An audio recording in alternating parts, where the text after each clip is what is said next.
Hi, good afternoon, everyone. I'd like to call this meeting of the workshop to order. The time is 12 noon. I wish to welcome you to the Superintendent's Workshop being held in the Joanne Idlet TEC. I ask that out of respect to everyone, please silence all electronic devices. Also, if you have any material you wish to share with any board member, please bring that to our executive assistant, Mrs. Morey, who's not there. All right, we'll take a break every 2 hours if needed before that. Welcome to Pink Day. I'd like to recognize the superintendent to explain the purpose of this pink workshop. All right, thank you, Madam Chair. The intent of the workshop, pink or any other color, is to present items to the board that will eventually come for approval for you in an upcoming meeting, as well as any other items in which I need feedback from you. So it is a very, very busy time of year. We are all hands on deck in schools. As I reflected through where we are today, I came to the realization that we've been all hands on deck from the very, very opening of schools, really, really intentional around the level of support that we're providing to students. And speaking to other superintendents, they're in this reactionary spot where they're doing this last final push. And I feel like, well, golly, why am I not doing that? Because we've been doing it all year long. So very, very comfortable with where we are at. Pretty lonely to be in this district building because everyone is pretty much in school supporting our teachers and principals. And our first presentation, and to get him back into schools, is Mr. Teskey with our quarterly update for safety and security. Thank you, Dr. Moore. I knew who you meant. It's all good. It's all good. I'd say good morning, good afternoon, board chair, board members, Dr. Moore and cabinet. Today we'll be briefing our quarter 3 update, which is a requirement of Rule 6A under House Bill 1473. The board receives quarterly updates from the school safety specialists. Any deficiencies that were reported to the state, as well as Dr. Moore and myself, and then any best practices deficiencies that we have annotated at our schools as well too. I apologize for my voice. The pollen and the allergies have gotten the best of me over the weekend, so I will do my best to move through this quickly. Our re-inspections occurred successfully. Kate Zeibel is our regional inspector from the Office of Safe Schools. She was very impressed with the binders that we have put in place at the schools that are located in the office area with the administration to assist with those walkthroughs and for the documentation. Excellent re-inspections occurred at Gifford Middle School, Osceola Magnet, Indian River Academy, Oslo, and Dodger Towns. They were perfect as far as the walkthrough, perimeter checks, as well as the document inspections. So wonderful job to those schools for being compliant and rising to the occasion for that walkthrough. Unannounced, I must say. These are unannounced re-inspections. So in quarter 3, we did have 4 schools receive documented deficiencies. 2 of the schools were charter, 2 of them were public. One of our charter schools did not have Fortify FL, the app, loaded on a computer, such as your device that would be in front of you. If it is issued from the school, it must have the ability to have Fortify on it. So when she inspected that classroom, that random student, it did not have the app. Now, that was corrected immediately, but unfortunately, they were issued a deficiency for that. Another charter school had a door found open in the front of the school. They feel it could have been an air pressure issue or a mechanical issue, but at that point in time, she did find the door open. The school did submit a work order, and I did re-inspect it on Friday, so it is closed now.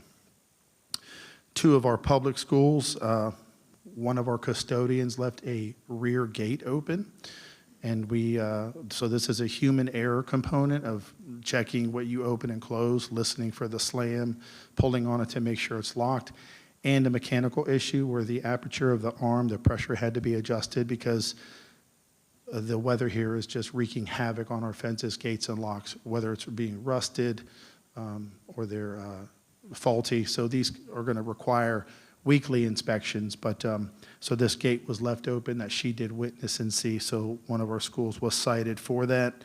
The same school, an open door was found in a band room area. So we have, as of this morning, installed new hardware on it, what we call a storeroom function, to where it cannot be unlocked. It will stay in the locked position to prevent this from happening again. our schools have hundreds and hundreds of doors, but it doesn't matter. It only takes one. So security sweeps, custodial checks, and teacher reminders when students come in and out to make sure that that door was closed. But like I said, we did add hardware to it to where it's going to automatically stay in the locked position. And our second public school, one of our hard corner signage requirements for Rule 6A, that a hard corner in a safe area be labeled conspicuously and consistently throughout the school.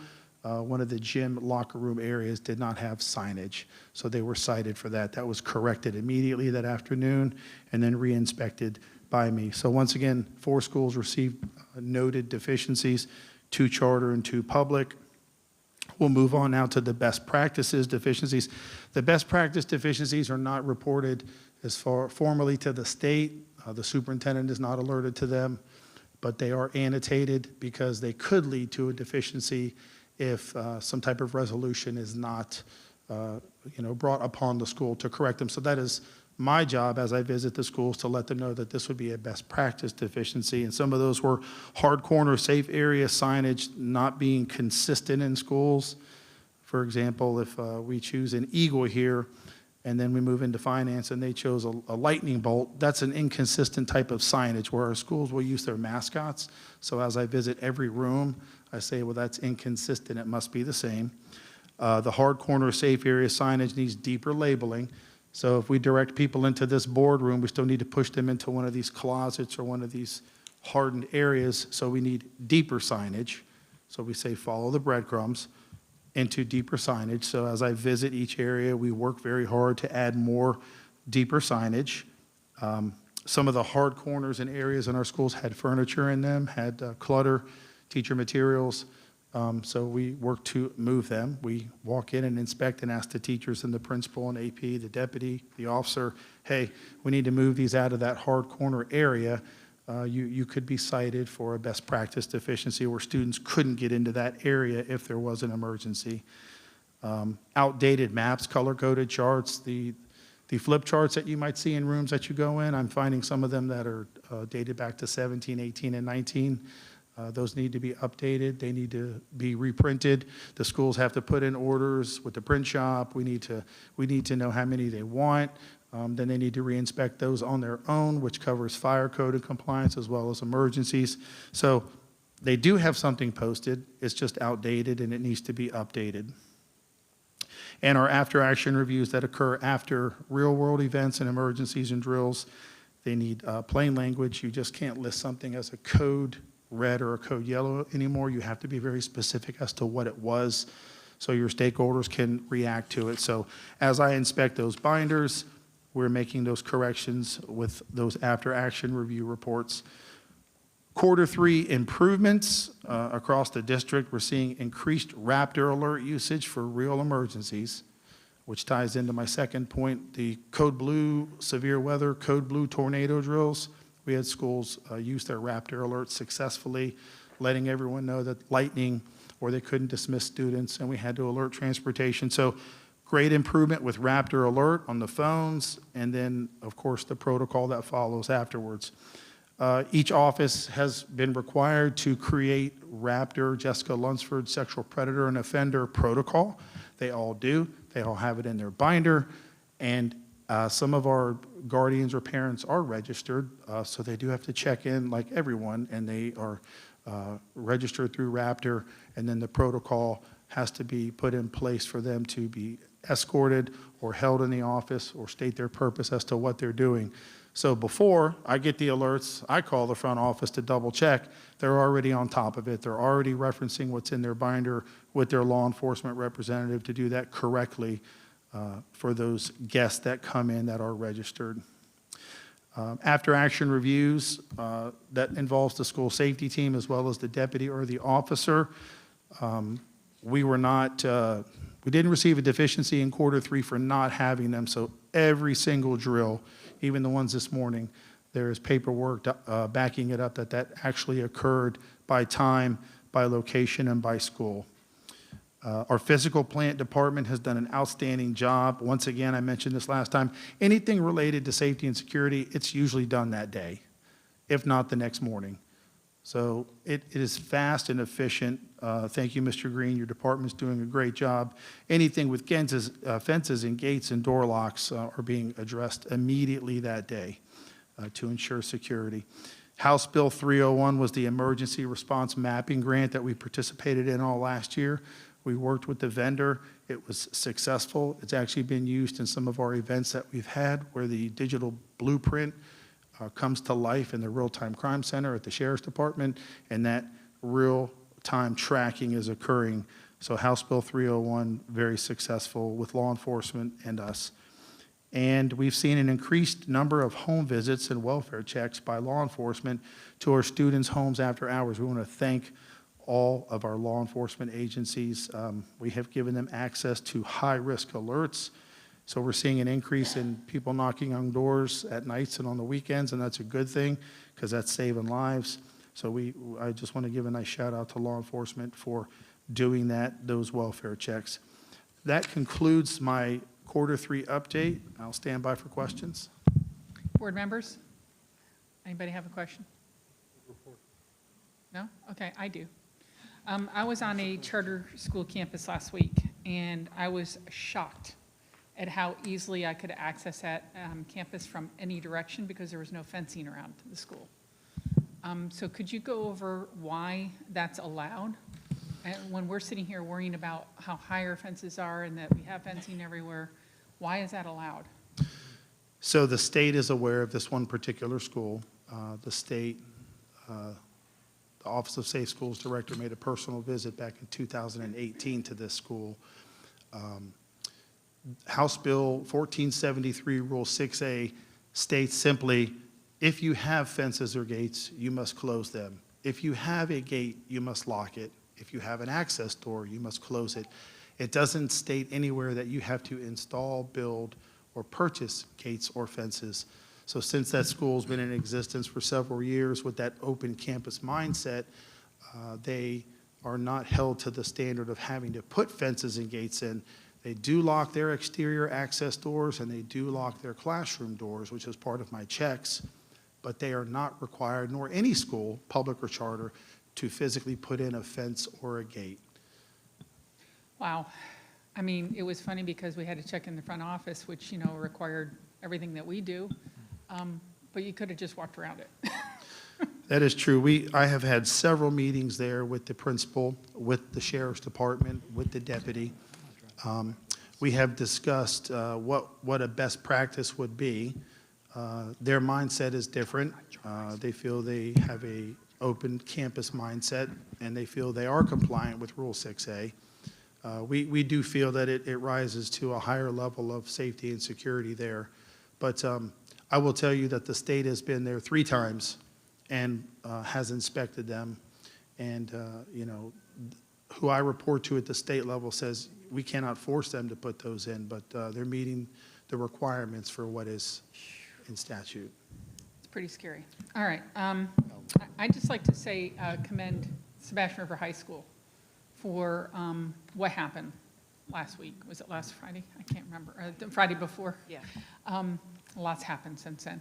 But, you know, what a great job, because they could have just taken care of it, not alerted people. And because they did what they should have done, which is alert people and communicate, that became a whole, you know, thing that came out there. And we did learn, though, that they try to put out calls to their parents, right? And then the calls didn't go out because of a technical issue. So we have addressed that technical issue. Through the chair, wasn't our technical issue to correct, but it has in fact been corrected. Okay, whose was it to correct? It was the city and the county had lines that were intermittent going in and out. The wire, the Wi-Fi or fiber, or whatever it was. Yeah. So that's concerning that our parents didn't get that communication right away. And so they need to have the parents now been communicated as to why that happened? Yes, Okay. yes. And I think in response to that, and it is a reflection of the board's leadership as well as Mr. Teskey's leadership, and then our partners with the sheriff's office. The additional fencing that was purchased by this board and put in place helped that student not get into the school. The additional security monitors, we have how many security monitors now? 32 total. 32 total, where we had like four 4 years ago, which is new. The protocols that Mr. Teskey put in place to ensure that we just don't have security monitors laying or standing idly around, but in constant rotation of the building, identified where the student was coming in. The second the student came in, following the protocols that were created, everything happened. You don't want it to happen, but you add these safety systems and personnel and resources in place in order to ensure, what was a scary incident because you took every protocol to make sure kids were safe. It just ended up being a student who had vapes that he was trying to sell and fled from law enforcement. Not a good idea. They followed the exact protocol, and things were done. We insisted that in the midst of it, students, take out your phones, call your parents, let them know. So in terms of what we received on email and returns of what we saw at the school, significantly different because we're going to hedge our bet as much as we can in order to ensure that we're communicating with parents as to what's happening. But just proud of the protocols, the structures, and everything that was in place. And we were able to get back to teaching and learning quickly as possible. And I know the principal was off the campus, of course, that day for a personal matter, but it was nice that you allowed students to do that, because there is a bill, by the way, when I get to that, that's being proposed that students would not be allowed to do that. So they would not be able to take their phone out for any reason, okay? So that's kind of interesting that that's being proposed. Ms. Rosario? Yeah, I think part of the issue that day, I'm grateful for the response that our staff and obviously law enforcement had in this particular situation. But I think part of the concern wasn't so much that there was an issue with the communication. I think it was more the timing of it. So the incident happened at like 7-something in the morning, and then parents didn't get their first notification until about 2-something in the afternoon. I think that time, I might be a little bit off on my timing, but the fact that parents were getting the information from social media and from the sheriff's office Facebook page, which is fine, but I think that was a cause for a lot of concern with several of the parents, that they shouldn't have to get that information from there. So I do agree that, I think that there has to be a plan B. What would be that plan B? Almost immediately, as soon as we find out that there is a communication issue, how are we going to get that information? Other than telling parents, in light of this new bill that might pass, text your mom, call your mom, or whatever. For some kids who don't have their phone that day, they're not going to be able to do that. So what would be that plan B? I think that's the part of the communication that needs to occur. Action review that Mr. Teskey referenced a number of times. I don't know if he's had it yet, but we'll go through and make sure there's a safeguard in place and a protocol to make sure the volume of parents that are typically, it always works, but when fiber goes down, what is plan B? And that's part of what the work we always have in play in order to ensure, regardless of what scenario it could be, we're connecting and engaging with parents. I think also, if I can just finish with this, I think we should write this down, this incident down as, a perfect example of things going wrong when you least expect it. Like, who would imagine that fiber would go down right at the same time that we needed to access communication to parents? You can't make this stuff up even if you wanted to. But if we wrote it down, those are the kinds of things that we have to kind of think about, in terms of what could possibly or potentially go wrong. And so thank you for that response. So that was the point I was trying to make, is that I think there were calls that were going out, and they looked like they were going out in a timely manner way before 2 o'clock, Oh, yeah. correct? Mm-hmm. Yes. Yeah. And the frustration was the parents weren't getting it until around 2 o'clock. And so that wasn't the fault of the district, it was the fault of the fiber breaking down. Right. So just so that was been clarified to the community and to the parents, Yeah, that it that's was, what it happened. was. Okay, And, yeah. all right. Anybody else? Yes, Dr. Jones? Dr. Pasco. Oh, I'm sorry. Yeah, thank you for the update. I always appreciate your excellent updates, Mr. Teskey. I think the biggest kind of flags, I think, from the report for me were like a continue, and this is a problem everywhere, it's just kind of the human element of kind of leaving doors open and gates open and stuff like that, and the environmental effects. And I know you very much understand and appreciate that and are working very diligently to improve it. And we're doing way better now than we were in years past, so I appreciate the work you're doing. And yeah, the incident, I think you guys handled it excellently, so thank you to the security monitors who did an excellent job. I think the biggest thing from that incident that I learned is that our security protocols worked. The changes that we've made worked. I think 2 years ago, we wouldn't have even known that kid was on campus until halfway through the day after he was gone and sold all of his vapes. And we might not have never knew he was there. He might have been doing it every week, selling vapes in our school. But we improved our gates, we improved our security monitoring, we improved our cameras, and we improved the response time to address any kind of issues. So I think the biggest thing is that we immediately noticed the breach of security and we addressed it appropriately. And to me, that's huge. It tells us the changes we made were worth it. The money that we put into gates and fencing was worth it.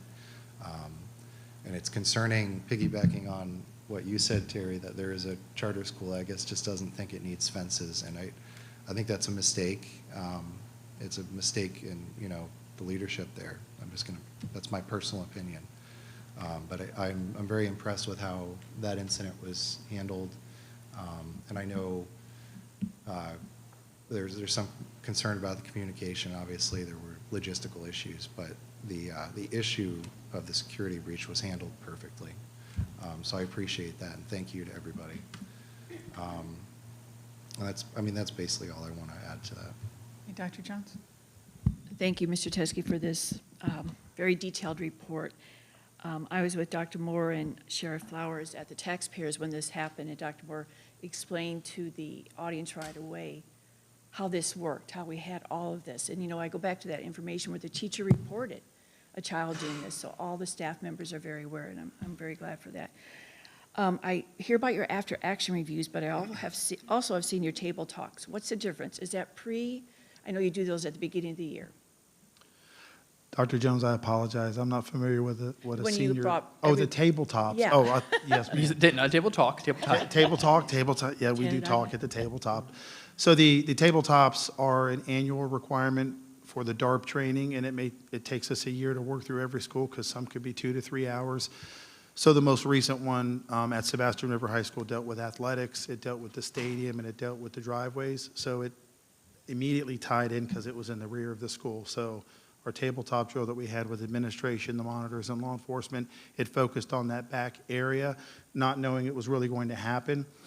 So each year we pick a different theme for the tabletops. One year it was a bomb threat. One year it would be hurricane sheltering. So this year was more of intruder, active assailant. Next year the theme will change again. But they could happen at any time during the year, and they will happen again, such as tomorrow when I'm returning to Sebastian High School to do a more redefined tabletop drill with just the administration. We've had the after-action review with the staff. We had the after-action review with law enforcement. Now I'm going to be working with administration tomorrow to do a well-defined, detailed tabletop after-action review. So you have a theme for the year, basically? So for this year, yes, ma'am, it was active assailant, intruder. Next year will be Timely. reunification. Reunification, okay. Yes, ma'am. Thank you. All right, next item. Then the next item is the strategic plan and budget update. I just want to, as a point of reference, at 1 o'clock, we do have an attorney joining us for Ms. Envol's item, which is item H. So depending on where we are, we'll just pause, hear that item, and then return back to the regular scheduled agenda. Mr. Green, I'm sorry, Dr. Jacobs. All right, good afternoon. Today I'll be sharing the April update of our district strategic planning process. And as you know, we've been actively engaged in the listen and learn phase for our district strategic plan. Essentially, we've been engaging and gathering feedback from a variety of community members and stakeholders within our district. And also, since we last met, we had a town hall session in which there were approximately 150 participants in attendance. Had a lot of questions that were shared by the participants, and a lot of information was able to be shared in relation to those questions. In addition, which we haven't discussed quite as much, is we have aligned work groups that are really already working on these ideas of leadership and innovation. If we are going to build a strong foundation for us to really engage in this work as we initiate the 2025 to 2030 district strategic plan, it's important that we have sufficiently developed staff capacity to think around these issues, as well as expose those ways of thinking as far as innovation is a very different way of thinking about things. So we have 3 different structures or work groups that have been working concurrently with this listen and learn phase. And the first one is the Indian River Leadership Institute. This is funded by a grant through the Indian River Education Fund. It's a cross-sector leadership institute that involves both private sector and public sector leaders that have been identified as high potential, from banking, law, aviation, and as well as our public schools. The topics that have been covered through the institute are things such as the design thinking process, branding and culture. Mr. Dyer actually led one of those sessions for our participants, as well as change management and leveraging data ecosystems. In addition, we have a strategic innovation and leadership work group. This is comprised of district leadership and really thinking about the way we talk about and create a framework for innovation and leadership throughout our district. And so this is really to help us understand and align thinking around this and start that initial identification of needs. And then finally, our Design Ed Work Group. This is another grant that's been funded through the Indian River Education Fund. This involves secondary high potential teachers in which we're gathering information to really fully understand the teacher experience as well as the student experience at secondary schools. That's the first step in creating any kind of innovative work, is really empathizing with those people for whom you're working. And so that work group is still actively going, and we just completed our final feedback session on that and have been gathering just ideas for our K-8 schools on what possibly could be incorporated into those spaces. So here's just a review. Last time I provided some of these data points. We've increased since I last shared with you. We have almost 6,000 data points generated through our listen and learn phase, 450 plus contacts with our community members. We, as we always do, review the Achieve 2025 metrics since 2018, 2019 to identify where we've been and where we are now.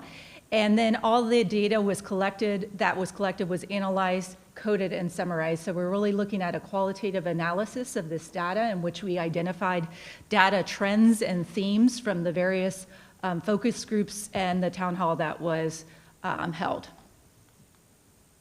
All right, so let me make sure I didn't skip something there. All right, focus group data trends. So you have this information in both the executive summary that was attached with the item as well as here. This really is based upon the collection of all the different data from the focus groups. Through that, we were able to identify different themes that each of the focus groups brought up.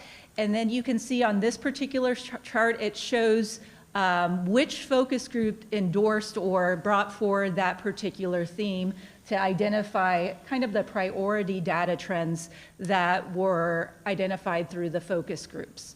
So to make it easier for you to see, I have the percentage of groups identifying that particular trend by the largest number that have endorsed it. So 90% endorse innovative learning and pathway development, 90% collaborative student and family and community partnerships. Next, academic growth and instructional impact. I know that board members had asked about that last time we met and whether those focus groups had identified that particular trend. And in particular, in this area, focus groups were overwhelmingly positive about the academic trajectory of the district and the progress that has been made and the need to sustain that over time. 80% with technology and process innovation, 70% safety, security, and wellness, and then 70% the leadership development and succession pipeline. So I've taken each one of those areas, and really why would this be an important part to consider for our upcoming strategic plan? Those innovative learning and pathway developments, this really talks about student pathways to career or college readiness. And these really prepare students for future success. We talk a lot about equipping students with those skills of the future jobs, including critical thinking skills and problem-solving skills, as well as those careers that do not yet exist. Next is collaborative student, family, and community partnerships. Within those focus groups, there was really this idea that the district has done a lot over the last few years to increasingly engage families and community organizations in the community with the district.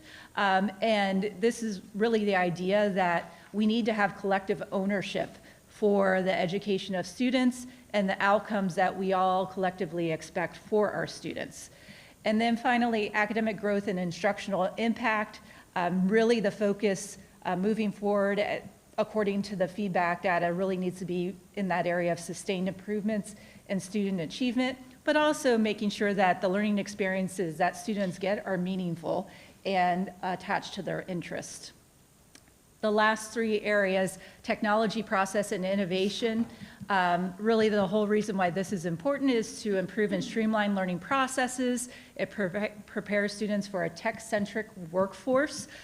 We have made a lot of progress in the area of providing access to technology, but in particular, our staff indicate that they want to streamline those processes, look at how we use that systematically across schools, and ensure that there's consistency across schools in the use of technology. Safety, security, and wellness, obviously, this is just fundamental to any kind of optimal learning environments, is that students and staff feel safe and supported. And then leadership development and succession pipeline. We have the leadership academies for both our principals and our assistant principals. We talked a lot with our secondary teachers about this idea of an opportunity culture for teachers on how can they show leadership in various ways that maybe we haven't thought of before.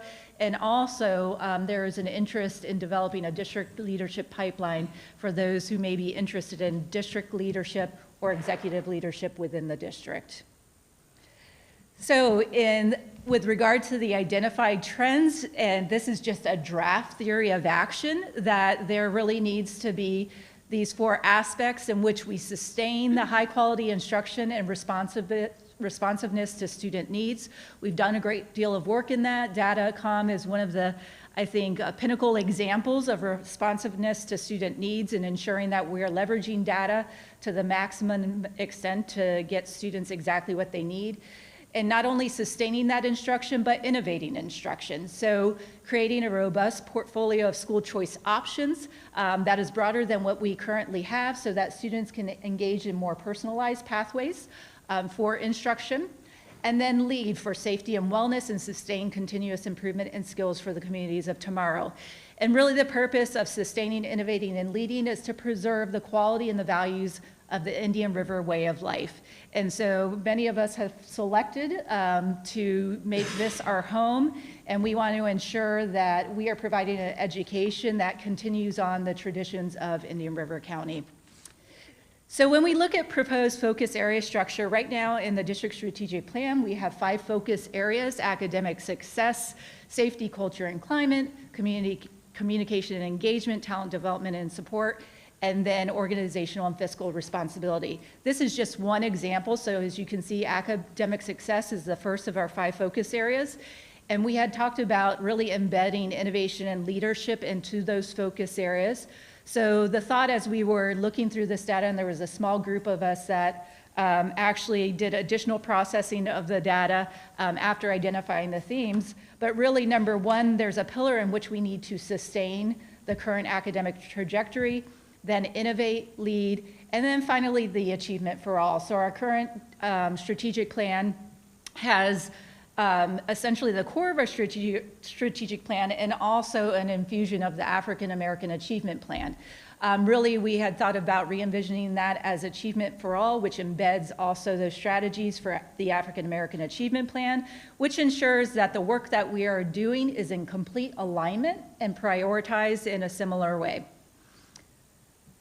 Then finally, what are next steps for us? So we'd like to get your feedback on the trends that have been identified through the listen and learn phase. Then we will begin drafting strategies aligned with the feedback. So really looking at those strategies, interfacing with the content and area experts. So not every one of us are experts in all areas, but we certainly across the district have experts on the full gamut of the work that we do. So really developing those strategies that are evidence-based and that we know are effective in addressing the areas that we've identified. Then finally, we're now open for feedback or any questions that the board may have on the presentation. Okay, board members. And just prior to that, I just want to acknowledge the work that Dr. Jacobs and Dr. Began are doing. Really, it's a they're leading it, but it's a collective effort of many people who are sitting up here. It really has been a seamless process. The opportunity to engage and connect with staff and community to receive feedback has not been something that feels forced or something that was not authentic. Very, very, very real. So that is extremely encouraging to me. And I think as we push the district forward, both the board and myself, we're just not regurgitating a strategic plan here. The last strategic plan was implemented and yielded a very, very successful result. We're very proud of that result. We expect that result to continue to grow as we anticipate results from our upcoming assessment.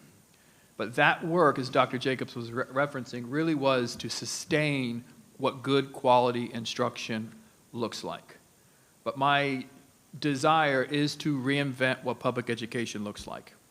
I was being asked over the weekend, you put a survey out to homeschool parents? Yes, because there is an opportunity for us to engage and connect with them and provide performing arts or high-level mathematics, so why wouldn't we?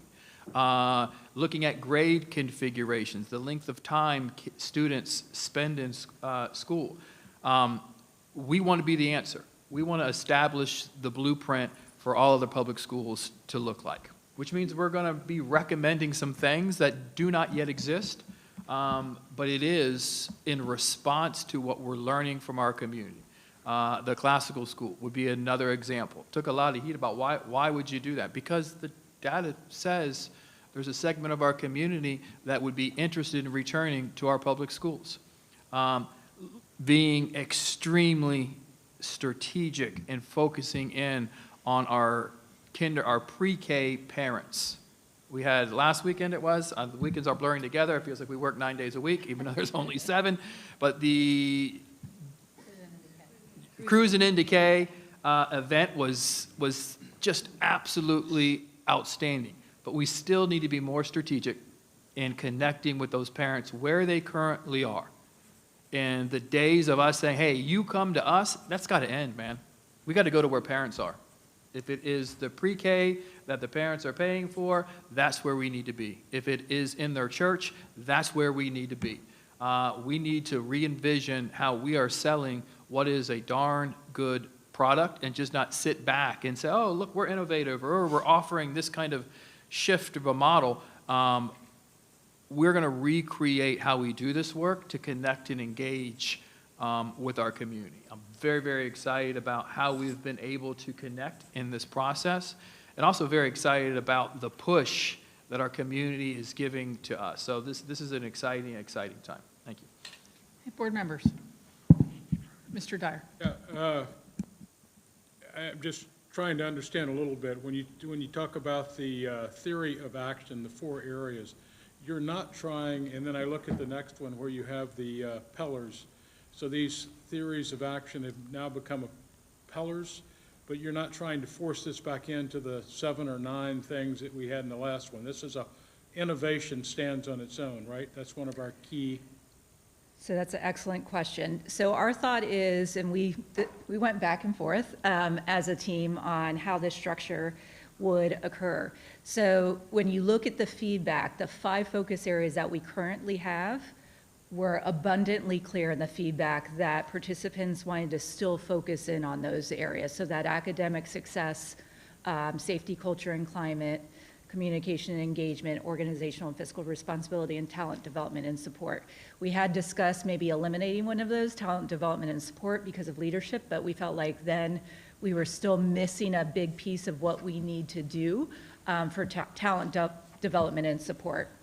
Specifically, for example, support staff talked a lot about training for their particular jobs, and that may not be leadership per se, but that is definitely talent development and support. So what the thought is that the strategies would essentially, in each of those focus areas, the strategies would include strategies that would sustain academic achievement, would innovate academic success, how do we build leadership to lead academic success, and then preserve as just, that would not be in the particular focus areas, that's just the outcome of all of this.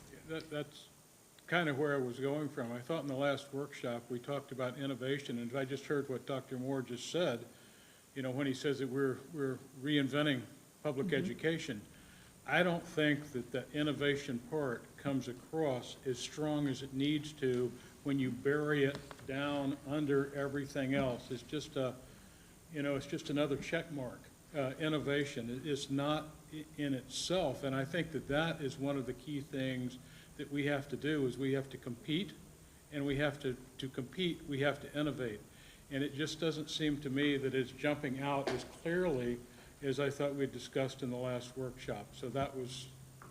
So the theory of action in that conversation was almost like you were in the room, is to ensure that innovation is everyone's responsibility. So if it was a standalone focus area across the organization, who leads innovation? Oh, Dr. Shaffey leads innovation. She takes care of that. As we create KPIs moving into the next year, regardless of who you are in this organization, you have to be innovating within your specific role and responsibility. And it's not something that stands alone. It is a responsibility of everyone. So as I envision it, I see the focus areas creating areas of sustaining the outcomes. It just becomes the behavior of the organization. We know it. I think it was a conversation with one board member where we're talking about the areas in which we get 100% on those things every year. Yeah, okay. So how do we sustain that, condense that, but then increase the level of innovation? So as I would look at it, the paint or the brush that goes across the entire strategic plan is innovation. And within that focus area, you know, the accountability piece for the board is holding me accountable to how are we innovating within each of those specific areas, growing the totality of the organization versus doing it in a siloed approach. A siloed approach is we will not move as fast as we would like to in that theory of action. I've just sometimes found that if everybody owns it, nobody owns it. I mean, everybody can own a piece of it, but it needs to be specific what they own. Oh, and I think the idea as a whole, maybe you and maybe Dr. Shaftey's got to drive, but you've got to own. And somehow it just seems that needs to be, based on what I'm hearing, needs to be more of a focus in the strategic plan than kind of amorphously hid underneath all these other things that are more ethereal to me. Yeah, okay, I'm done. Okay. Ms. Rosario? I couldn't agree more with Mr. Dyer. All of my notes here, it's almost as if he was reading my notes.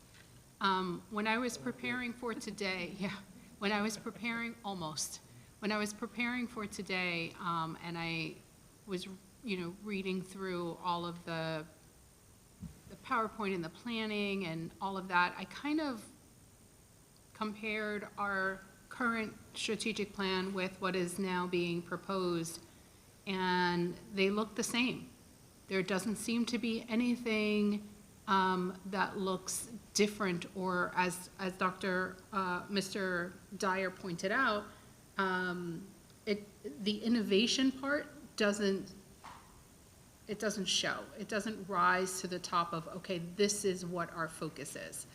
I will add, though, Mr. Dyer, that it is up to the board. It's the board's strategic plan as we receive all this information, and we work with leadership on the strategic plan. You know, if the board agrees to make sure that innovation kind of pops out in the strategic plan, then you know, the voices here will need to share that message clearly. So my thing, a couple of notes here. My thing is, I don't see anything about K through 8. That's a huge change in our district that will need a focus in our strategic plan that I don't see anywhere here. I didn't see it in the presentation or in what is being recommended. I also didn't see the classical model. That's also a huge change, big on innovation. It's one of the reasons why we are doing it, so that we can offer school choice. I don't see that as a priority for this board in this strategic plan moving forward for the next 5 years. The word sustain, I'm not crazy about that word. I don't like sustaining, because sustaining to me means keeping the same. It doesn't show that we are doing something above and beyond or out of the box, right? Stepping out of the box and being challenging in any way. And I think that's where the innovation should come in. Some of the words that I kind of like better than sustain would be, I don't know, I just wrote down rigorous, or mastery for sure, with regard to high quality instruction. I mean, you have to think about where we are academically, because sustaining is regarding academics, right? High quality instruction and responsiveness to student needs and interests. We currently have, as a district, our English language arts overall score, or percentage, we're at 58%, right, overall. That was as of 2024. And our math is at 61%. If we're sustaining that, then we're not doing well. I don't want to sustain that. I want to go above and beyond. I want to challenge us. I love the word innovate, but if we can give it a different name other than sustaining 58% and 61, how are we going to do that, right? What other words can we think of to replace those? Excellence is another one, efficacy, resilience, academic. I think anything else other than sustain. These are just my little notes here.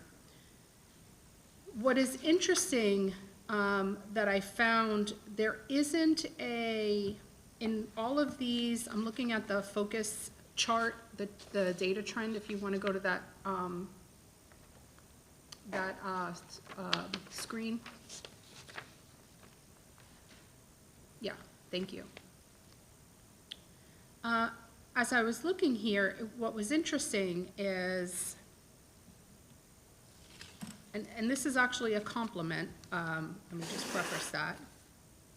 The discipline, now when Dr. Moore came on to join our school district, discipline was a big issue.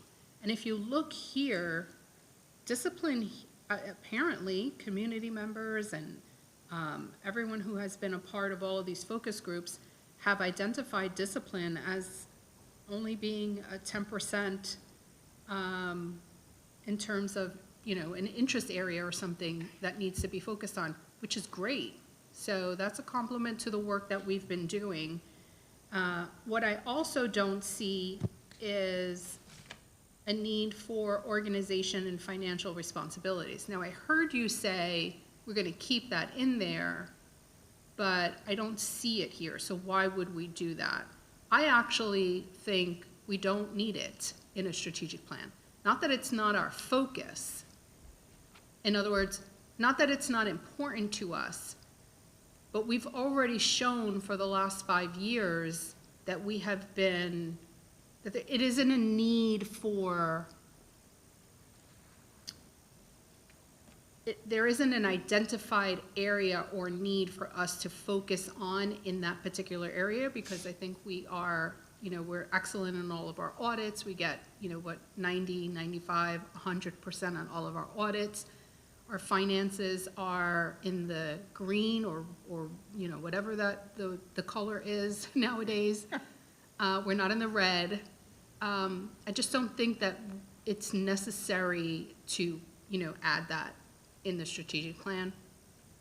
I'm not going to die on that hill, but it's just something, obviously, if the community sees that it's not a huge issue, I don't see the need to add it in there. Something else, let me see. I think that's part of my only, and then I have some other things with the legislative, but I'll keep that for later. So something else that I think is a strategic, part of the strategic plan that I think is important, it is a focus on offering our students more opportunities for dual enrollment, more opportunities for career and technical education, vocational education, especially increasing those opportunities with our own Treasure Coast Technical College. We received the numbers, all the board members received a little, chart of dual enrollment. I think we definitely need to do better there for sure. But I don't see any of that in what is being proposed. So I'm going to end my comments there, and let me just say, I think this is all great. I just think we need to tweak the wording and the way that it's being presented, because it doesn't sound like it matches, as Mr. Dyer said, what the board and all of us collectively have been talking about all this time. Anyone else? Dr. Pasca? So thank you for the update and the presentation. I appreciate the data plot with percentage goals and all the different data there. It was very helpful. Some areas of kind of innovation and leadership and sustainability that I guess would be kind of important to me, just to give that feedback. And some of it was said already, but to continue to kind of encourage and increase kids to take AP classes and dual enrollment, and just trying to get more kids involved in that to help better their future and improve their educational outcomes. Something that I think would be fascinating would be to try to find curriculums, potentially like such as science curriculums. I've mentioned in the past that I wasn't a fan of a lot of the ones that are available. Trying to find curriculums that are a little bit outside of the normal public school box, and maybe even going to publishers and asking them to give us an edited version of their curriculum to try to find better curriculum so kids can enjoy learning and make it more fun again.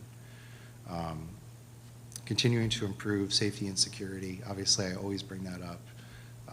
It's a constant ask, but just trying to get those safety projects done faster, right? Because we know we need to do them, get them done faster in the foreground rather than later. And then, setting us up for success later is trying to train our best to be leaders to take over after we leave, which is very important. And you don't always know who you're training. You can do everything right, and they may not turn out to be the best leader. Things can change in their lives, but we ultimately do want to try to find people that are going to be our best leaders and train them. So those are kind of four of the things that are most important to me, but I appreciate your update. Thank you. Dr. Jones? Thank you very much, Dr. Jacobs and Dr. Began. This is excellent formatting and very easy to understand. I appreciate those green charts when I look at all the percentages. What Dr. Moore said earlier, I'm going to be talking about a little bit of my topic with marketing and branding and, you know, what we could continue to do to make sure our students come here in the Indian River County. Very proud of this school system. As far as, I believe our guiding principles, our areas of just focus, I think we're spot on with those. I do agree with innovation, but whenever we do innovation, we always have to remember that there's support. You know, we've talked about systemic, we've talked about sustainability and so forth. Whenever we start something new, we all know as educators, if we don't support, it just kind of goes by the wayside, and we'll try something new next year. So doing our best to continue with that, with innovation, if we bring something in new, how are we supporting that, not only in the classroom, but our district, how are we supporting our district?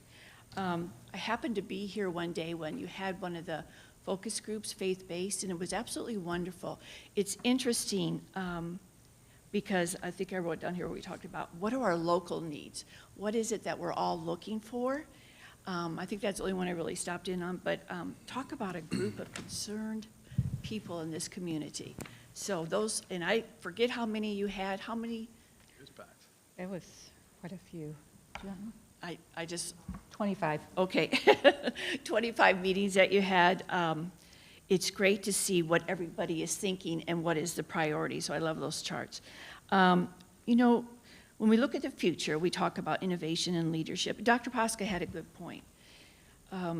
Training our future leaders is something that we must do, and I think we're doing a good job with that.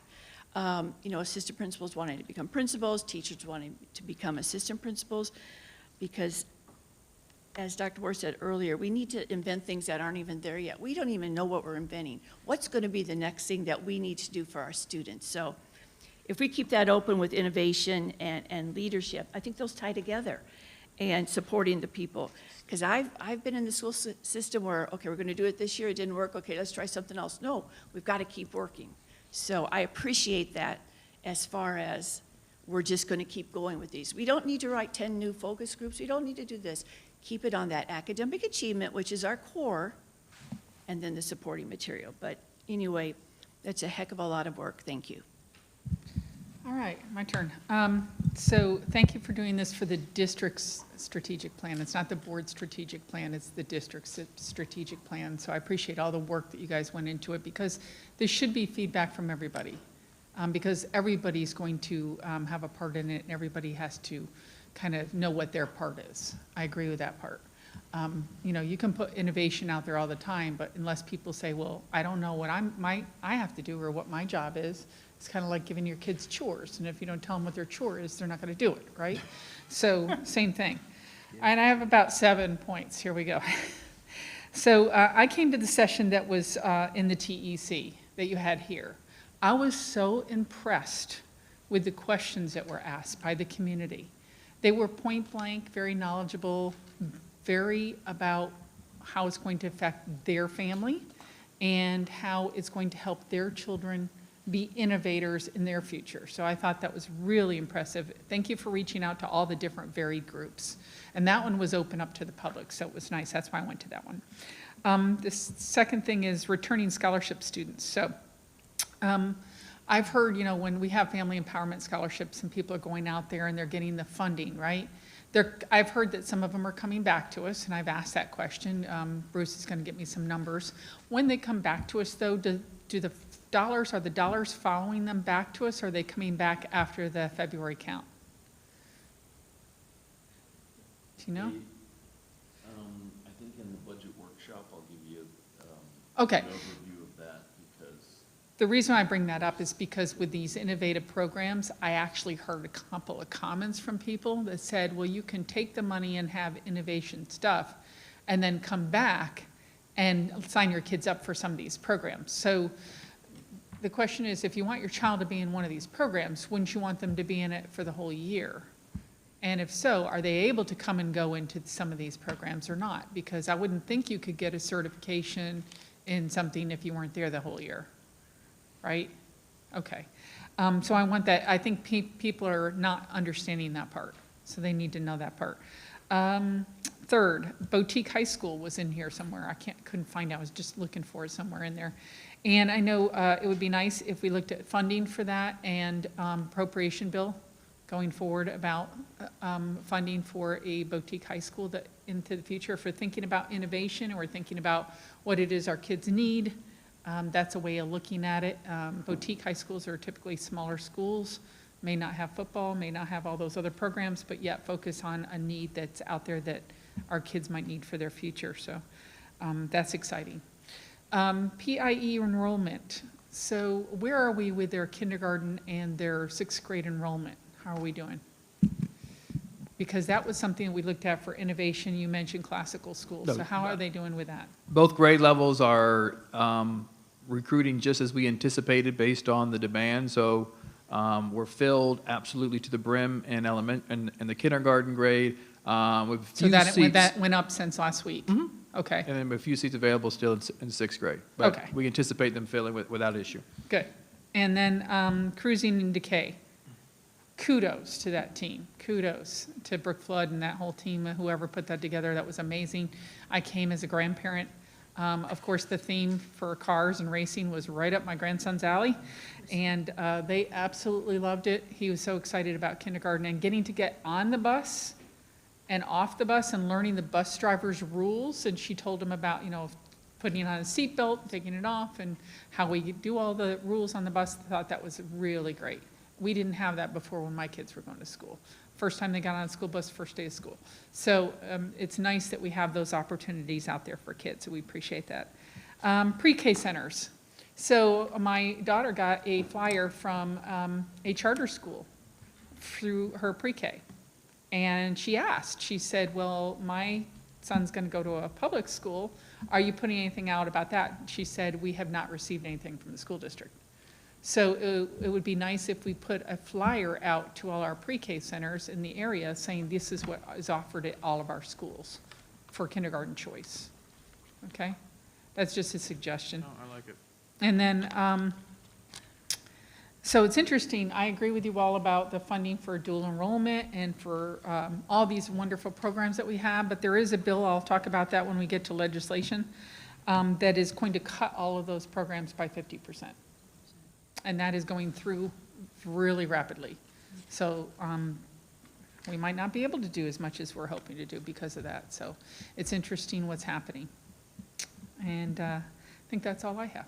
So absolutely great feedback. We're going to pause right there and come back to Mr.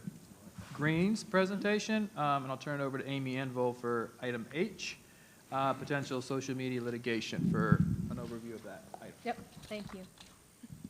Members of the board, Madam Chair, the purpose of this work group discussion is to present you with the opportunity to explore whether the board wishes to join the mass action multi-district litigation, it's called MDL, brought forth by over 1,700 school districts nationwide against various social media companies in order to recover financial reimbursement for expenses incurred because of the youth mental health crisis.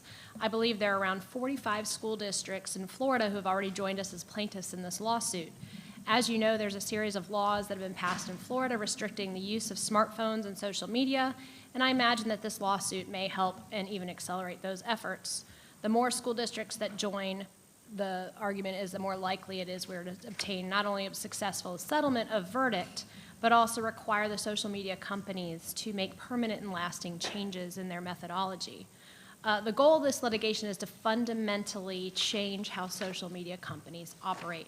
For example, the vaping litigation against Juul, and Juul agreed to stop selling all flavored vapes except mint, to stop advertising on social media, and to not use models under the age of 28. So in addition to financial compensation for the cost that social media has imposed on school districts, we would like to see a number of changes in how social media operates.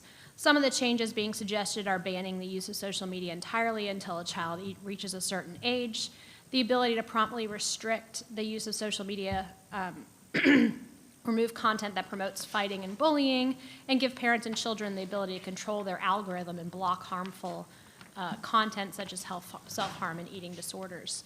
I've spoken with Dr. Moore and about this litigation, and he's confident the district can demonstrate the impact that social media has had on our students. I know you have seen that and you've heard from parents and your families. I've also been speaking to Mr. Joel Wright, who's with us tonight. He's an attorney involved in MDL.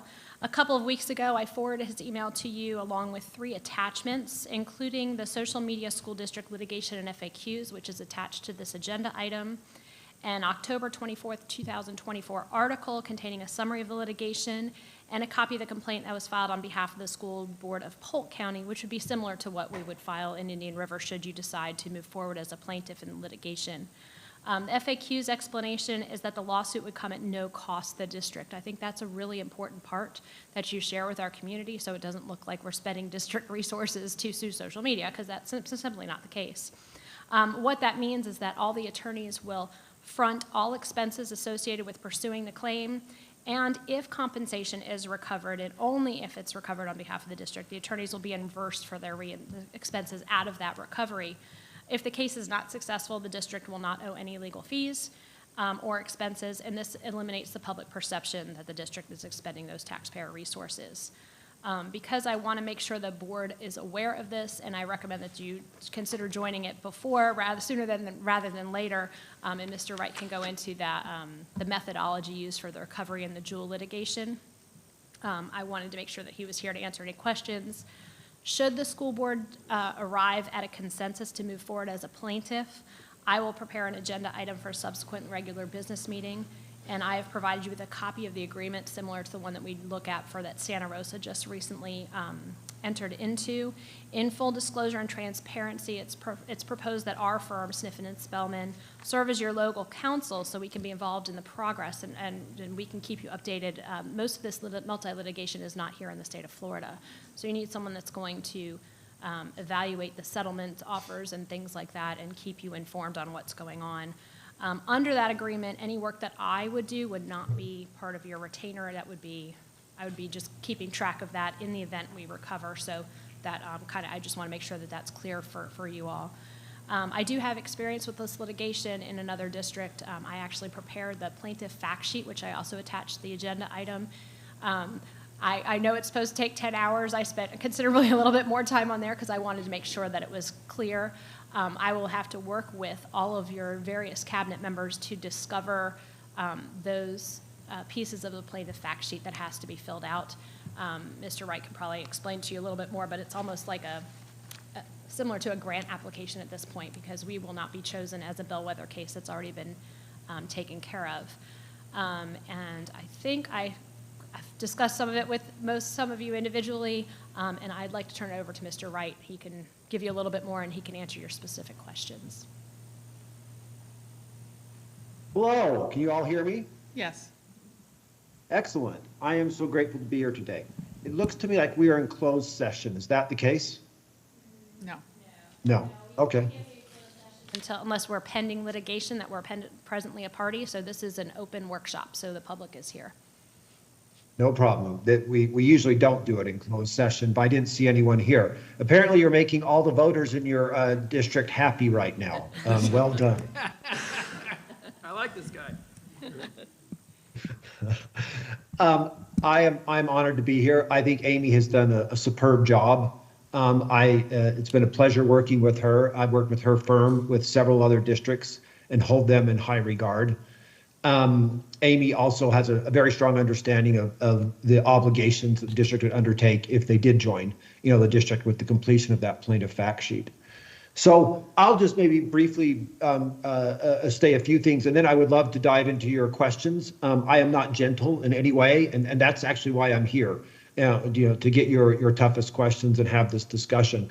I think you've had some great materials to review, and I think Amy has reviewed it thoroughly and explained it. But our team had, just going back briefly, starting with the opioids litigation, a number of local government entities realized they had claims separate and distinct from their state in the opioid litigation, which was also a mass tort litigation. And they brought claims separately from their attorneys general, and they did quite well. The attorney general really just has limited resources to represent the state. Sometimes they have a bit more, but it's hard enough on these big cases to prepare and bring them. So with that precedent, a number of school districts were very unhappy with vaping a few years back, and we brought that lawsuit, and it was very original for school districts to join it. Historically, school districts have only been sued and haven't brought proactive litigation. But this was so egregious and so terrible, and the costs they were imposing on school districts, it went very well. You know, we went just through, Jewel settled before we even went to trial, and Altria, their parent company, settled after a few weeks of trial for all of the districts, you know, with the very first district. Now, many districts also were very frustrated with social media and started talking to us. And we kind of pushed back initially. We said, look, they have a law called Section 230 that really protects nearly everything they do. Back in the Federal Telecommunications Act came out in 1996, they passed Section 230, which, you know, to summarize, says all the content that third parties put on your internet platform, the internet platform is not liable for it. And many of you may be old enough to remember the internet back in 1996. It was chat rooms, which are sort of like very long email chains, which I'm sure all of your students would find hilarious and somewhat primitive today. So that law was the law of the land. And I'm very proud of how we brought our lawsuit and said, no, we agree with Section 230. But the algorithm is a product. It is addictive, and it is controlling, and there are people behind it who know what they are doing. And so this algorithm has wreaked havoc on many of our school districts, from TikTok challenges to bullying to swatting incidents, to the general degradation of distraction and time and attention. Florida has been, to their credit, I think, at the cutting edge of trying to restrict the cost that social media and cell phones are imposing. That cost is real. I mean, we have real data now on what it takes to remove social media and the impact of social media from classrooms, from, you know, literally many school districts now. And so the lawsuit made it past the motion to dismiss last year. That's a huge moment. To get kind of simple, so what if you could sue me saying my beard is ugly? And it would go to a judge, and the judge would say, sorry, case dismissed. Even if his beard is ugly, it doesn't matter. There's no remedy under the law. So we brought this case against social media companies and said, and they said very forcefully, we are protected under Section 230. That is, all the content that's harmful is the content of third parties, not us. But the judge said, no, there's enough meat on the bones here to proceed. That's huge, because now we're going through discovery, deposition, and we have a right to trial by jury. And we are very excited to take this case to a jury. Specifically, though, it's very important to understand that we have now chosen the cases that are called the bellwether or test cases. Those cases are going through discovery and depositions right now, and they will line those cases up and take them to trial starting in January of next year. There could potentially be further delays, might delay it a few more months, but most likely in January of next year. And then we will try those cases until there's a pattern. We could simply lose all the cases, in which case it'd just be game over. You guys wouldn't be out anything. Or there could be several verdicts, or they could decide to settle. We're also going against 4 very large and powerful defendants, you know, and they might decide to settle on different terms. Google or litigate on different terms. Google, which is YouTube, Meta, which is Instagram and Facebook, TikTok, which is TikTok, and Snapchat, which is Snap or Snapchat. There are other social media companies now popping up. We had the resources to go after these 4 at this time. I think Amy sent me 2 good questions. I want to dive into those right now, but feel free to interrupt me at any time. What is the timeline? So I'm going to start with the macro kind of case timeline, and then what Indian River's timeline would be if you decided to join. So for the case, you know, most of the school districts are joining. There's still a few joining now. We'd recommend districts join by no later than early this summer, I mean May or June, to be at the front of the line in case something happens. We anticipate that it will go to trial, like I said, in January or February. Maybe they'll try and settle before then. Maybe they won't. We don't know, but we will keep trying those cases until we develop a pattern. In most scenarios, it seems likely that by the end of 2026 we'd have a resolution. Either we would have lost, or we'd have a series of verdicts that result in something that indicates a settlement opportunity. This is not a class action lawsuit. This is a mass action lawsuit. So Indian River has to decide to join. And and we'd have to bring any settlement back to you, and you would have to decide to accept the settlement. So if we did a settlement that was unacceptable to you, that imposed too many restrictions or was not good enough, you could simply say no and continue to litigate that if that's what you wanted to do. And then if you decided to join, sorry, is there a question? Go ahead. Not yet. If Indian River decided to join, we'd recommend you join here in the next month or two. And then you would start working on that plaintiff fact sheet with your team and hopefully have it done by the end of summer. And that's it. And then we would get back to you if there's a settlement. You would not be, one of the bellwether taste cases that have to go through discovery or deposition. You would simply wait and see if there's a settlement. If there's a settlement, you could decide to accept it or reject it. So I believe that's the answer to the first question. The second one is, does this mean the district will not be permitted to use social media? No, you are allowed to use social media. For better or worse, social media is free and it is ubiquitous. We haven't seen any repercussions taken by any social media companies against school districts who have joined the lawsuit. If anything, they've been trying to become better citizens, as they know that their products are causing tremendous costs. I mean, for example, if one TikTok challenge, in discovery, we might be able to discover how much they made from a TikTok challenge in a certain county in Florida. They may have made over, the period of March 2022, let's say they made $17,000. Great. And the damages from that TikTok challenge to the bathrooms in the school district, exceeded, 300,000.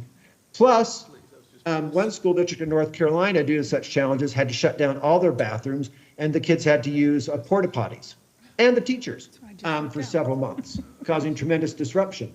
So we're very excited to take this case to a jury and say, how can you justify this? On the public nuisance level, you're causing such things and you're profiting from it. I think those answers those two questions. You guys have paid great attention. It's kind of fun seeing myself here looking like the Wizard of Oz. So please don't be respectful, as Dorothy wasn't afraid of the Wizard of Oz either. So please ask questions. It's kind of true. Thank you for not hiding behind a curtain. I appreciate that. Yeah, we have lots of questions, so thank you for that. We're going to start with Dr. Posca. Thank you for your presentation. I was excited when I saw the email from Amy about this topic. This is something back in residency. I remember reading research articles on, I think it was specifically Facebook and Instagram at the time, and how the algorithms were basically structured to trigger the drug reward system in the brain pathway. And additionally, we're causing significant amount of mental illness in our children. So I was very fascinated by it, and a few years after that, I think there were some significant congressional hearings. I remember watching some of those. So this was a fascinating topic to me that I think is extremely important, especially when you look at what is basically large corporate and government abuse. And I just want to, kind of the nexus and basis of this issue, I just want to talk a little bit about is the neuropsychiatric basis of the drug reward system. And I'll explain it. So that basically if you're using nicotine, or in this case, getting likes and comments to your posts, and you set up the algorithm so that you're getting hits on these likes and comments in such a way that it acts like a drug, which is what they did, and they did it purposefully. That causes a dopamine release and encourages more use, and that's why they did it, is they wanted more use, they wanted more ad revenue, so they created algorithms to get people to use it more, using that drug reward system. And the problem with that is that over time the brain remodels numerous neuronal pathways, such as the mesolimbic system, the amygdala, and the prefrontal cortex, to strengthen this behavior to get more dopamine. And if you pull back and you don't get that drug, which in this case is getting your likes and comments and hits, this causes the brain then to crave that dopamine and leads to a compulsion to go use that social media. And that's why they constantly have their phone in their hand and they can't put it down. And it's the identical pathway that gambling, nicotine, and other drugs use. And I believe these compulsions to use social media are pathologically affecting many people in society, especially our children, who are more prone to becoming addictive due to lack of brain development, which is achieved around age 25, 26. So, the fact that these social media companies are not only targeting children with a drug reward system, and, there's a significant amount of data that showed that teens that were using social media were much more likely to suffer from anxiety, depression, and suffer from suicide. And the population that was most affected were young women. And this is something they've known for, I think the first studies were coming out maybe 7 years ago or so. And, if anything, social media has just taken off and flourished more. They've continued to do it.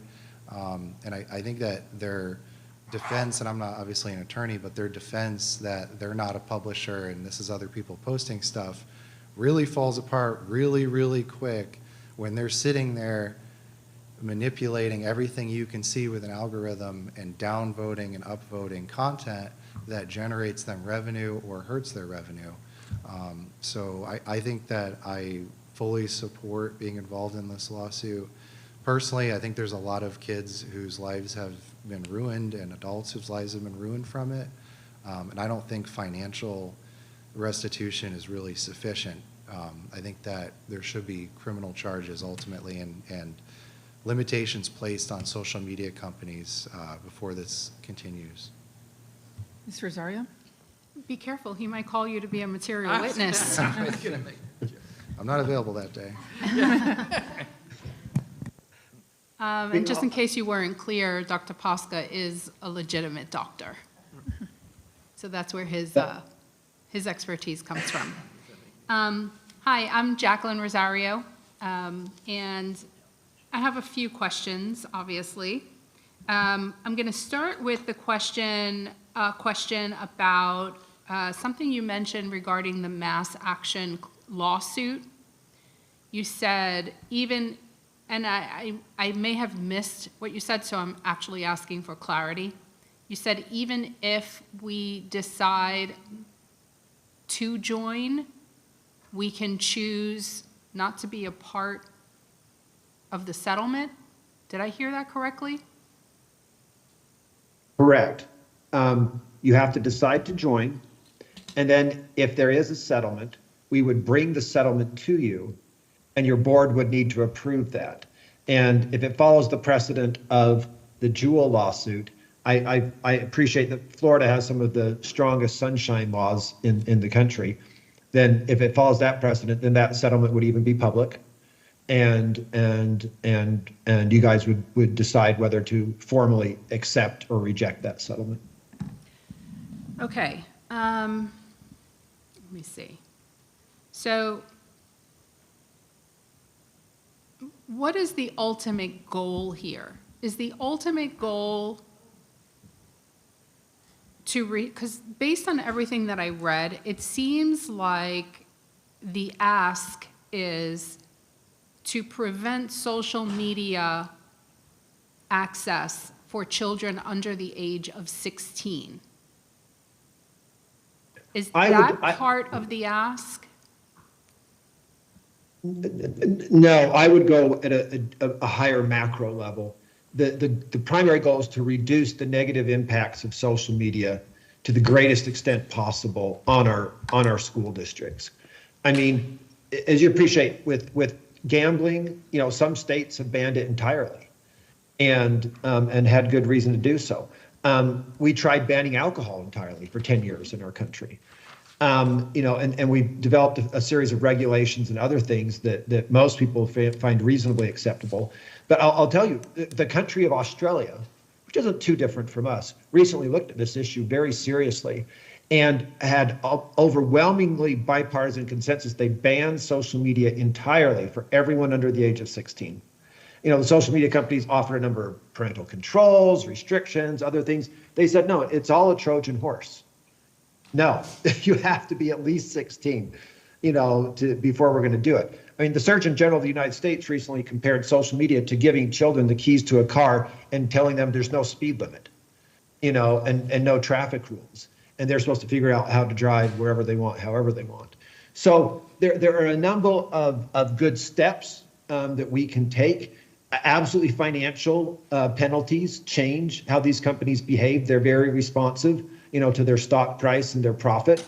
And in fact, many of these companies say, look, if you make rules or you make financial penalties, we will change. Until you do that, and Meta's basically said, we have to compete with TikTok. And we will compete with TikTok, And so it is somewhat of a race to the bottom. I like what both you and the doctor said.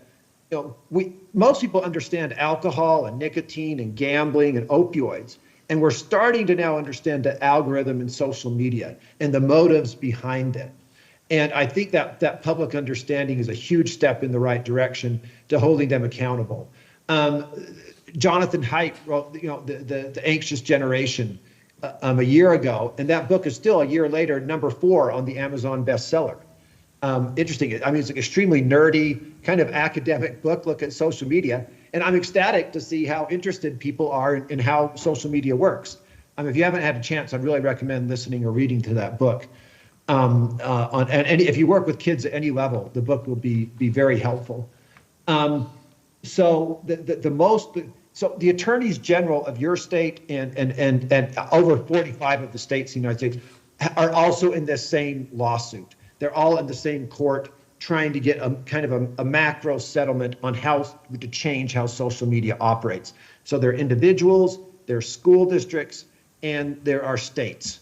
And we're all pushing this hard. As you appreciate, Florida's passed a number of laws, and those laws have not been able to be enforced to some extent because of litigation. If the social media companies agree in a settlement to make changes, they can't litigate them. I mean, they've agreed to that through a contractual nature, and they can't challenge it, under the law. So there are a number of things that we are open to and going to be pushing along with the attorneys general to change fundamentally how social media. So absolutely financial is a part of it, but we will be looking for some fundamental changes beyond that. And that's when we come back and explain to you the settlement, we'll explain that to you. What changes they have hopefully agreed to make that are very serious changes. Yeah, I think that this is incredibly important, and I would agree that we certainly need change in this particular area, especially with children and social media. I have some concerns, though, because if what I read was one of the things that we are seeking, or that this case is seeking to do, is to end the use of the algorithms to promote addictive engagement, the timing of notifications of third-party content in a way that promotes addiction, and failing to institute blocks to use during certain times of the day, such as during school hours. If that is the case, and then I read somewhere else about the up until the age of 16, where children would not have access to it until 16. At least, in part, I believe those were parts of the goal at the end of the case. If that is the case, I could be all on board with that. My issue, though, is, and certainly during school hours, I think it's very, very important that we prevent it from a school district standpoint, prevent social media access, 9 to 3. After 3 p.m., after school is over, as much as I would want those preventions for my son, it's up to the parent to make that decision. And that's where, in the state of Florida, we are pro-parental rights. And I think after 3 or after school hours, I want to be very careful that we as a school district do not enter into a court case that might prevent a parent from having that right to decide whether they want their child to be on social media or not.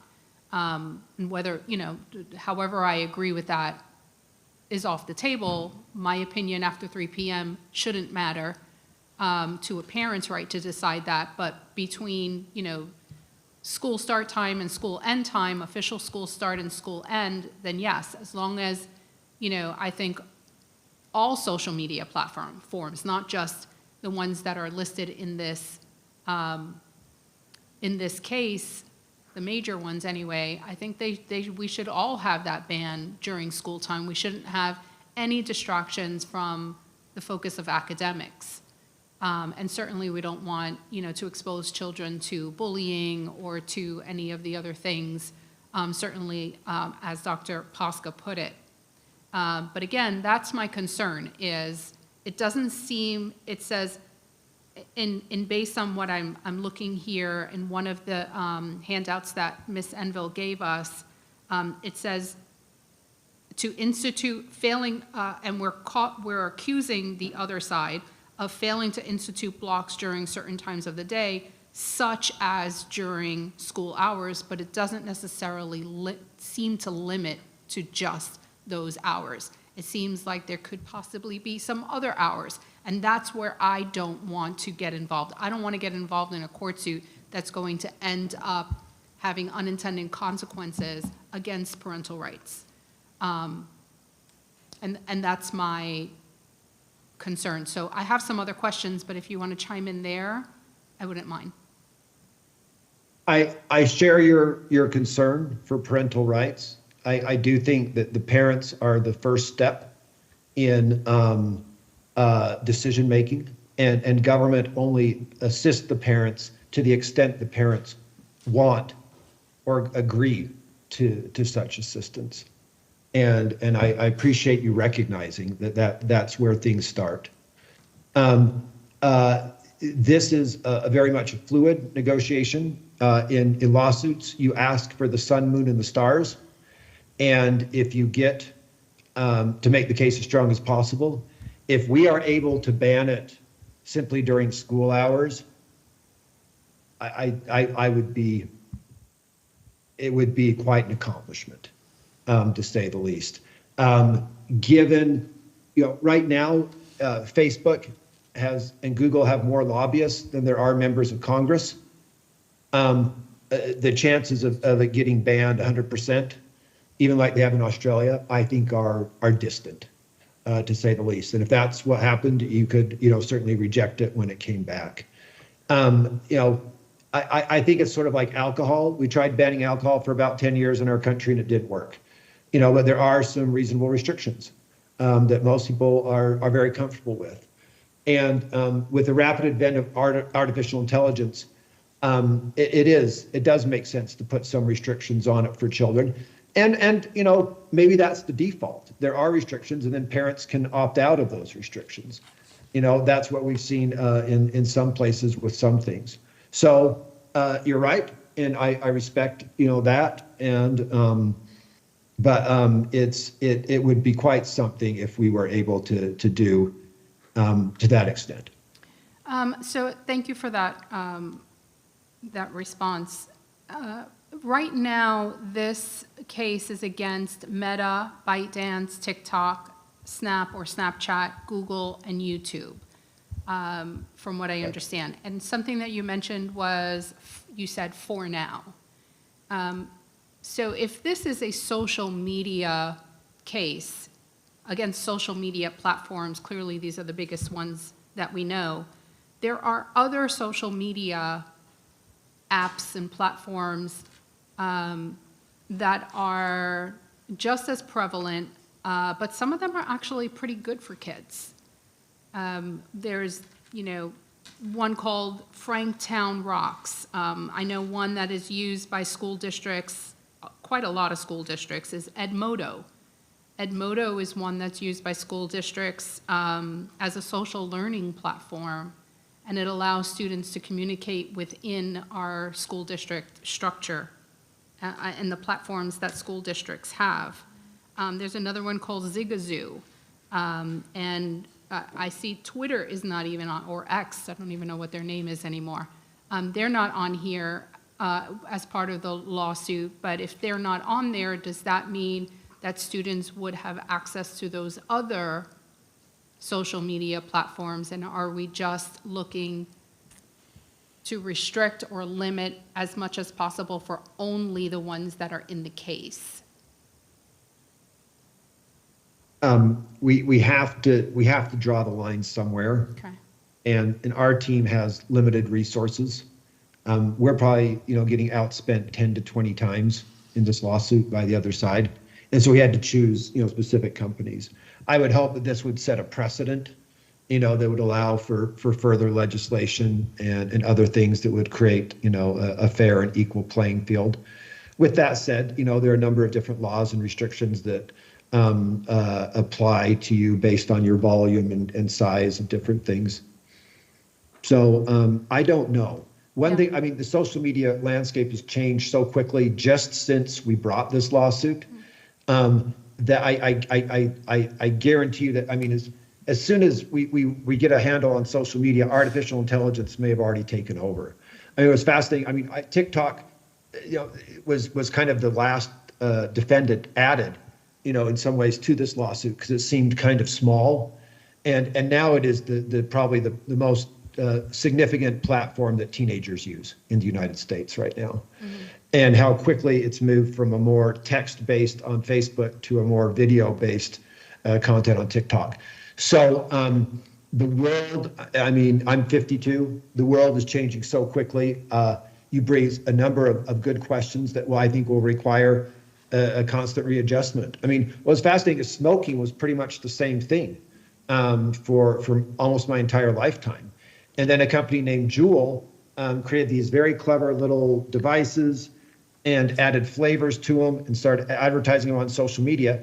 And Juul held the record for the fastest company to a $10 billion valuation in the history of venture capital, for that invention. So I am confident that there will be other, social media, internet, artificial intelligence platforms coming along that will require constant changes and adjustments. And I think this is a great discussion to have on what is fair and to what extent parents should have control. I mean, but one thing I want to press out is my dad is actually old enough. He remembers when they allowed smoking in on airplanes. Yeah. And smoking's even he went to University of Wisconsin, and kids would smoke in class and even in studies and libraries, and how difficult it was to resist smoking in that environment. I would say that social media is in some ways as contagious as smoking around you. No, you don't have to convince me of that. I completely agree.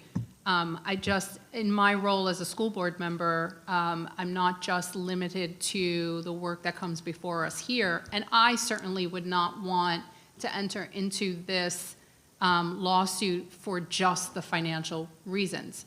If we were seeking to change the algorithm and have the algorithm, however way they do that, completely changed, that to me would be very interesting. That would be something I'd be very on board with supporting, because then we're looking at not repeating the same thing. We're going to be in this hamster wheel forever. So we can sue them and win and get money, but if the algorithm stays the same, the kids are still going to be addicted. At 16, they're still going to be addicted. At 17, they'll still be addicted. At 18, so we're still going to be in the same cycle. I mean, obviously, we'll have more limitations for those under 16 based on what I've read, which is great, but it's not a whole fix. So if we had a whole fix, I'd be even more supportive of it, if that makes any sense. I think my last comment or question would be with regard to the evidence, and this might be for Ms. Envil, for the fact sheet. What I read in the documents is that we were looking for evidence, and I might be wrong, but I think I read it here, increased throughout the 2018 to 2019 school years and remain problems, significant problems today. So are we only limited to providing for this fact sheet evidence from 2018 and 19, or from 2018-19 till today? Like, what is it that we're looking for? It is much more comprehensive. It goes back, yeah, at least to 2018, 19. Yeah. Including, I, d- including yeah. today? yes, it comes up until today. At the plaintiff fact sheet, and we have, it's broken down to all the years. So Yeah. what we're going to try to do is track back to see what those data points are for each of those years, and to see, I think if nothing else, it's going to be reflective for us to see how it's increased, or, you know, what's happened. Yeah. And then they're going to use all of those, like the Jewel litigation. I know Mr. Wright could probably explain a little bit more, but there was, when the settlement came about, there was a methodology that was applied to each district to see how, I mean, it was a financial, you know, the financial aspect to see what the proportionate share, I guess, would be to the entitlement. But then it also came along with those other things that I discussed with respect to Jewel, that they're no longer advertising on social media, they're not using models under the age of 28, and those kind of things. Yeah. So I asked that question because I did look at the fact sheet and I did see all the years, but then in the actual case description under damages, it only mentioned that one particular year, so I was kind of confused on that. And so in our district, I know Ms. Enville just kind of joined us recently. In our district, we made significant changes to our code of conduct and our policies to address the abuse of just cell phone use in general in our schools. So our policy now is pretty robust. It does not allow students to use their cell phones in classroom settings, in schools. I think we do allow it during lunchtime, I think, if I'm correct about that. What? High school. For high school. Only for high school are they allowed to use it during lunchtime. But otherwise, we've sort of removed access to cell phones in our schools in our district. Other districts may not have that policy, but we do. We've done a great job in that. I know it has been reflective in having less numbers of disciplinary issues based on cell phone usage. If this were brought to us in 2018, we certainly would be having a completely different, conversation, because we could certainly say, absolutely, we have a big issue and let's move forward 100%. But in our district right now, we don't have that big of an issue within our schools. So my hesitancy is not that I'm not in support of this. I think this is incredibly important. But again, as a school board member, I'm just concerned about the unintended consequences later on, because things are so fluid. Anything can happen at the end of a court case. You all can settle on pretty much anything. And what I don't want is for a complete elimination of social media, all social media for all students at all times, because that would also put a limitation on what we are trying to do as a school district to innovate academic access to students. So this innovation could also, if there is an all-out elimination of social media platforms, that would impede, let's say, our high school students or our middle school students in career and technical education, or if they're in the business program and they need to create a business plan, or show and present access to creating a mock social media platform for advertising for their business. I mean, I'm really stretching it here, but that's the part that I don't want at that time to then say, oh, sorry, we can't do that because kids aren't allowed to have any access to any social media platforms. So though I am 100% on board, I struggle with the unknowns and what it might mean for us later on if it ends up hurting our kids or not. We won't know. Hopefully it wouldn't. Okay, Mr. Dyer. Oh, I think he wants to say something, Madam Chair. I'm sorry, go ahead. Okay, Mr. Dyer?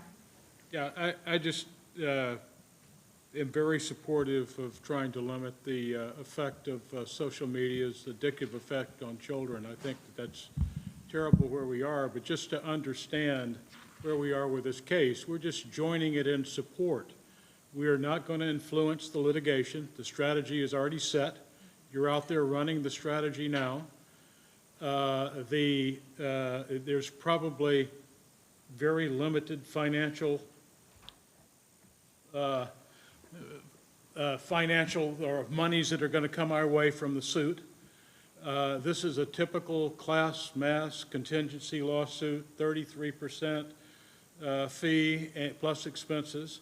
So, I mean, I think it's a good thing, but I think if we look at it, if anything other than just kind of standing up in the stands and saying, go team, I think that we're probably, really wasting our time. I mean, we can be in support of it, but there's really, I don't think there's going to be any outcome that we're going to influence or really have any significant take in. But other than that, I think the idea is a good thing. Dr. Jones. Thank you. Just in summary, kind of what Mr. Dyer said, no cost to the district. We will not be a bellwether case. We could get a settlement, but the board would have to approve it and then work with Dr. Moore on how we would use that. Algorithms, they are addictive, not only to students and adults. Very concerned about that. If we could somehow reduce the negative impact on our students, I think it'd be great. Just want to highlight one thing Ms. Enville sent to us. I think we all know that. We've talked about it. Parents cannot allow access to any social media or smartphones until a child is at least a 10th grader turned 16, Florida law. And it appears that less than 5% of parents are successful at that. So what do we do to help our parents? What do we do to help our students? I don't think we can ban all social media during the day because we do use that in the proper form in many ways. But we do need to, I guess, get on with this or join this because we do know it's addictive, not only with students and adults, and maybe it could be the beginning of helping us with that. So I'm for joining this and see where it goes. All right, and I'm last, so thank you. I'm all for it too, because I remember going to a Halloween parade, and instead of dressing up as firefighters and police officers, kids were dressing up as YouTubers and TikTok influencers, kindergartners. I had no idea what that was at the time, and I didn't realize how popular it was. Shocking to me. So we did have those challenges, those TikTok challenges that affected us. I remember getting very frustrated as a board member because parents were calling me about bathroom doors being taken off of bathrooms, and that was because kids were destroying our bathrooms and the urinals being ripped off the walls and that sort of thing. The vape lawsuit was something that I had asked us to join. We did not, and I believe they got, what, $400,000? If you had joined, we would have gotten $400,000 worth of unrestricted funds, which then the board, as a board, you decide where you want to put that money back into supports for our students. Right. My question was about the opportunity to lose access to social media if we were to join this case. So thank you for answering that question. I appreciate that because obviously that's going to change Kristen Maddox's approach to communicating with parents. So the after 3 social media part, I get that we don't want to be telling parents what to do and what to not do, but I'm sure your bellwether cases are going to include cases of major bullying. And sometimes that happens after 3 on the weekends, and then it comes into the school as an issue. So I'm sure there are cases out there where kids have been bullied to the point of, unfortunately, taking their lives and things like that. I have read about those. And it's really, really sad. So I know we've been fortunate here that we haven't had any of those extreme cases, to my knowledge. But it is very concerning, the bullying that goes on. And it doesn't go on just during the school day. It goes on 24/7. And a lot of those parents of the bullies didn't even realize their kids were doing that. And the parents of the kids that were being bullied didn't realize their kids were being bullied to that severe effect. So I'm all for it. I appreciate it. Anything we can do to help you, let us know. Thank you.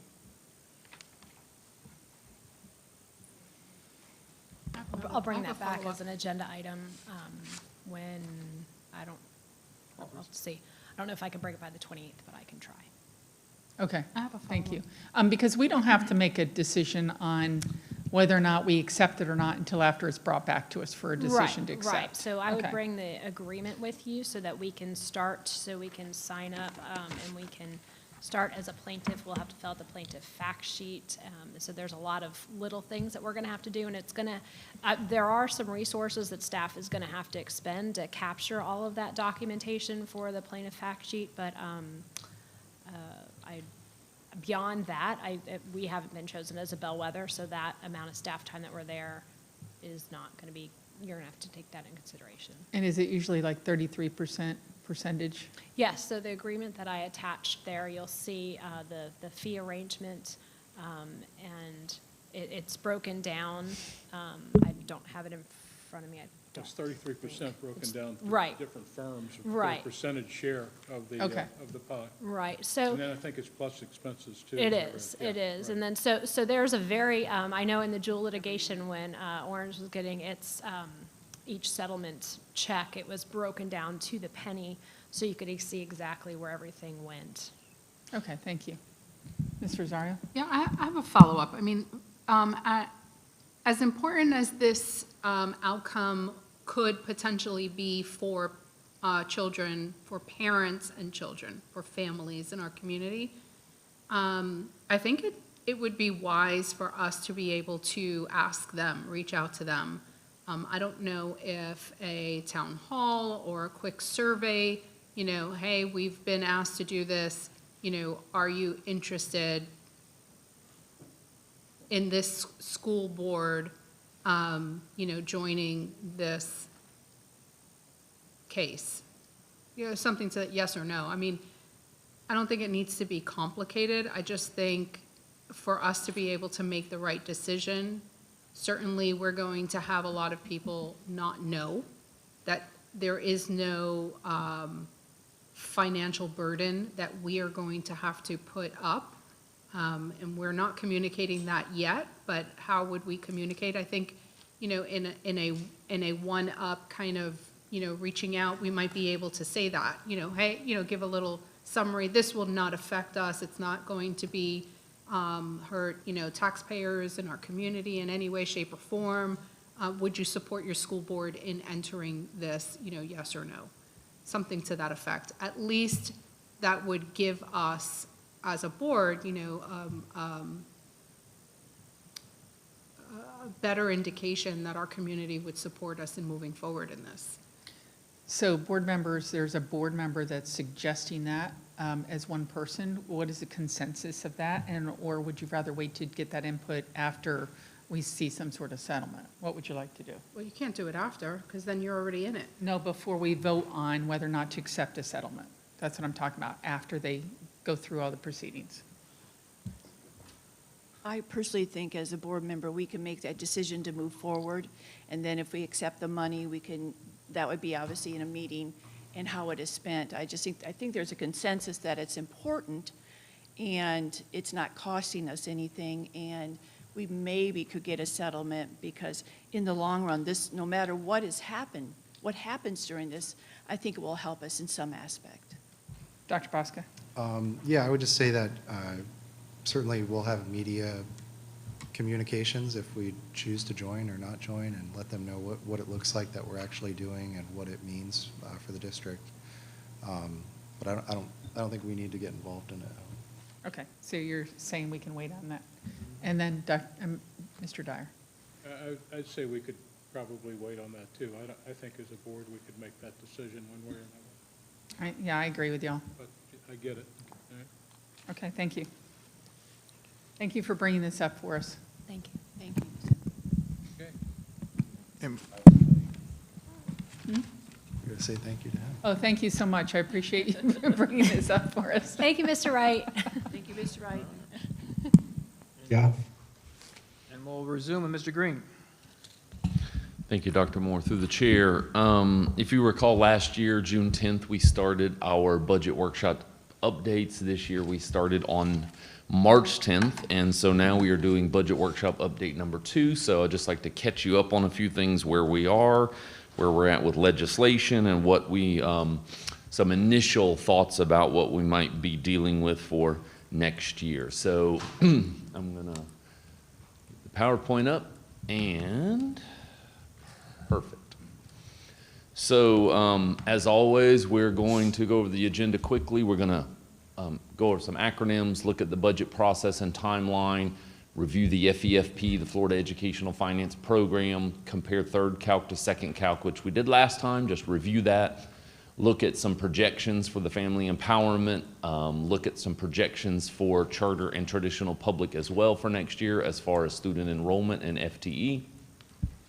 We'll take a look at the House, Senate, and Governor's proposed budgets. We'll look at some very initial anticipated budget impactors. I struggled with how to word that. I put double initial anticipated because we're very early on in this process. I don't want anybody to think these are final numbers or any of this will come to fruition exactly as presented today, as the legislation is still moving forward. And then we'll talk about next steps, the budget development timeline, and then some questions and dialogue at the end. Mr. Green, I have a question for you. Yes. Is this going to be a long presentation because we're almost at the 2-hour time? Probably 15 to 20 minutes or less. Okay, board members, you okay with going on and not taking a break yet? Okay. Okay. Some frequently used acronyms. We've talked about the majority of these. I'll talk about calculations frequently, but after we get a survey, then we get a budget calculation. Some of the new ones down at the bottom are the staff allocation model, SAM, and the teacher salary increase allocation, TSIA. Just reminding us where we are in the process. It's a busy time of year. Legislation is happening. We're in budget and allocation meetings. We've submitted our Survey 3 as of February. Just as an interesting note to Ms. Berenborg's comment earlier around the funding and the students going back and forth, tomorrow the corrections window should close for Survey 3, and it is yet to open. On Thursday of last week, we were given the task of reviewing several hundred individual students who are on a family empowerment but might have an enrollment for us. We had staff working over the weekend to meet that deadline of tomorrow morning, reviewing by hand their enrollment date, their withdrawal date, their attendance codes, their course records, to determine exactly where those students are. As I watched the House and Senate pre-K appropriations meeting, to quote, on any given day, the DOE doesn't know where 23,000 students are in the state of Florida. So I know a lot of the new legislation is going in place to try and address the application process, the invoicing process, so that next year they will have a better reporting mechanism system for tracking all of the students as they come and go throughout the year. I shared this last time, but it wasn't on the initial PowerPoint. Remember, it came out between the day the PowerPoint was shared and our meeting. So I just wanted to have it up there for the public to see as we go through. Our funding is based on the number of students we have, times a lot of different categorical fundings that at the end of the day give us an overall state budget. And I want you to look at that bottom number, 165 million, because a lot of times there are questions about, but you're getting more money. And we're going to look at that in relation to total state funding and funding that actually comes to the school district.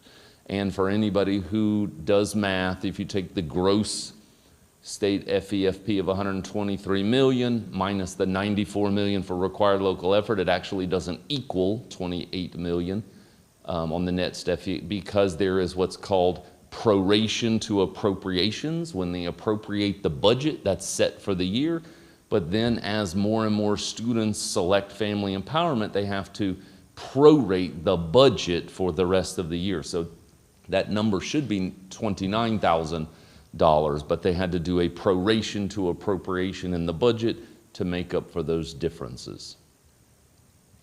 And this is a summary of what we discussed last time. If you look at total state and local funding from second calc to the third calc, which second calc would be July and third calculation would be October. So projected numbers to actual students who showed up in October. You can see that the total state and local funding is down and the family empowerment is up, for a net effect of negative $2,781,864 adjustment that we have been mitigating. We did go through and reduce department discretionary budgets by $1.2 million, and we are monitoring all expenditures from now to the end of the year to ensure that we stay on a balanced budget. The Family Empowerment Scholarship, this is some data that came out of the estimating conference in February. If you look, as you know, there's two different groups, the Family Empowerment Equal Opportunity, which sometimes people will say a private school, versus a Family Empowerment Unique Ability, which used to be the McKay Scholarship, students with disabilities. So you can see as those have grown over time. The 25-26 projection that came out in February has that rising statewide from 356,000 students to 445,000. There's roughly 3.2 million students in the state of Florida, so that's around 14% of the student population are on a scholarship in the state of Florida currently. When we look specifically at our FTE web forecasting for the year, you can see that our traditional in October was 13,860, and based on their algorithms and the data that they have, they're projecting that our traditional public school enrollment will be 13,382, or a decrease of 478 FTE. Virtual staying virtually the same, pun intended, and the subtotal is a decline of 478 FTE rounded. Charter schools increasing by 67, which we know is a math formula, doesn't mean they have the capacity, so we don't know if that will materialize or not. And scholarships increasing from 1850 to 2310, or 460 FTE. So if you look overall, our district is projected to grow by 50 FTE. But as you can see, that growth is within the scholarships.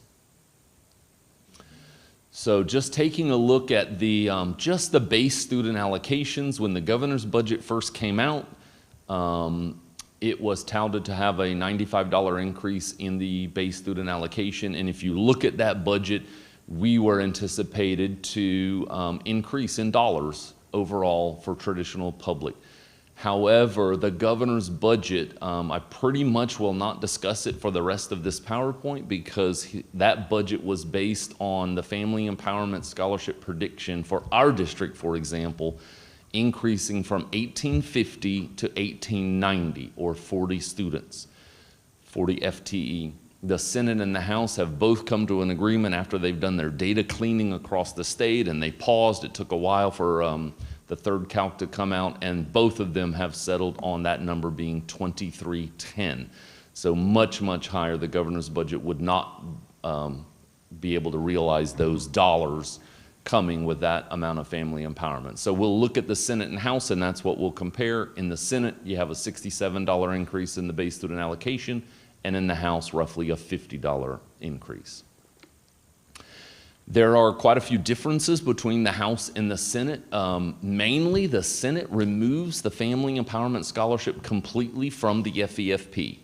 That formula that we showed that goes through to calculate, they remove it entirely, and they create a state categorical funding for family empowerment.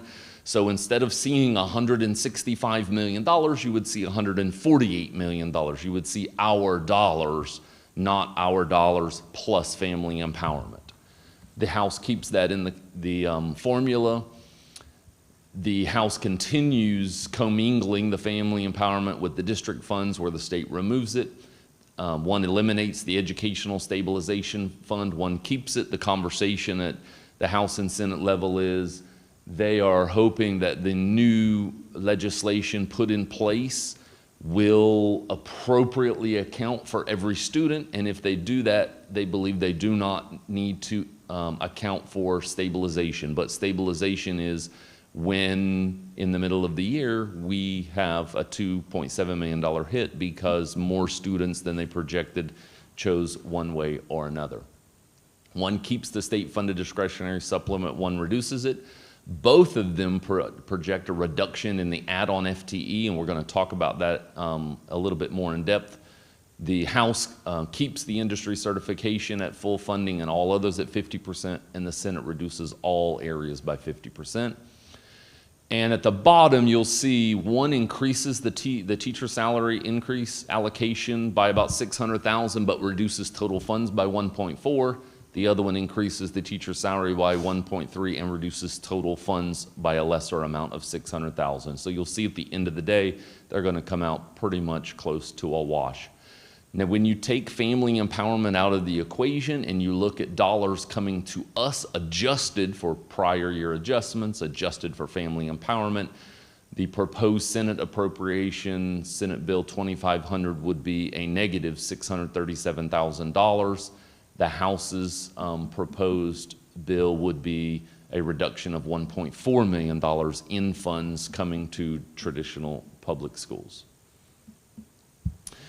Just to take a little bit deeper look at the add-on FTE, you'll see the 3 rows. The first one is from the third calculation. You will see, as we talked about earlier, our students who go on and do great things, such as passing advanced placement, getting IB diplomas, passing IB exams, graduating early, industry certifications, dual enrollment. We currently are earning an additional 485 FTE for those students. That's an incentive, and those dollars go back into those programs to help support them. The Senate, you can see, reduces that across the board except for industry certification, and that's a negative $756,000. And the House reduces all of those categoricals by 50%. For an impact or a reduction of $1.2 million. Those are still pending, and I know there's been a lot of discussion about this at the state level. I think Palm Beach County was an $11 million impact. So just taking all of that into consideration and looking at some of our initial budget impactors, we know that we have teacher performance, teacher retention, CWA, we have a 2-year contract, so we have employee salary raises, 3.1, and these are estimated dollars based on next year's number of people. We also know that health insurance will be increasing. We do not yet have a recommendation from HITEF, the Health Insurance Advisory Task Force, so this is just purely looking at our consultant Aon's information, looking at market trends and knowing how many plan members we have, knowing how much the board contributes. You contribute $747 every month towards an employee's benefits, so if that goes up by X percent, times 12, times 1,600 plan members, that gets your $2.6 million in health insurance increases. Typically, your increase in funding would be an offset. In this case, it's actually a budget impactor because under the House, it would be a $1.4 million reduction, and under the Senate, a $600,000 reduction. Your teacher salary increase allocation, which used to be a categorical, it used to sit outside of the formula, was then embedded into the base student allocation, which means we'll go into that $148 million or whatever that number is and carve out an additional $560,000 under the House or an additional $1.3 million for that increase under the Senate. FRS, as you've heard a lot of discussion around, a 0.4 increase in those rates across the board, so an additional $450,000.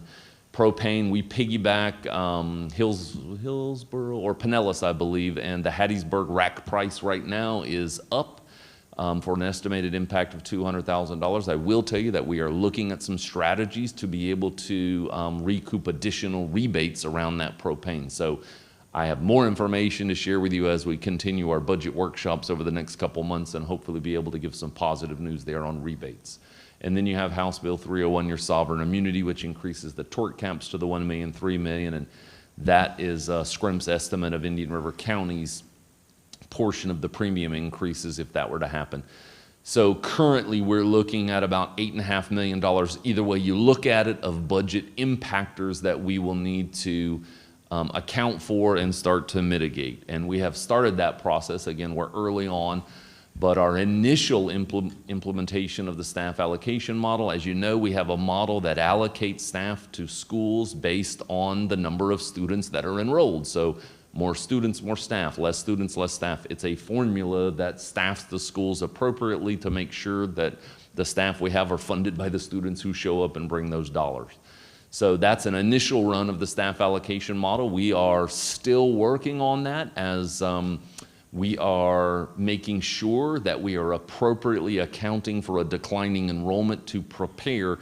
You'll notice we don't have anything set aside in this budget for a declining enrollment. So if what happened this year happened next year, we would want to make sure that we've accounted for that additional decline.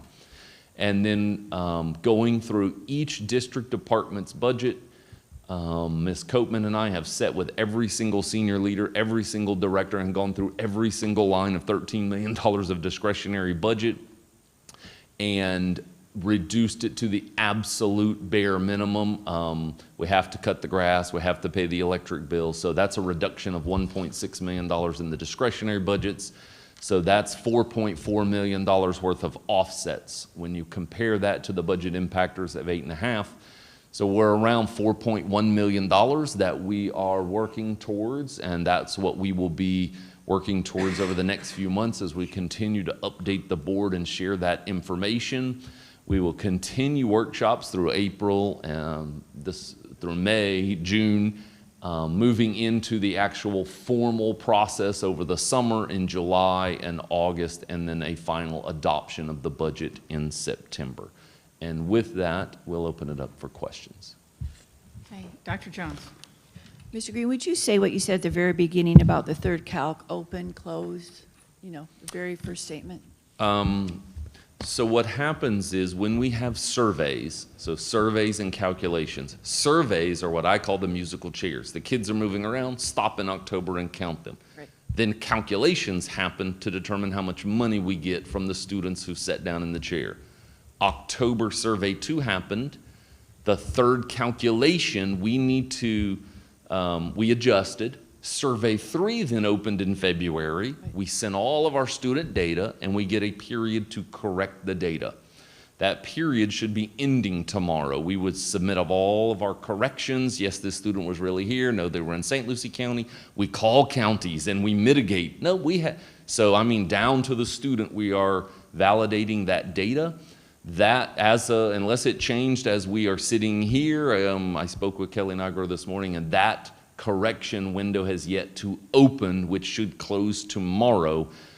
And that is because the state is trying to reconcile where particular students are that may be on a family empowerment scholarship or enrolled in a traditional public school or in a charter school to ensure accurate reporting of that data. And that's where we by tomorrow have to report several hundred students with all of their enrollment information, attendance records to the state so they can help reconcile that. Okay, so could some of those students be in our schools, or are they on family empowerment, or what is the issue?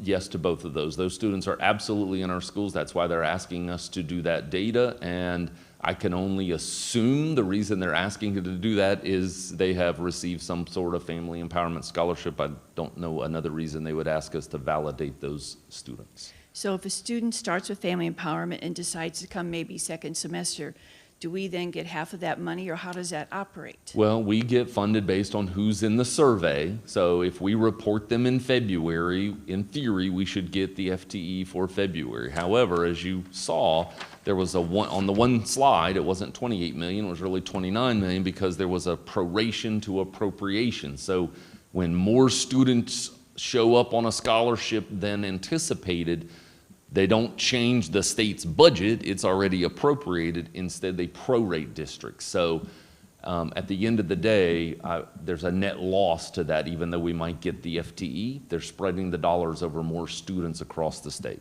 Right, so we would get the FTE, and I Yes. used to do FTE. We would get it for the February count, let's say Yes. they came back. But would then they have to return the money that they received originally, or they're getting that quarterly? How does that work? I And- get a lot of questions on that. And that is what the state is working through, and I'm not sure their collection process to get those back from those two scholarship foundations. I'm not sure of their procedures on how to do that, but I'm sure that's what they're Okay. trying to recoup.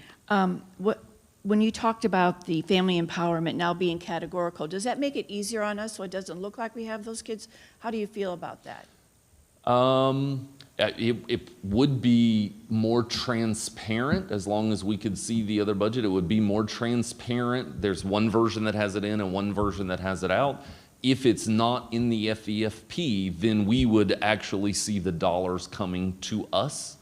And I think that would be a more transparent way of seeing Right. the budget. Seems like it would be more transparent.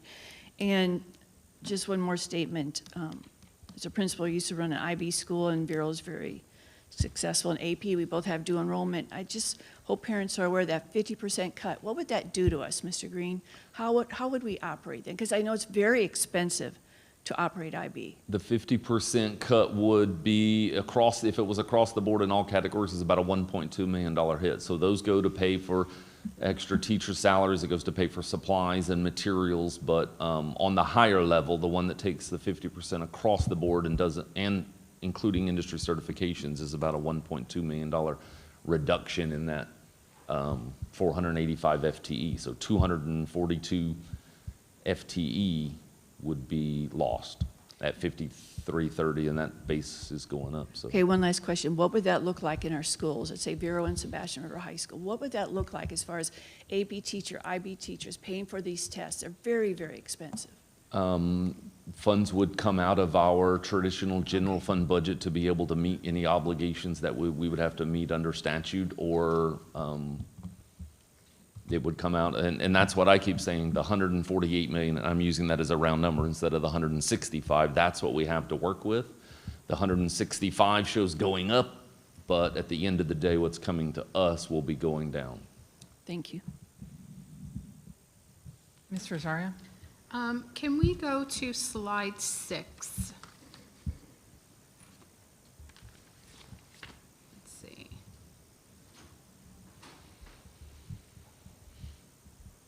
Okay. On this slide, does this slide represent the school district of Indian River County's Yes. budgetary? Okay. Because slide 7, on slide 7, you said these numbers were statewide numbers, correct? Slide 6 is our budget, second calc to third calc, and the family empowerment numbers there are for the district. Right. Slide 7 is a trend analysis of statewide, and then slide 8 is specifically to Indian River again. Can we add that on these slides? Can we indicate that at least 7 is statewide? Absolutely. Because the impression is it's kind of sandwiched in between two district slides. And so then you have this one here that shows a history and the total FES and FTE data. So We'll make that, kind of absolutely. throws it off a little bit. Another question that I had, let me go back to the slide, I think it's 13 for the anticipated budget.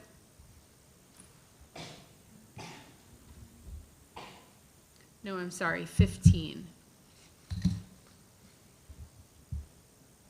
Regarding the anticipated budget impact and versus offset. So we are, essentially, we are short, what I'm understanding is the remaining reduction amount of 4,132,000 approximate, or 133, or 4.1, let's just say together, because House and Senate have different numbers. Let's just say 4.1 million. That's what we are short. Is that how I understand this to be?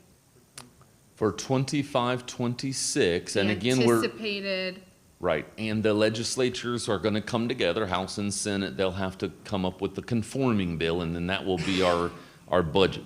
Based on proposed House and Senate budgets, we would have 4.1 million less dollars that we would without reducing fund balance that we would need to mitigate through reduction in expenditures. So how does this number here reflect, if at all, maybe it includes the Florida Empowerment Scholarships?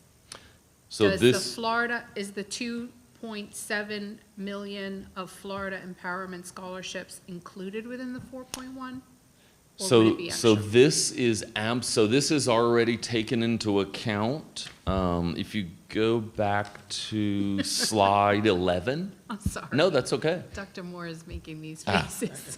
If you go to slide 11, the numbers that we're dealing with here, that's why I said pay attention to the 165. The 165 has family empowerment. From here on, we're talking about us, no family empowerment. So without family empowerment, taking out those adjustments, that's the 149 on the third calculation is our current budget to us, and the Senate would propose a 148 or a reduction of $600,000.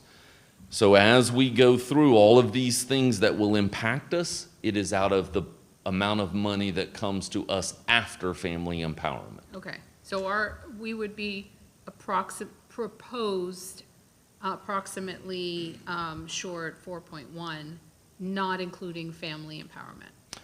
Yes, Not and that is considering. assuming that family empowerment stays at 2,310 students. This year, it was 16-something and came in at 1,850. So those numbers assume that they have increase. gotten knowing that it will go to 2,310 and no extra. If we come to October and the number is really 2,490 or 2,511, then that would be an additional mitigation that we would have to plan for. So if we are proposing, or if we are planning for the proposed 4.1 million less dollars, other than, tightening the budget in each department or in all of the departments, where else are we going to find a way to make up the difference? And as you've seen, I think every year for 4 years, the district has brought forward different organizational structures that create efficiencies throughout the organization, and those have resulted in typically you're averaging about $1 million a year that you're able to save through efficiencies.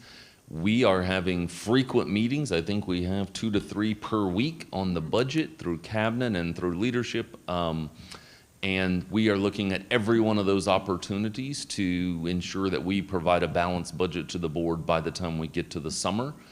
And again, these are proposed House and Senate budgets. I know there's a lot of people lobbying for various parts of that, maybe not to end up where it's proposed at the time.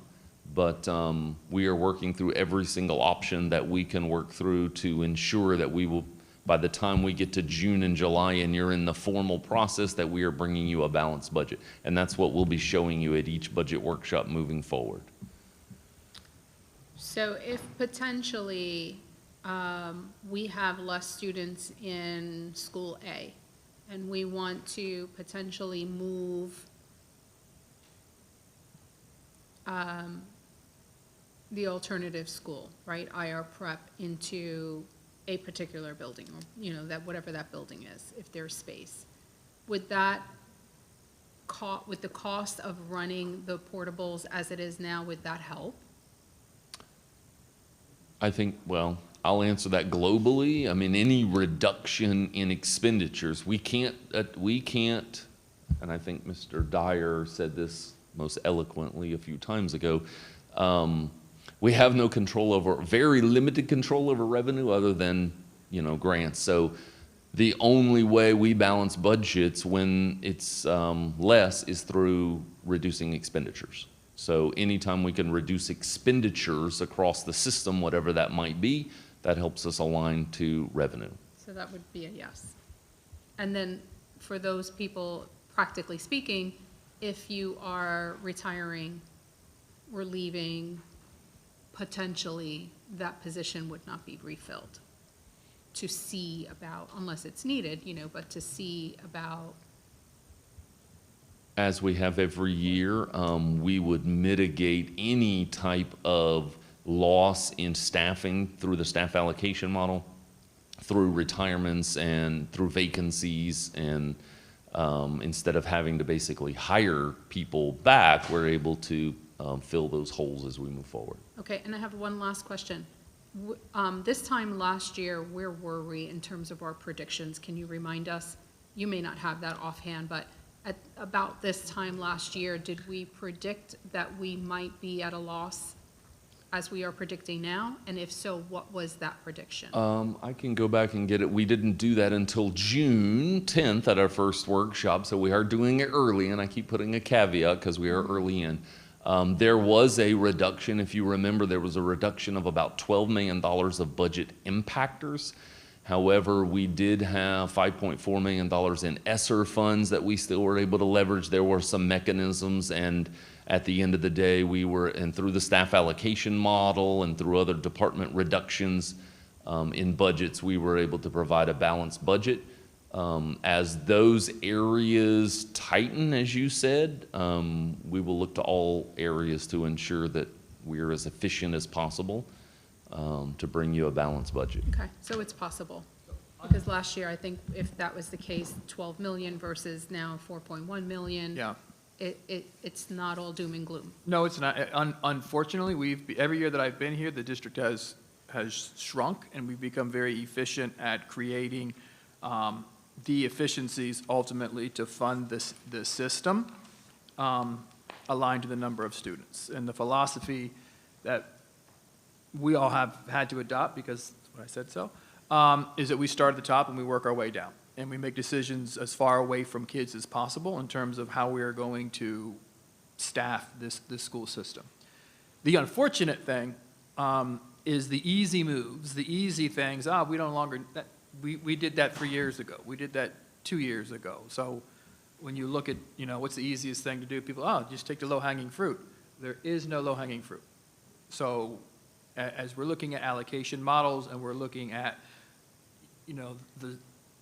what is an absolute need, and then where are the efficiencies in the change of behavior. I think one of the things that gives me a sense of comfort is the ability for us really to define different ways of doing this work and embracing change, and that change ultimately makes us a little bit more nimble, a little bit more efficient, and at the same time, it allows people closer to kids to be empowered to make the decisions that they need to make and not rely on this bureaucracy of what decisions need to be made. So as tough as this is, because it is, the school system becomes leaner and more aggressive, closer to kids to make decisions. You look at some of the advocacy, and those of you that have been on the board or lived, the advocacy was pounding. It was so loud 3 years ago. The advocacy is so much smaller now because principals have been empowered to solve the problems, and the expectation is you solve the problem in the best interest of parents and students and everyone involved. So it becomes where are the efficiencies, as we've become more skilled at leading and educating kids in our community, in our schools, where are the efficiencies to protect that, while at the same time addressing what is an annual uncomfortable situation of thinking how we're going to reorganize or shift ourselves to make sure that you have a balanced budget. You guys, you can't approve a budget that's not balanced. Right. So we have to bring you one that is balanced. We're not Congress. Exactly. Anybody else? Yeah, I'd like to chime in. Yes, go ahead, Dr. I thank you for the update. It's definitely concerning that we're going to have to try to find a way to make up potentially 4.1 million. I understand this is all early projected. It could be much better depending on if they just pass a different budget where they don't cut a significant amount of funding. Things could get much better. Alternatively, there is a possibility it could be slightly worse if more kids take the scholarship than projected. But either way, we have to prepare to meet these reductions, which you guys are very capable of doing. And I would like to I mean, at least consider, I know we do audits, we do an excellent job with audits. Have we considered potentially even investing in hiring an outside agency to come in and do an aggressive forensic audit and see if we can, because this may be a natural time to do it. You know, I don't think that these scholarships and our state Congress are really going to change the direction they're going monumentally. I think we will continue to have to shrink a little bit. For one thing, the scholarship, it's still growing quite a bit. I don't think we've reached a point where the growth is slowing down really, because there's so many people that don't even know how to do the paperwork. So more people are leaving. A lot of people who are already homeschooling, they don't even know how to fill it out. So as more people fill out this paperwork and actually choose to homeschool their kids or pursue private schools, I think we will continue to see a growth in that scholarship that's significant. We're not near a point where the growth is leveling off and plateauing yet. This may be a natural point where we take a second and see every possible place we can really drill down and do. Fraud is a dirty word, but just waste and unnecessary spending. I'm not trying to imply there's any bad stuff going on, although if you have an organization that's big enough, there's always going to be some minor things going on. But this may be an opportunity where a forensic audit could help us in the future, especially doing it early, getting ahead of where we see this as kind of projection going over the next few years. We might be able to recoup lost revenue over the course of several years that could make significant impacts. So that might be something that's worth doing, and obviously I'm not a financial expert like you guys are, but I would just put that out there for the board and the cabinet to consider. This might be a natural point in time where we go through and we really try to drill down and look at where we're losing money kind of in between the couch cushions, because I mean, any organization that's big, there's going to be some of that, even if we're doing an outstanding job. And I'm not trying to point fingers at anybody. Okay, Mr. Rosario? Yeah, I was just gonna, I'm pulling up here two policies that I was just able to get to support Dr. Posca's suggestion for an audit.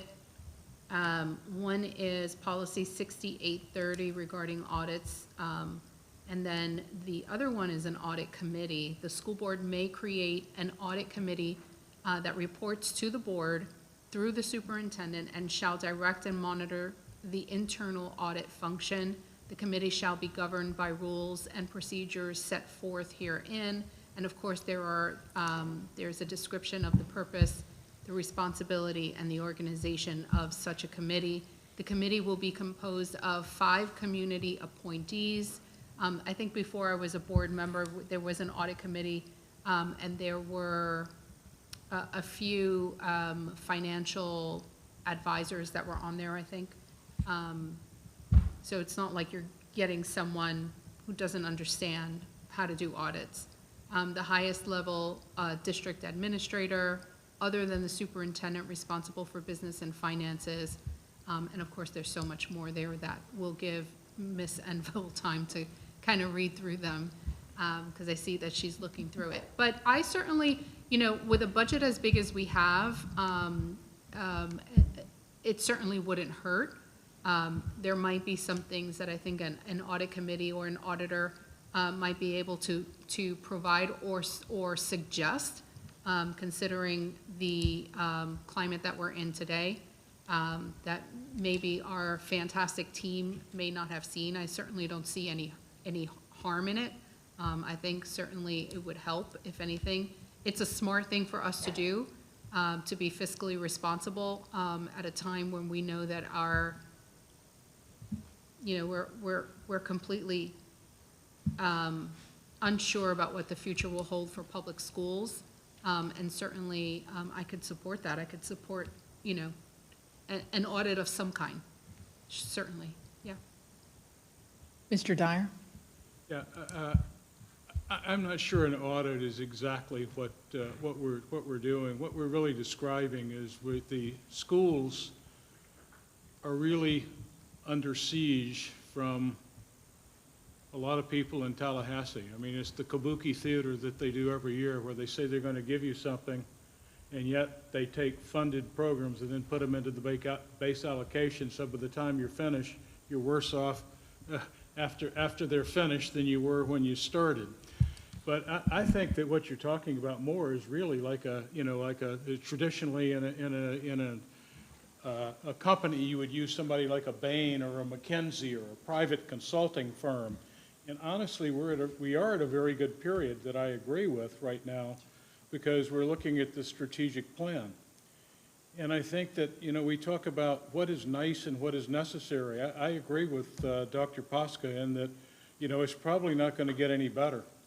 So I think that we got to go ahead and plan for it. And I do agree that that we need to, and that goes back to the innovation again. We've got to innovate, and many of the things that you're doing are terrific, but I think we've got to do them faster and maybe anticipate a few more years out than we are budget cycle to budget cycle, just to kind of get caught up in every year's budget without really looking out and deciding what's nice and what's necessary.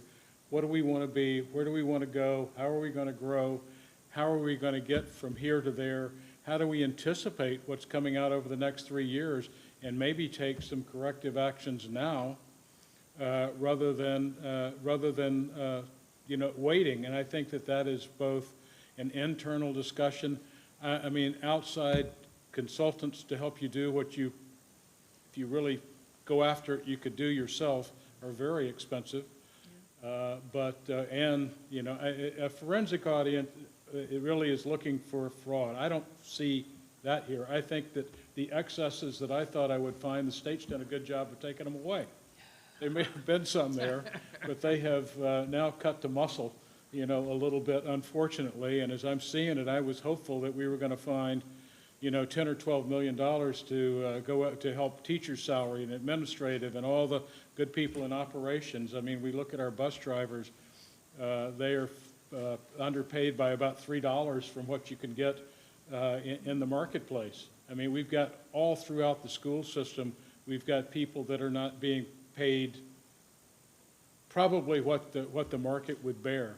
And I think that we need to look at that and understand, well, if we have to be a smaller, smarter organization, how do we take those steps now so we don't die by 1,000 cuts every year? What do we go ahead and do to position ourselves for the future and realize the environment that we're in? My other soapbox is having gone to Tallahassee in the last few weeks and going through that again. To me, it's pretty remarkable. And one of the things that I see the most is when you've got people that are trying to do it right. I mean, we met with Commissioner Diaz. We met with the Commerce Secretary of Commerce, Alex Kelly. We met with some other people, Dr. Moore and I would say that it's very interesting what is going on in Tallahassee. They're very quick to take away and assume, but they do everything with one broad brush. You would think that when you have whatever high-performing districts there are in the state, that you would say, you guys are a role model. We're going to give you a little bit more so you can add, pedal to the metal here to really get going and show the state what we could do. There's no incentive, really, outside of the accolades that I have seen for being a high-performing school district. And that, to me, is kind of a crime. But it is what it is. We've got to deal with it. But I would suggest, rather than, again, death by 1,000 cuts, that we really do innovate. And I know you're looking at reinventing education, and I would think sooner rather than better to come up with a strategic plan that is going to lead us to a place that we want to be in the future, so we can not do it by reaction, but do it by action. So that's my 2 seconds. Anyone else?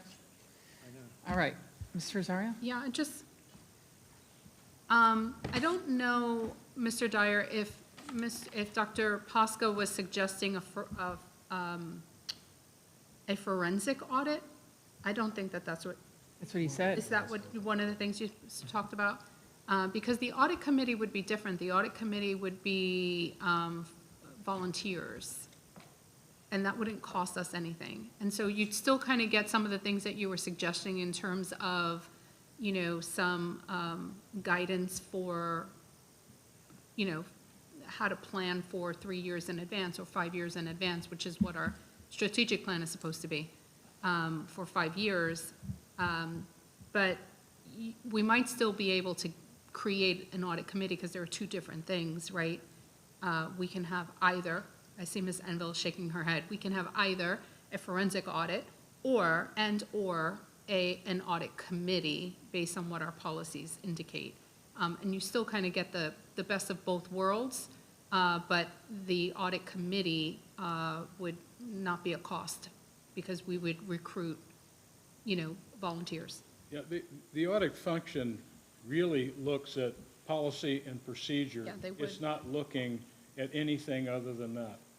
And, you know, the financial integrity, you know, I guess that's what it's looking for. It's not going to answer the questions that you're asking, because the questions that you're asking are strategic, and that are the strategic, again, supported financially, but the audit is a whole different thing on policy and procedure, and it seems much more bureaucratic than really helpful at this point. And I'm not sure if you get a community audit council, unless you have people that have huge audit background or consulting background, which may be in this community, who knows? But I think that it probably adds another layer of complexity where some simplicity may be a better way to go right now. But, you know, I obviously, yeah.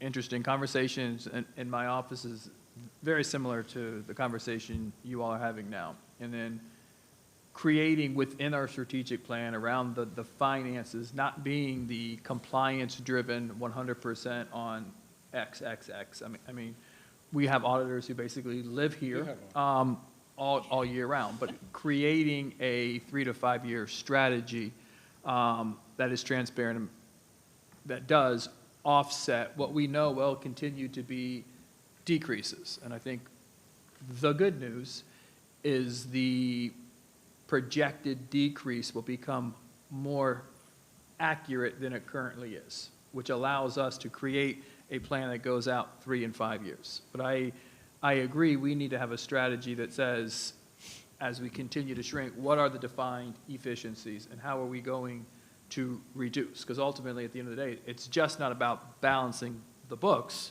Right. It is, but at the same time, it's about maximizing salaries. And it's creating a strategy to say, we want to be the highest paid. We have to create those efficiencies. So moving beyond just a 1 year Right. balancing of the books, which is the way things are designed. That's how it's supposed, that's ultimately one of the disadvantages. But as we strive to innovate and be something very, very, very different, we could be creating what we anticipate to be our 3 to 5 year goals that we want to hit, or our benchmarks that we want to hit around innovation, around reduction and efficiency to grow the overall stability of the district. So I think that's something that will come within the plan. Yeah, for instance, maybe you need to cut $20 million next year rather than 4.1 or 4.2. So then you guys can execute and you know what the plan is and you know where you're going. So, I mean, that's the type of thing rather than every year coming more and more and more. And it just takes a little bit from everywhere. And rather than prioritizing, what are we really going to be? What are we going to do? What are we going to believe in? How do we go from there? So, Dr. Jones? good. So basically, we're saying, how can we plan to do what we're doing for our students and staff and parents each year when we know there'll be a reduction? You know, how can we continue to look at what we're doing now? How do we keep that integrity? How do we keep that transparency when we know what we will continually have cuts? Or most likely will for a few years. And it kind of goes back to the strategic plan. remember when Dr. Jacob said this, as far as looking at our community and the values that we have and that we need for our students, so. And that could, whether it's an audit or, how many audits do we have during the year now, Bruce? I know some of them. How many do we have? Internal operating, how many audits do we have? Yes, several, and actually, we just finished, and it cost us almost $100,000 with Right. Cherry Beckert for a forensic, complete financial and federal audit that they were here for 12 months. It was an 8-month audit, and we just got the results of that. Forensic? Wasn't it a forensic audit? It was an audit, For a financial audit, financial audit. a financial audit. That's a different type of audit. And we are currently, the Auditor General, every few years does that there. We currently have 5 members from the Auditor General's office here for the next 4 months doing the operational audit. So I think we're smart in looking ahead. I think we're one of 16 states who has the scholarships, and I was just in Texas with my daughter-in-law who works there, and what they're looking at, school boards are saying, okay, this is where we are, this is what we need to do, how do we keep the best for our students? So if we're looking at an audit in that respect, because listen, you go over the budget with us almost every month. You've got your capital, your operating, your food service, your after-school program, but we know what's there. We know what's being sent. We know that salary takes up about 75% of operating budget. So what can we do? And I think this would be a great one where we do have some parents come in and say, listen, this is what we want to make sure we keep. And again, our branding, so thank you. Couple of things, just thank you for that and all the, answering all the questions board members have. I like the fact you're talking about audits because when I first came on the board, that was a huge problem, our financial situation. There was no indicator as to where money was going to each schools. There were numbers that were being thrown into school budgets that should have been up at the district level. So we've improved a lot there. And we've gone through, 2 of us have gone through all of that, where we went from being very unstable and not sure where the funds were to now we have a pretty good idea of where our funds are and what situation we're in. It would be nice to know and predict what the legislature is going to do, but I don't have that crystal ball. So when we get to the legislative updates, I'm going to show you how severe it could be. And it's really shocking to see how they ask us to do all these great things like dual enrollment, IB, dual, all these really cool CTE programs and everything, and then they're saying, let's cut it. So, those programs also affect kids that are in homeschoolers and all these other schools that don't have the programs that want to get in those programs. So I don't understand what the thinking is there, but that's another whole thing to discuss later. So thank you for this update.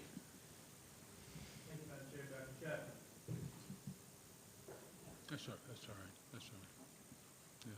Through the chair, the next item is your legislative priorities. Within your bylaws, you have policy 0131.3, that this process will convene by April of each year. This is the initial conversation, and we will make note of it to bring back final adoption on or before June of each year. Attached to this item is backup documentation outlining your 2025 legislative priorities. They are sorted under the headings or buckets of school safety and student well-being, educational achievement and innovation, recruitment and retention, and funding. Chair, I transition this conversation to you, and we will take note of your priorities for the upcoming year. The only thing I'm going to say is one pager. I can keep reiterating how important it is to have one page because legislators don't want to read all that. And the one page with the significant asks is the most important thing we could do. If we're really thinking about we want people to pay attention to this and listen to us, we need to make it as simple and high priority as possible. That's my suggestion because, having gone up there and banged my head against the wall, it's like, okay, they always ask me, what are the 2 most important things on here? And so that's why I say, what are the 2 most important things that we want to project out there that are important to us? Board members? Dr. Posca? Yeah, I like the legislative priorities. It was easy to look at, easy to read. It had the content in there that we had discussed. I agree to a certain extent with what you're saying, Chair, but the problem is I don't think we could ever possibly agree on two things. So. I know, well. I think this is a really good legislative priority sheet, though, and whoever's hand it is, they may have the one thing that they care most about. And at the end of the day, though, I think we agree on most of it, and I think this gets our concerns across. At the end of the day, we need more funding for safety, we need more funding for school programs. And obviously there's minutia in between and all sorts of the lending issues, recruitment, but at the end of the day, I think this gets our points across well, so thank you. Ms. Rosario? I agree with both Ms. Berenborg and Dr. Posca in that, in two ways, but what I'm going to suggest is consolidating what we have here and with some of the recommendations that are going to come forward, if there are any recommendations, to less words, that's all. Because some of these things are just too wordy. You can say the first bullet point in maybe one sentence. I don't think we really need the rest of, all of the other wording. I think if we can consolidate that, it'll look a little bit easier to read, understand, and smaller font, a little bit smaller font, and we might be able to get that one pager.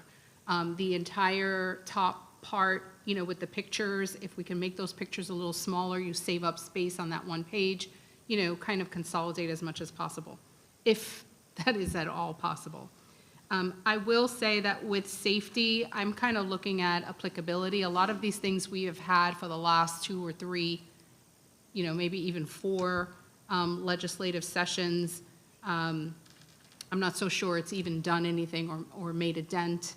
But I will say that things specific to our needs that I've heard from this board moving forward is school safety, right? But specifically, the need for open gate at our middle and our high schools, or an increase in open gate specifically.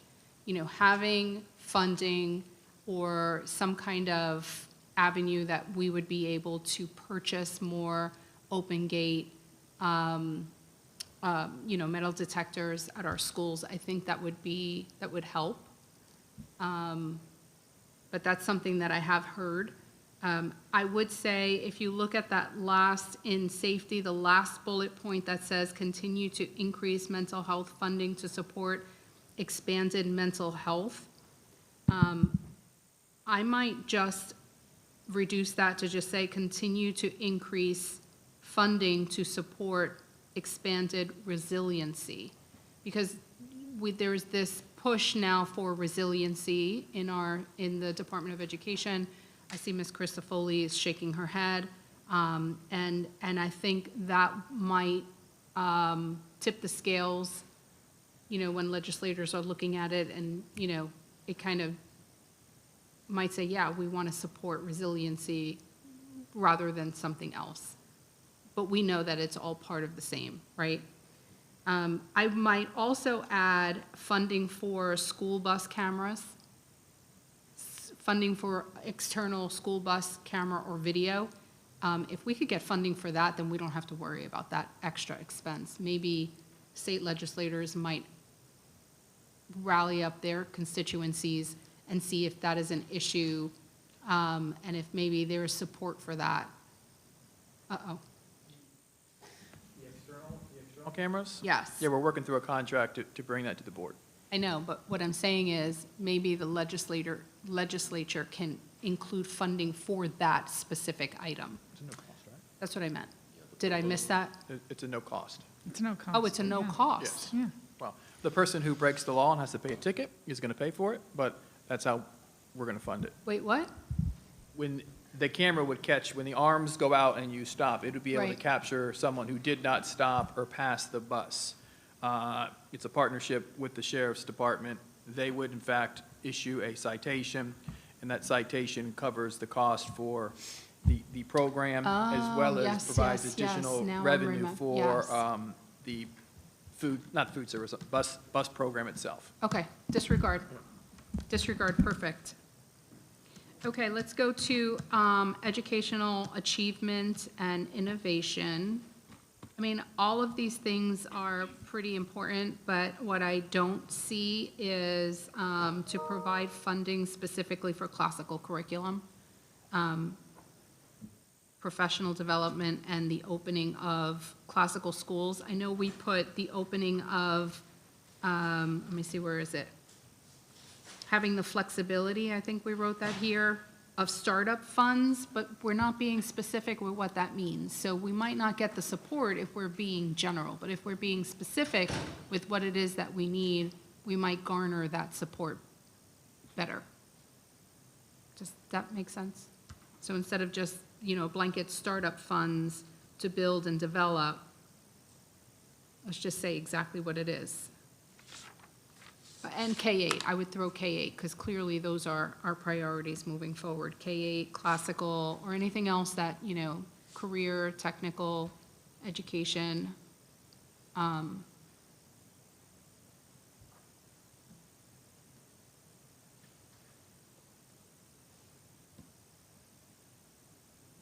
Okay. Recruitment and retention, I struggled in this area. I'm not quite sure, as important as this is, I'm not quite sure if it's a need for priorities. If we were to remove anything on both of these pages, I would probably remove that section, because a lot of those things, I'm not sure the legislature, with the exception of teacher certification, I think that's important. But that also might just be a Florida Department of Ed thing. The expediting of that process might just be their procedures rather than a state legislature item. And then with funding, I think all of those things are important.